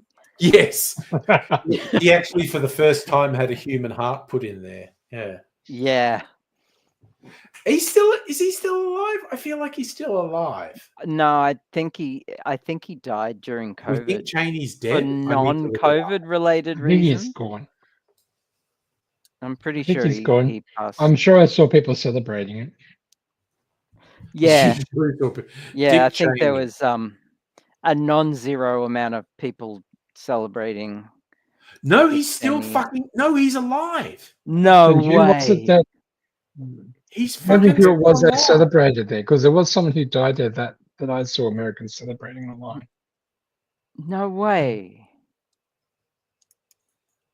I'm looking him up on Wiki. No, there's all these very. No, is he still alive? No. He is an American former. He's still alive. Born in 41, so he's 83 now. No, he's still alive. Give his head. Oh my god, he is the undead. He is just fucking wild. That's fucking wild. Dick Cheney is still alive. Well, I guess it's not cardiac arrest he'll die from. No, well, I think he has a human heart now. He had a Right. machine heart for a while. I Mm. think he has a human heart now. But that's the thing. You get a heart transplant. You are on the edge of death every day from then on. You have to be on so many drugs to stop your body from rejecting. It's the whole thing where, organ transplants are great and they're amazing and whatnot. But I saw a doco on it. It's like a lot of the general public are on the mistaken impression that if you have organ transplants, you're hunky-dory and everything's awesome. It's like, no. You're this far from death all the time. And somehow Dick Cheney but he's not healthy. Like his last public appearances, he's in a motorized wheelchair looking like Dr. Evil from the fucking hospital. It's so fucking weird what a stereotype of an evil creature he is. It's fucking weird. Oh my god. It's just,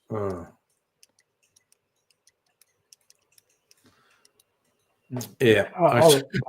We get the weirdest topics, which I love. Anyway. All right. I'm going to drink more alcohol. Sneeze. Just saved the stream from hearing a sneeze, and all the sneeze fetishists just like got really disappointed. Disappointed. Yep. Because I've told that story before. Sneeze fetishists are a real thing. Shouldn't be surprised. People are so fucking weird, honestly. I remember how I found out, how I learned what scat was. Oh, that was a terrible Someone, there was this fella, he sent me his message and he says he's into scat and said blah blah and it said, oh, what's that? I don't know. So he said, oh, it's easy if I show you. So he sent a photo of himself. Oh, good Lord. Okay. I have a cast iron stomach for all sorts of things. I don't vomit easy, but that made me throw up. No, that made me throw up. It was from it was awful. Naturalists, where a thing they do to investigate what animals are in an area is identify animal scat, and so that's why I knew it's shit. And so when someone starts talking about it with humans in terms of a sexual fetish, it's like, what the fuck? Scatological humor. Exactly. Oh my God. Okay. Sorry. It just popped in my head. We were showing AZ videos earlier. He literally invented a term where he would assert and it was for a particularly unpleasant sexual practice. And he'd go, it's called Picadio. And I was like putting it into search engines and going, that doesn't exist. You have invented in your head something really fucked up and have declared it has a name. And I am just searching on the internet and it doesn't exist. And he's going, no, dude, it's not a thing. Literally, you made this up in your head. Picadio, P-I. It was literally in his thing. It was someone who penetrates knife wounds. So, and he asserted it had the name Picadio, and I was like, I looked it up. I tried to look it up. It doesn't exist. It returns no results. That's just something you made up in your weird, fucked up head, and convinced yourself that it was a thing.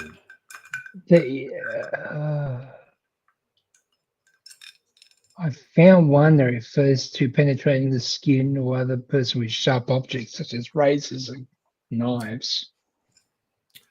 No, this was actually penetrating knife wounds with a penis. The wounds caused by. Yeah. And that was just something that he made up in his little fucked up head and decided it was a thing.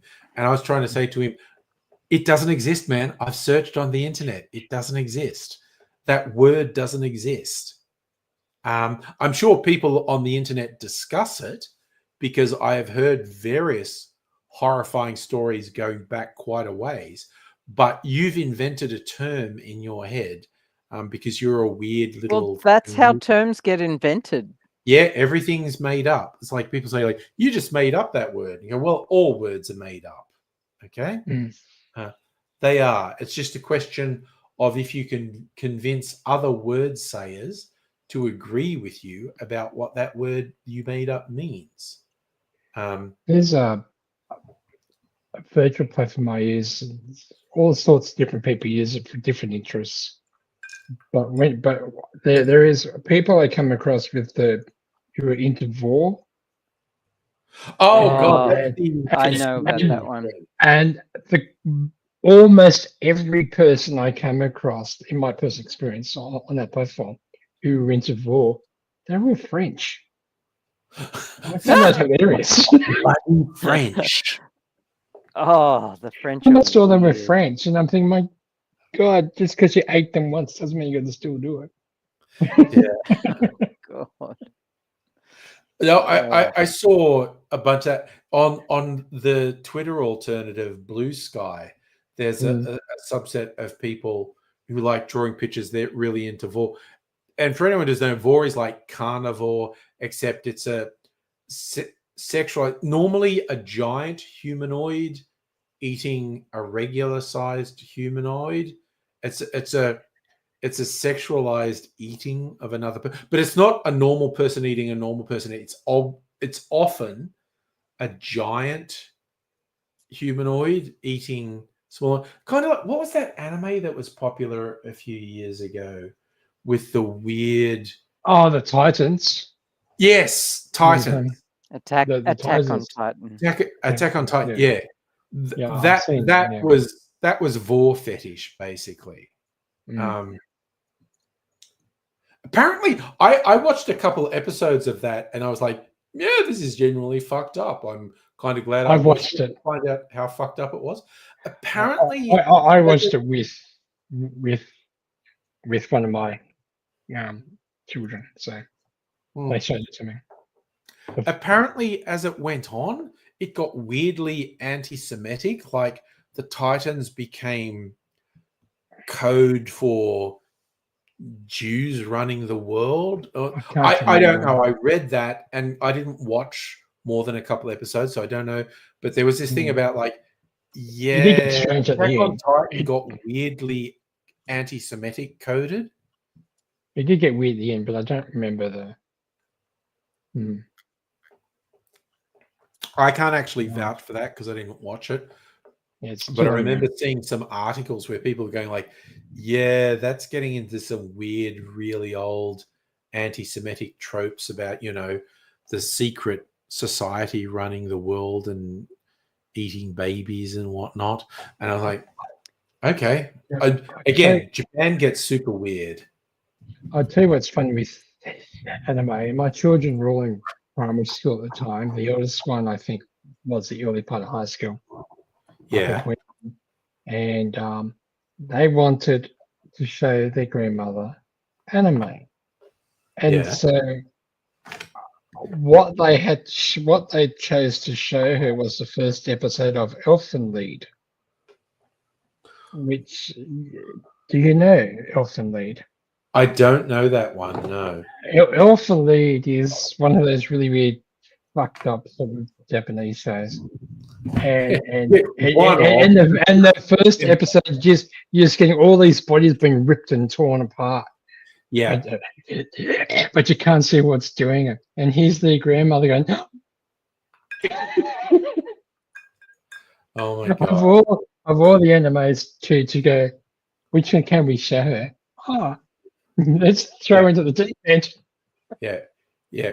You get some really show her weird Tokyo Gore Police. Yeah. I don't know that one, and I don't have any contact with them anymore. So. It's like one of the original, like it's live action as well. I've got that on DVD, and in fact, there is a video on the Angry Aussie channel, Watching Movies with AZ and Angry, where I make AZ sit down and watch Tokyo Gore Police. As in G-A-U-L or no, G-O-R-E, Gore. And it's just basically they deal with demons that rip people apart and whatnot. And the running joke was AZ was very soft and delicate and didn't like gory stuff. He doesn't like when people's insides end up on the outsides. And of course, we all know AZ was a weird little fucked up mutant. But when we do these, we're basically doing a commentary track for these movies. He'd pretend I was forcibly subjecting him to watch them. There was a much more comical one, a Japanese one called Big Tits Zombie. And it was, and I remember it was a joke because I remember posting it on socials, and this was probably like 15 years ago. I was in JB Hi-Fi and I took a picture like, hey, I was going to get a movie to watch this weekend, and I'm tossing up between Citizen Kane and this one. What should I get? And this one was Big Tits Zombie, which is actually 3D. It came with 3D glasses. And it's okay. I actually should look. Now I'm thinking of it. I should look up how many times that's actually been viewed on YouTube. The first 3D movie I saw was that I was 12. It was an R-rated movie at a cinema at Parramatta. I was with my oldest brother and some of his friends, and the person selling the tickets let me in if they paid for the adult ticket for me, and he turned the other way. And so the 3D movie was horror. It was some little like worm or something. It went into someone's mouth, and then you just see all the blood and guts, and this thing burst out coming for your face, and it was just getting bigger and bigger. It was going to people. So that was my first 3D movie. I loved it. It was great. Okay. So I'm looking up our Watching Movies video, Tokyo Gore Police, which is from 13 years ago, has been viewed 3,500 times. Yeah. And okay, if I can find Big Tit Zombie, it's been viewed a lot more just because of the name. And I actually have a lot. Wait, has it been fucking... Oh, I feel like it's Has it been deleted for being too rude? I said, Okay, so Safa has just posted a Lord of the Rings fact, and I don't know if it's true or not. okay, well, wait a sec. I just worked something out. I was looking at the wrong thing. I'm looking at lots of zombie shuffle videos. I want to know. Oh yeah, big tit zombies. Oh my god, it's been watched 500,000 times. Okay, good. Okay. Oh, apparently Tokyo Gore Police is on Crunchyroll, maybe? Yeah, probably. Oh, Did you know Sauron's tower is taller than the Tower of Barad? That doesn't sound the right Dark to Tower. me. Yeah, and also So we're talking about Barad-dûr there. Yes, the Dark Tower. All right, let's just see what the internet says. Well, for starters, Tolkien was notorious for keeping details like that vague. Yes, exactly.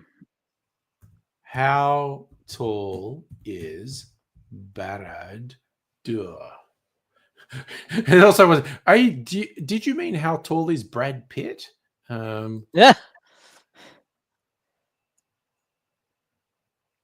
Okay, this is very wrong. Oh no, that's Lego Barad-dûr is 83 centimeters. Sorry. Yes, that's a bit wrong. One wiki Tolkien to rule actually built a 27-foot tall bigature, basing his appearance on illustration by John Howe, done originally for Tolkien calendar 19. Using the size scale and model, the tower is shown to be around 5,000 feet tall. But that was Tolkien that was Howard Shaw's depiction. Surreal size.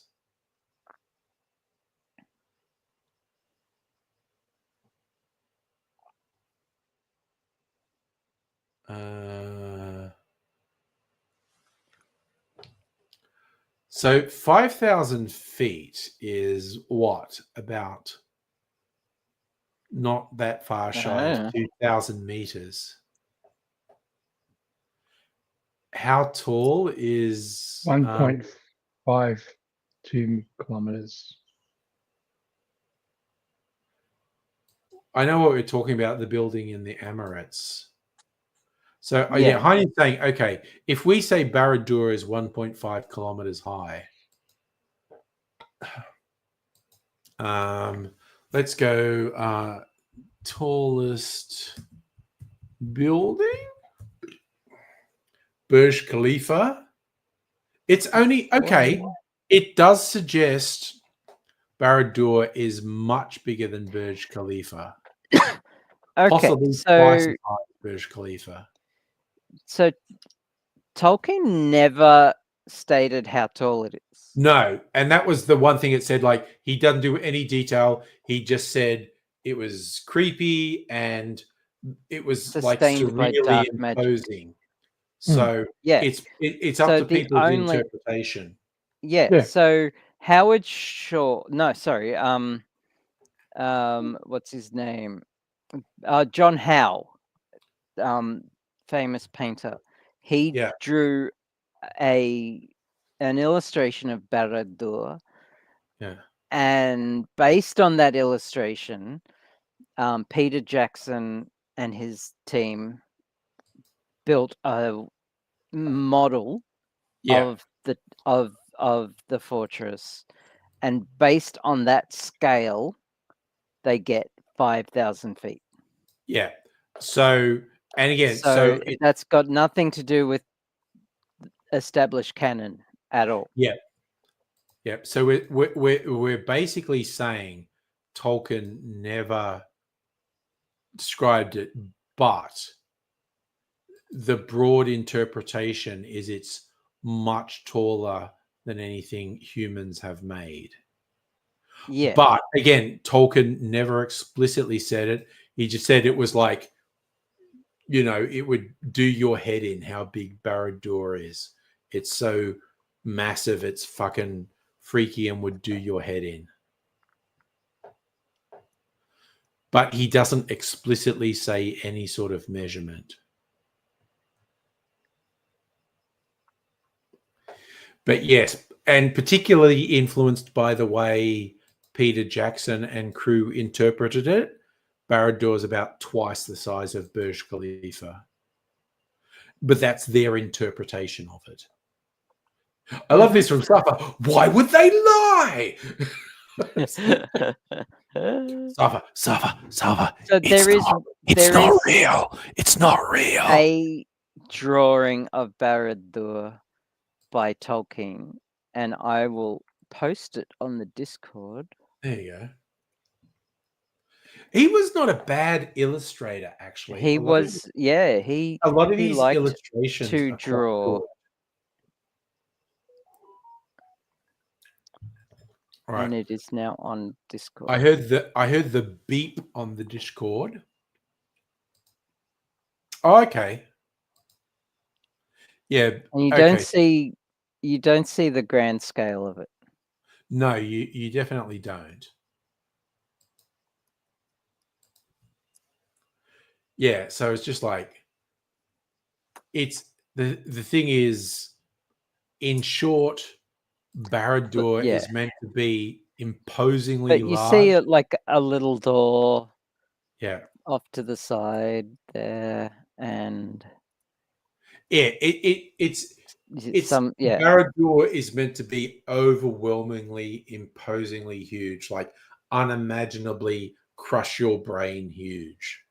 And you think about it's not so much the size, but the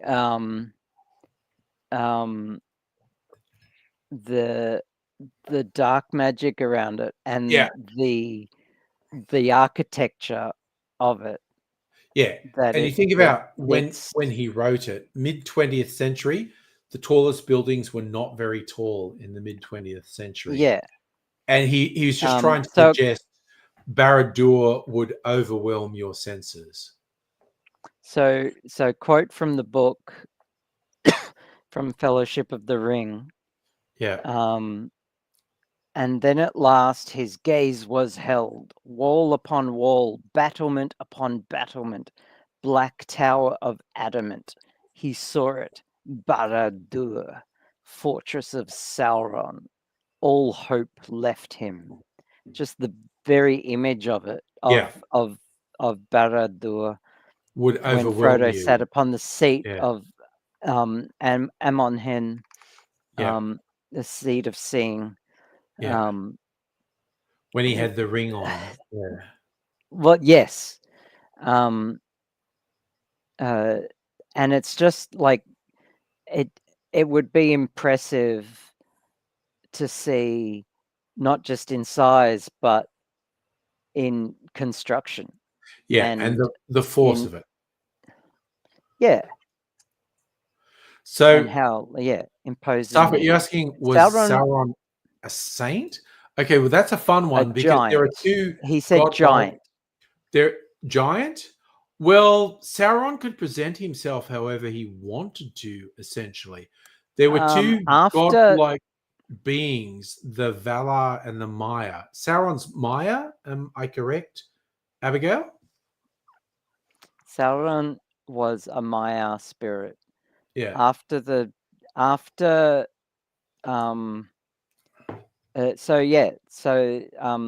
Ainur are composed of they're godlike and angelic like beings composed of the Valar and the Maiar.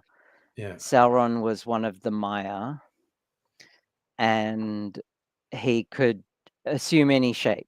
He was a being of spirit. Yeah. But after the downfall of Numenor, and the sinking of the island, of which Sauron was on the island at the time, his spirit fled to Mordor. Yeah. And once he could regain physical form, he could no longer shapeshift. Or because he locked himself into a physical form. yes. And that's a reoccurring story for Aino of Middle Earth. Okay, I'm going to get very touchy and bring up the Prime Video series, The Rings of Power. Yep. Sure. There's stuff in that. I watched it, and I just watched. I'm going to switch my brain off. I'm just going to watch this as entertainment. There was stuff in the first. The one thing I really liked in the first season is when Galadriel comes across this guy who she thinks is a southerner, she thinks is a man, and he says Halbrand, and he's just going like, yeah, I'm no one good. I took this off a dead body and all this stuff, and I did. I took this from a dead man. And she says stuff like, no, I sense greatness in you. No matter what bad thing you did, I think you could be great, which is fucking awesome for Sauron's deception. Galadriel is saying, she doesn't realize she's saying it to Sauron, but she's saying, no matter what bad thing you did, you're still cool with me. And it was just like, that is the deceiver. That is the deceiver, right? And he actually never lies to her directly. He just doesn't correct her when she makes wrong assumptions. Yes.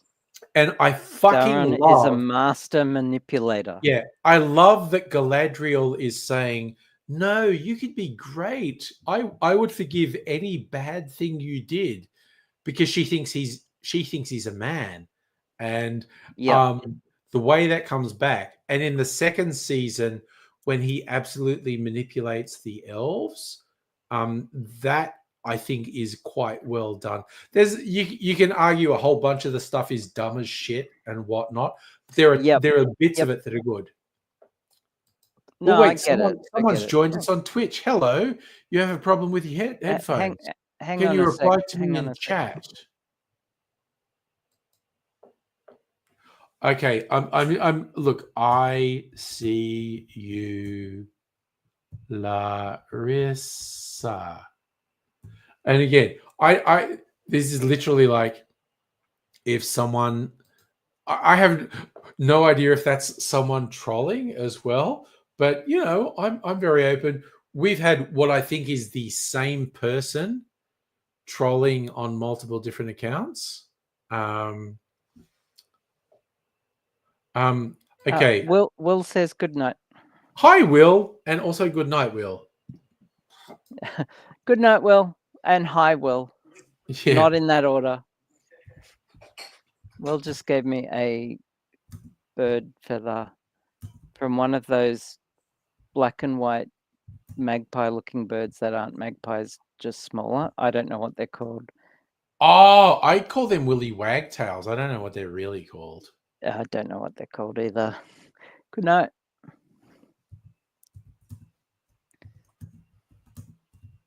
So I have a lot of opinions about.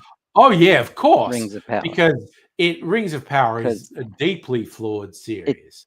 It's apocryphal in its flaws. Yeah, they literally just went, we are not bounded by anything. We can do whatever we want. Oh, even like the story of the Istari, that the dude who lands in the which is Gandalf, yeah. Which turns out to be Gandalf. They had no plans. They were just making shit up as they went along. It was revealed later. It's kind of the biggest version, which is of people dumb as shit since Lost. Again, after the run of Lost, it was real. People admitted they had no idea what was happening. Oh, that was J.J. Abrams just making shit up as he went along. Yeah. People really need to take lessons from Babylon 5 and have a story before you start. I fucking agree. Filming. Okay. And I'm going to throw myself into dangerous territory here.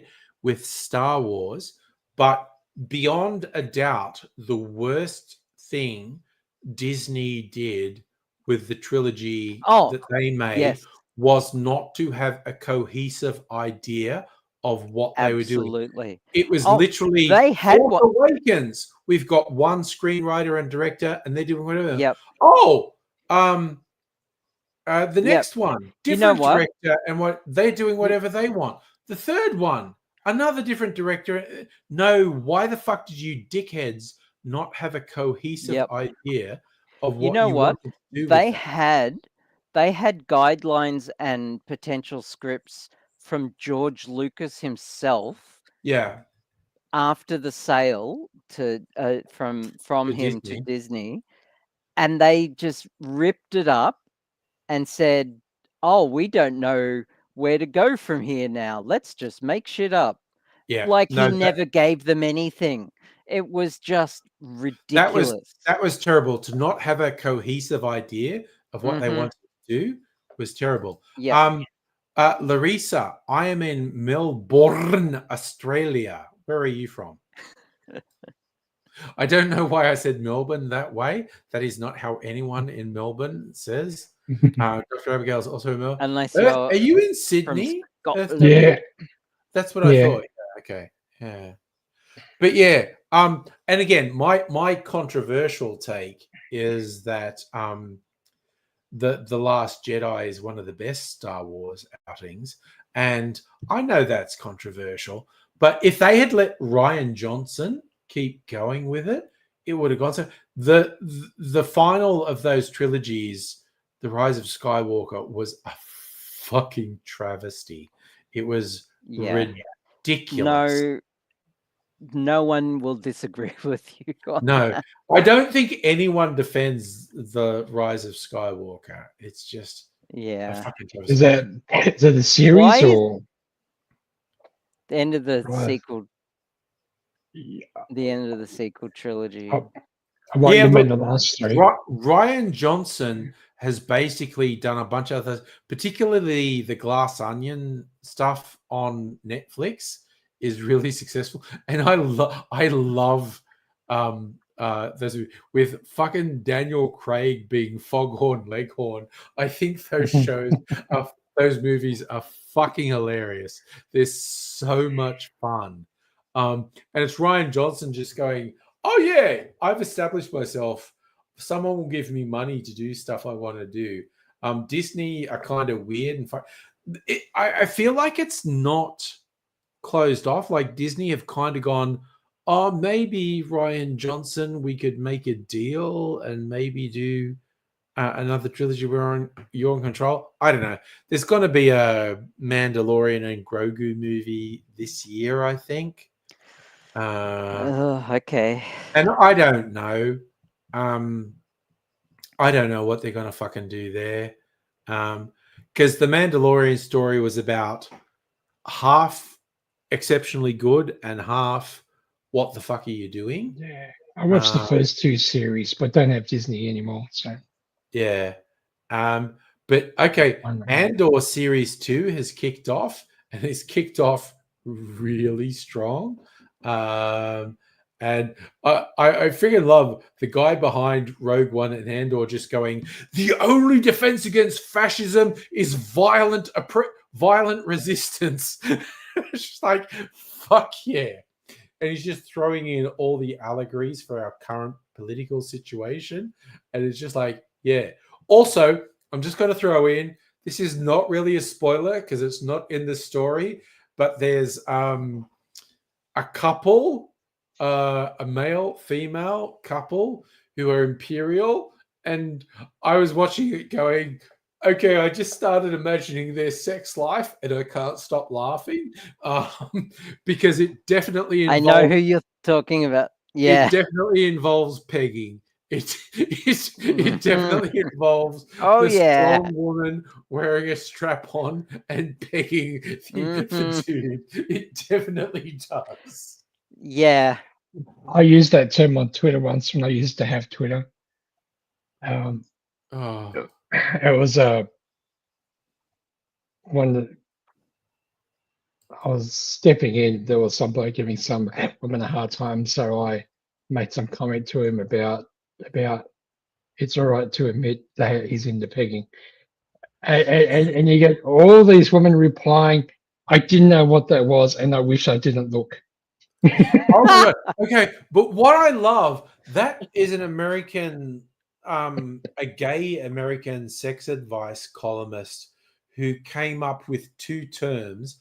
One was, and this is kind of disappeared, but it's Santorum, because it was this weird, fucked up American conservative, Rick Santorum, and he declared that in sexual term, Santorum was the frothy mix of fecal matter and lube that is sometimes the byproduct of anal sex,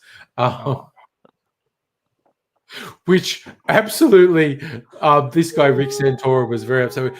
But he also invented the term pegging, because he basically had on his blog, he was like, let's do a poll on what should we call a heterosexual woman fucking a heterosexual guy with a strap on, and they settled on pegging, and pegging has fucking stuck. Wow. So I do a hat tip to him. He invented two sexual terms, Santorum and pegging, and it was just like, Santorum has kind of faded because this guy disappeared from the public sphere. But pegging, he invented. And also, oh God, I'm throwing this out there. One of my internet friends is an Australian woman who's a dominatrix in London. And I actually caught up with her when I visited England, like, because Mrs. Angry's English, went over there and visited her family. And I visited a few of my internet friends. And I visited Mistress Cleo. We had a lovely chicken dinner, and then she was showing me her studio. She's got a St. Andrew's cross where she straps guys on, and then she showed me her drawer of strap-ons. So, and it started with a little one to initiate guys, and it went right up to one that she called Cockzilla, which was about the size of my forearm. I've actually seen one of those in the forearm, but it's the actual arm. I've seen one that there was the Val Kilmer movie Top Secret. They had the joke. There was a sex toy called the Anal Intruder, which was literally, it was shaped like a fist. Yeah. Did she have any what are they called? I gotta look it up. Okay. Wait, the one I saw is like when you're 18 and you go into the dollar shop for the first time, and you're seeing everything that's in there, and there was this big, massive arm. It was black. It was massive. No, and I was actually tempted to buy it to send to someone who was pissing me off, but when I saw the price, I thought, no, I don't like them, but I don't like them too much to make. Do you have any dragon dildos? I mean, probably is what I'm going to go for. Safa, if you ever go to London, I will put you in touch with fucking Mistress Cleo. Again, she's an awesome person. Like, I fucking love her. She is wicked. And I swear to God, when she was showing me all this stuff, and I was thinking, I have no idea if you think I'm going to say, yeah, strap me to that St. Andrew's cross and teach me a thing or two. But I'm going to be honest, not my thing. I'm just throwing it out there. Not my thing. But she still runs all these things. And it's like, God damn it. Okay, Safa, if you were in London when you were 14, she would absolutely not. She's a responsible person. She would not have you in there. But because I'm friends with her and I follow her on social media, she keeps posting all these things. She does all these. And, okay, I'm just going to throw it out here. Poms, the Brits, men who call themselves heterosexual in England, they're weird and fucked up, and they definitely have some. And she has an endless clientele of guys who want to be tied up and fucked with strap-ons. That's all I'm gonna say. And again, I don't judge them. It's not a negative thing. It's just who they are. You know, when it's consensual, you do the thing that you like, and that's the thing. But I legit thought Cleo kind of expected me to say, this is all very interesting. Strap me to the St. Andrew's cross and teach me a lesson or two. But I was just genuinely like, nah, it's not. It's cool, but it's not my thing. Let's have a chicken dinner, and she's a lovely person. She's wonderful company, and I think she is literally worshipped by a whole bunch of submissive English guys. Look, you don't have to go that far. And they'll be like upper class. Oh yeah, and they will be masters of the universe types. They will be members of parliament. They will be bankers. They will be high-flying guys who they're in charge of every element of their life, but they literally just want to be tied down and fucked with a strap on. And it's just like, you know what? That's cool, guys. If that's where you get your release, that's fine. It reminds me of Trough Boy. Have I ever told you the story of Trough Boy? Trough Boy. Oh shit. Trough Boy is an urban legend, a true urban legend. Pre-internet urban legend. TROFF? TROUGH. Yeah, as in piss trough. You know what we're talking about, SW. Yeah, as in urinal. Right. Okay. Yeah. Yes. Okay. Yeah. So in the early noughties, late 90s, early noughties, in Melbourne especially, I haven't heard of Trough Boy stories in Sydney, but I have in Melbourne from multiple sources. In the gay male scene, various nightclubs and events, you would go into the bathroom, and in the urinal trough, the big wall thing, there would be a guy in a full gimp outfit. You could not identify him whatsoever. Zipper closed in the trough.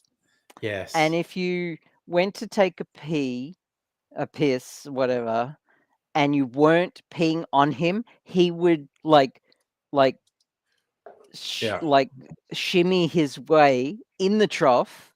He wouldn't stand up. He would just shimmy his way so that you're pissing on him. Yeah. And that was his thing. He just wanted to be peed on all night. Yeah. And some people's thing. The thing is, in real life, he was like the CEO of a blue chip company. Yeah. And you'll get like MPs and Supreme Court judges and all people who are in huge power roles in their day-to-day life want to be the ultimate submissive in a sexual arrangement. It's wild. And there's a lot more money in dominatrix than being a domineering bloke. So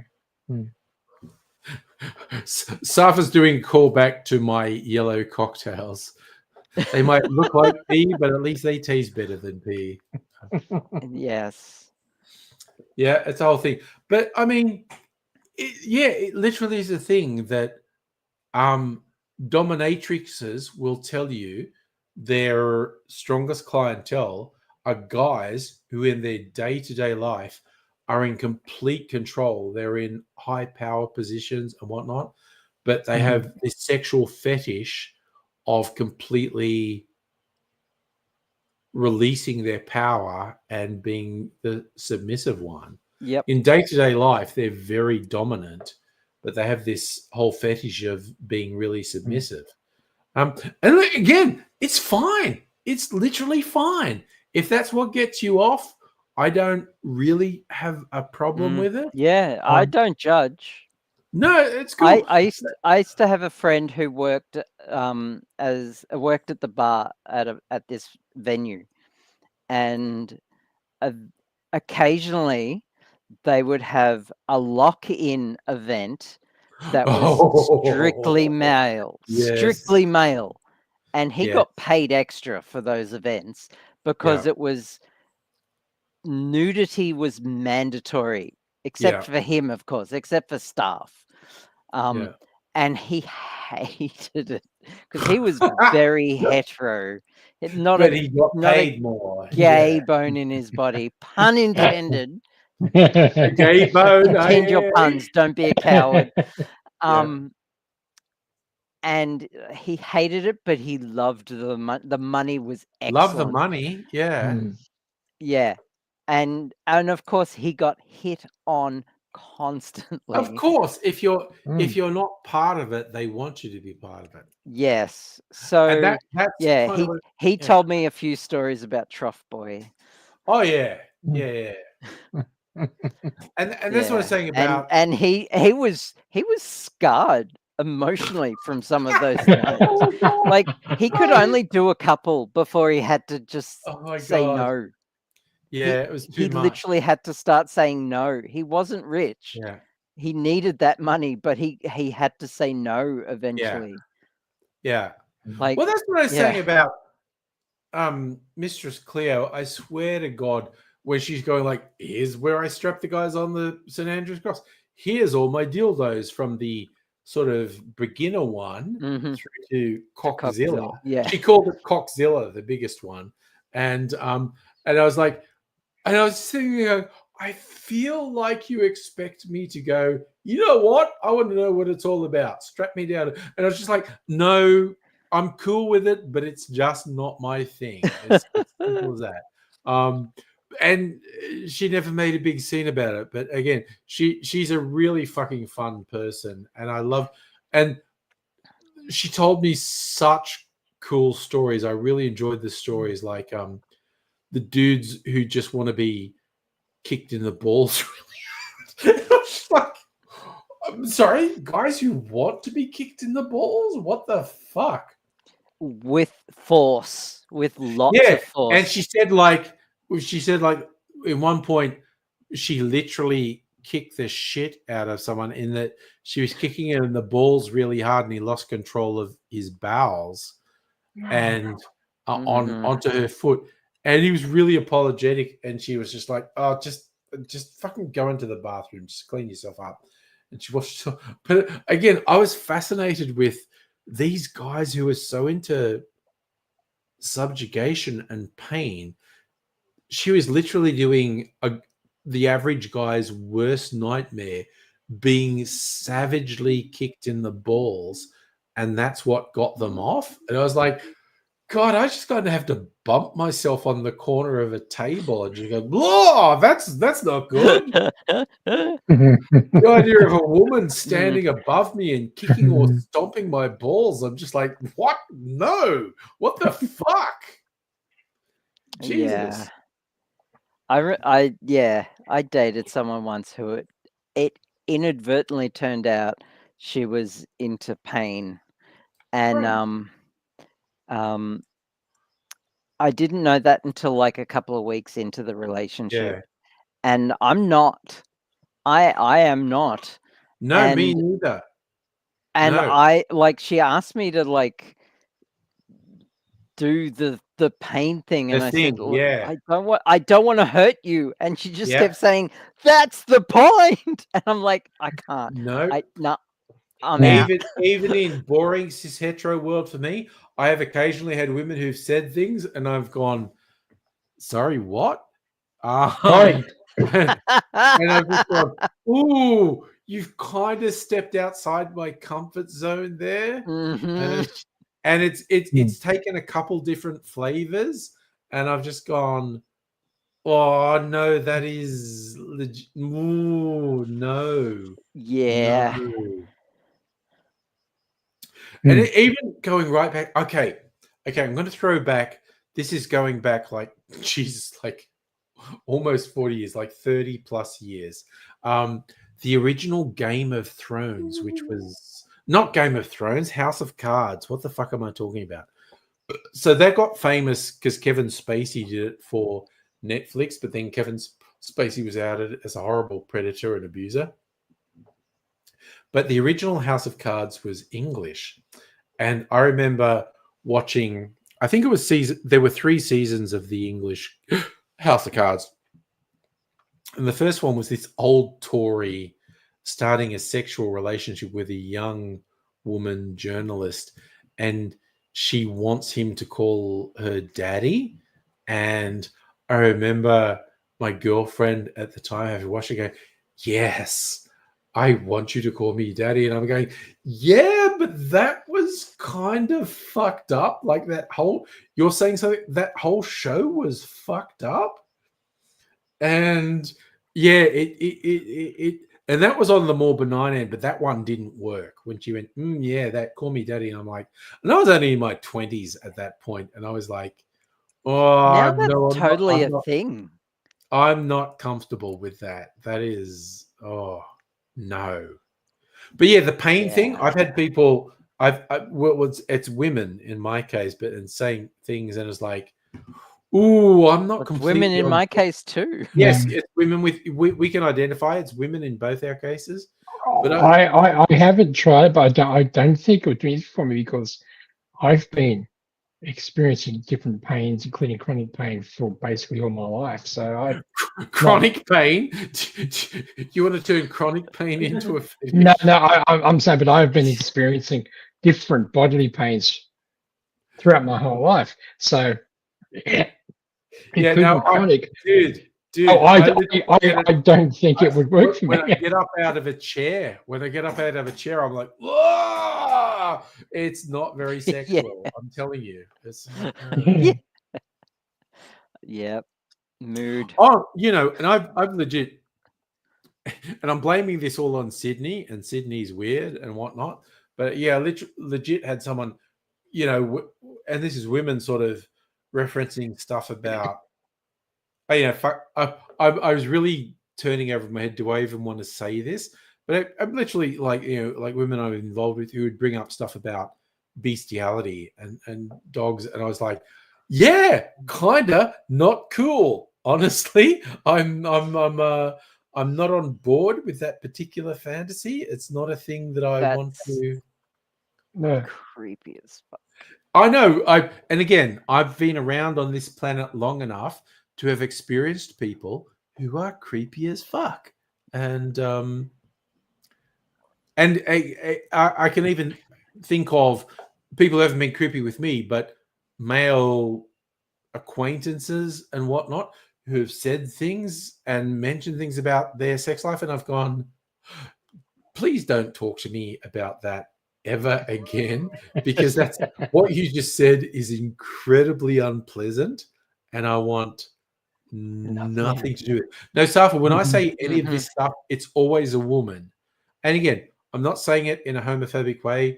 I've just never been interested in being active with a man. But yeah, I have legit been surprised more than once by women bringing something up, and I've just gone, genuinely not for me. I'm just throwing it out there. I'm wondering where you hang out.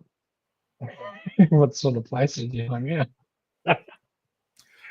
Yeah, dude. Genuinely, I didn't think I was that out there. But occasionally, I've come into contact with someone who has had some pretty outlandish ideas, and I've gone, what? You're probably outside my comfort zone there. It's I'm just going to be honest and say, not so much. But again, I try not to be judgy and say, you know, I don't know what it is in your life that led you to this point where you want to do this, that, and the other. But I've got to be honest, I don't want to be part of that. I just don't. I don't want to join in on that. I'm just going to move over here now. Yeah, it's like here being that sketch fellow outside. We might be done. And again, I have to admit, I can look back because I feel like I've learned a couple things over the many decades I've been on this planet. And I think about things that happened in my 20s or 30s. And I went, yeah, you know what? I could have handled that, and I could have done this, and I could have done that, and I could have done the other. But I don't regret at various points in my life when I've just gone, yeah, I don't want to do that. I don't want to do that. I don't want to be, I don't want to be involved in that. And it's just like, yeah, it's cool. It's cool. You're into that thing. That's fine.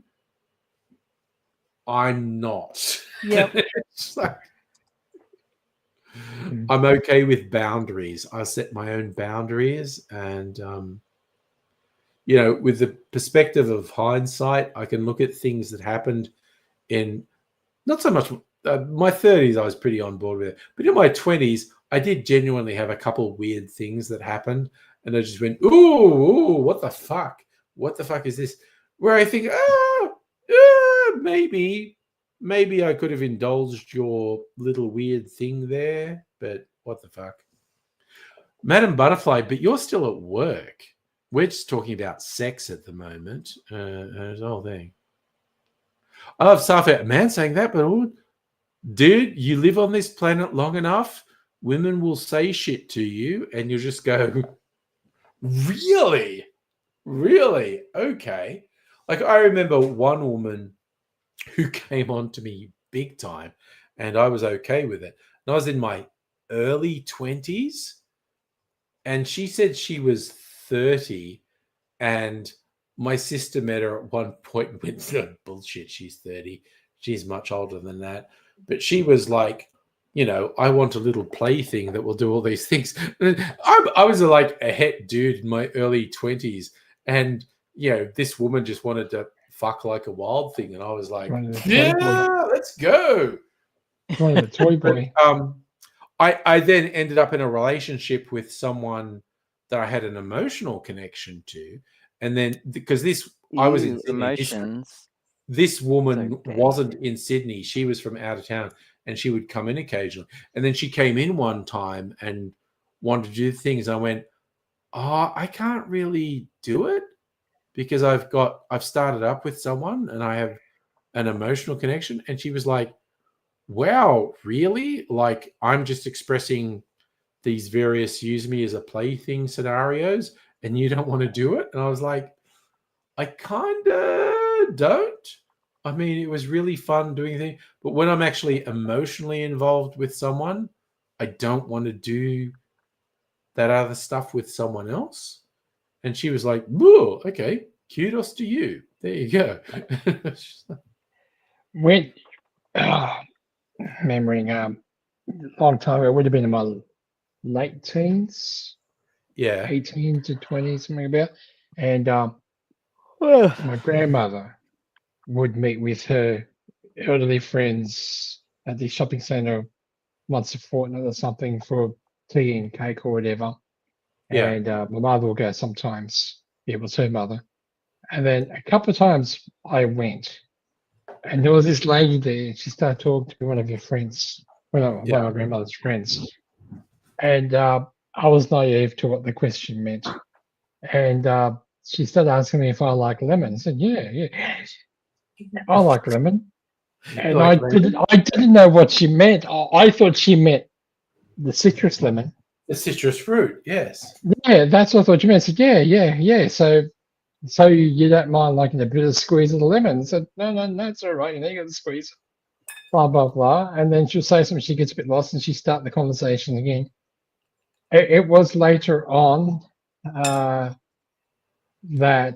sometime that year that her friends found out that she was picking up a lot of men, bringing them home who were in their teens to early 20s. And This lady was in like her 70s or something, and she's bringing all these young men home. Guys with lots of vitality. She was quite an active lady, and I thought, oh, okay. And it was a bit after I learned what the lemon thing meant. Went, that's what she was asking me. Oh God, what was the phrase? Sorry, you just make me remind me of AZ talking about when he was about 20 and a much older woman, like 60 plus. What did he describe it as? What was the German society before the Nazis? The Weimar Republic. Weimar, yeah, because the Weimar thing was very decadent, and I think I know it was a Weimar, but he's just going like, yeah, I was like 20, and this woman who was like 60 plus just wanted to use me as an object, so I went okay. And she taught me things. There was stuff, and it was just like absolute decadence. And he's like, again, when you're 20, you think anyone over 30 is almost dead. And so he's like 20, and a much older woman essentially used him as a breathing sex toy. And he was like, wow, that opened some doors. I didn't know that people were like that. And it was just like, damn, okay, damn.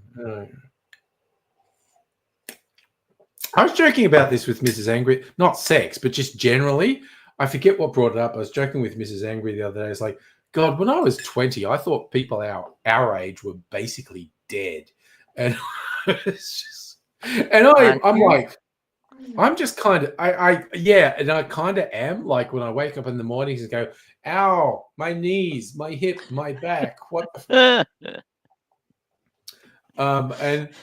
but legit, in my head, I'm just me. I don't have delusions about, oh, I'm young and fit. I know how old I am, but I'm still cool with it, and I'm still living life and whatnot. But every now and when I think about it, I think about like when I was 20 or 30 and thought about people the age I am now, I was just like, yeah, they're basically fucking dead. And I feel like I'm just the right side of dead now, but it's just like, I hear you. It's kind of like kids going, when you see people going like, oh, when I was a kid, I thought adults knew everything and had everything under control. And then I hit 30 or 40 and realized I don't know anything more than I knew when I was a teenager, and everyone's bluffing. And, that's the whole thing. When you're a kid, for some obscure reason, you think people older than you have all their shit together or their past thing. But then you reach those ages, you reach 30, you reach 40, you reach 50, you reach 60, and you go, oh my God, I'm the same mental state as when I was 20. And I thought everyone older than me knew shit, and they don't, because I don't. And it's just like, we're still just struggling. We're struggling along as humans. And I have a different experience.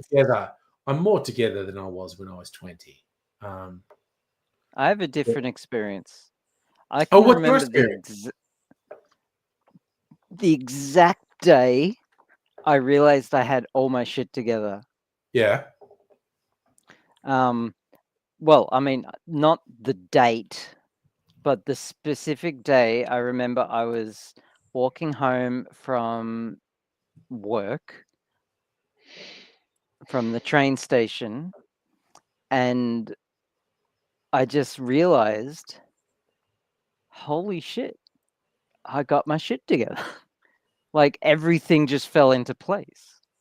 Yeah. And like, I'm not a child anymore. I feel like I'm an adult, and I just like can do anything now.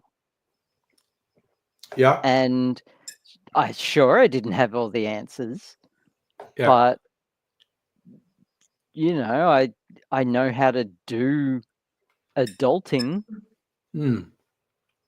And like I can go toe to toe with people in parties while drunk and debate pointless topics, and I can I can do my job successfully, and I can I could do the thing, and I genuinely felt like I had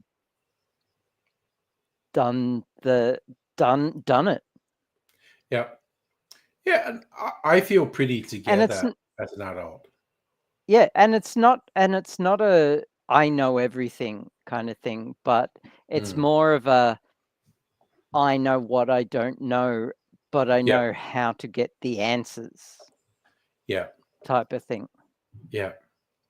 Which is really cool.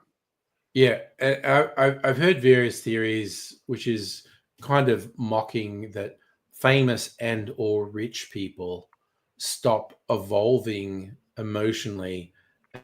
They become famous and become rich, which you look at it and you go, yeah, I can see that.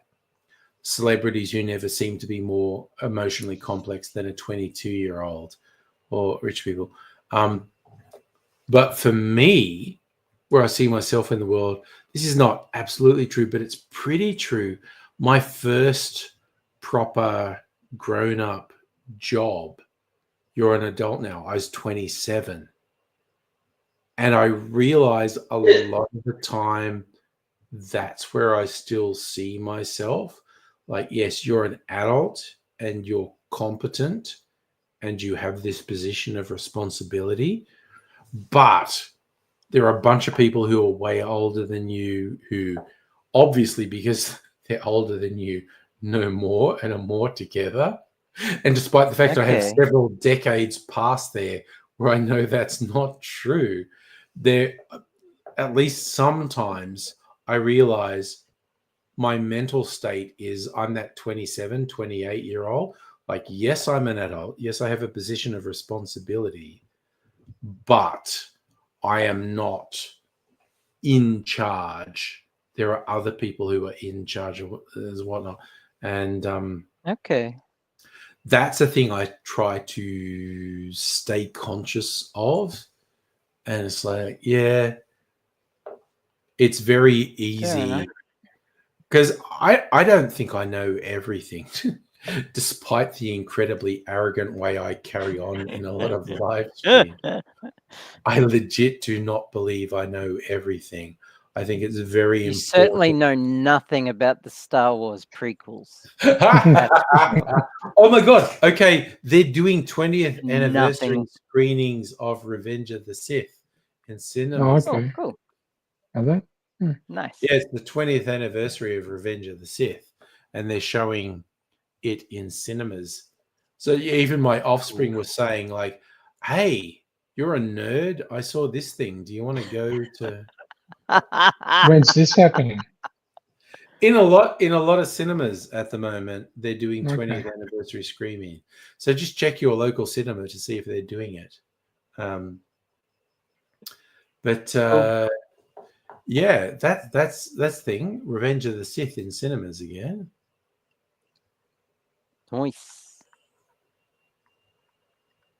But anyway, yeah, I was 23. I had an entry level job as a programmer. Yeah. I remember I had tackled my imposter syndrome pretty effectively. I had a child and a relationship, and yeah, it was just I was unstoppable, and I maintained being unstoppable for my whole 20s. Yeah, I feel like you were a professional and an adult way ahead of me, honestly. Well, women develop faster. Because, yeah, I had my first, what I would call, serious job at about 27. And my firstborn was when I was about 30. So... Wow. I feel like you were a proper adult before me. I I was a little bit ahead of the curve from most people in that, like, I knew what I wanted to do, like, early on. I had a passion for it, and just the brain for it. Yeah. And I was incredibly successful at it. Yeah, and again, it was the one good thing I was good at. Yeah. At the time. Yeah. You were successful professionally way before I was. Yeah. Yeah. But also, it's like fucking post 1:30, and I'm thinking of going sleepy bobos. Right, yeah. It is. Oh, yeah, it is a bit late. It is a little bit late. I've been feeling good. 1:37. I feel like we've had some super good chats tonight. This has been a winner, but also I'm like, oh, I think I have to have toilet break before bedtime, and as I've said, sleepy bobos. You need to retreat to the isolation chamber, and which is literally it's going to be just here. But well, don't go to the bathroom there. The isolation chamber. I will. We have a number of. I refer to the bathroom as the isolation chamber. You might have one of those special the door of which is the door of tranquility, and expose your genitalia to the air while you expel your urine wastes into the porcelain basin of excrement. I always remember one of the times I went to England with Mrs. Angry to visit her family. We went to the naval bases. I think they had a replica of Nelson's ship, and the shitter was the Victory. The Victory, yeah. There's a replica of the Victory, and the shitter was called the Seat of Easement. Like, I get it. It's all pretty stressful out there on the boat, but you've just got a few moments to yourself. Just sit here and take a shit, and the seat. It's usually just called the head. That's what the modern because it's at the head of the ship. The head. The modern Navy they used to call them. They called them the head in those times too. Well, on Nelson's ship, it was called the Seat of Easement. So, fair enough. I'm going to go visit. Sophisticated motherfucker. I'm going to go visit the Seat of Easement, and sure. The other fun thing about Nelson's ship, the Victory, is they motherfuckers were short as all hell, because you walk through it, and even a short bastard like me is bumping his head on everything. Yeah, but you make up for it in forehead. Yeah, it's like my six head was but they were all short motherfuckers with tiny little bloody pumpkin heads. I don't know what the fuck they were doing. You'd walk through things that how did they fucking live here? Were they hunchbacks? No, they were only 5'6". That was the answer. They were all 5'6" or smaller. That's my height. They were shorter than that. Yeah, a lot of them probably were. Yes, their adult size were like child size today. So they're all yeah. Could you imagine the average? Used to be hobbits. The average beef-fed teenager today, going back 200 years, would scare the fuck out of people. Like my son's 6 foot tall for some fucking reason. I'm only 5'8". His mum's 5 foot nothing, and that was it. Even his friends said that when I met some of his friends where he works.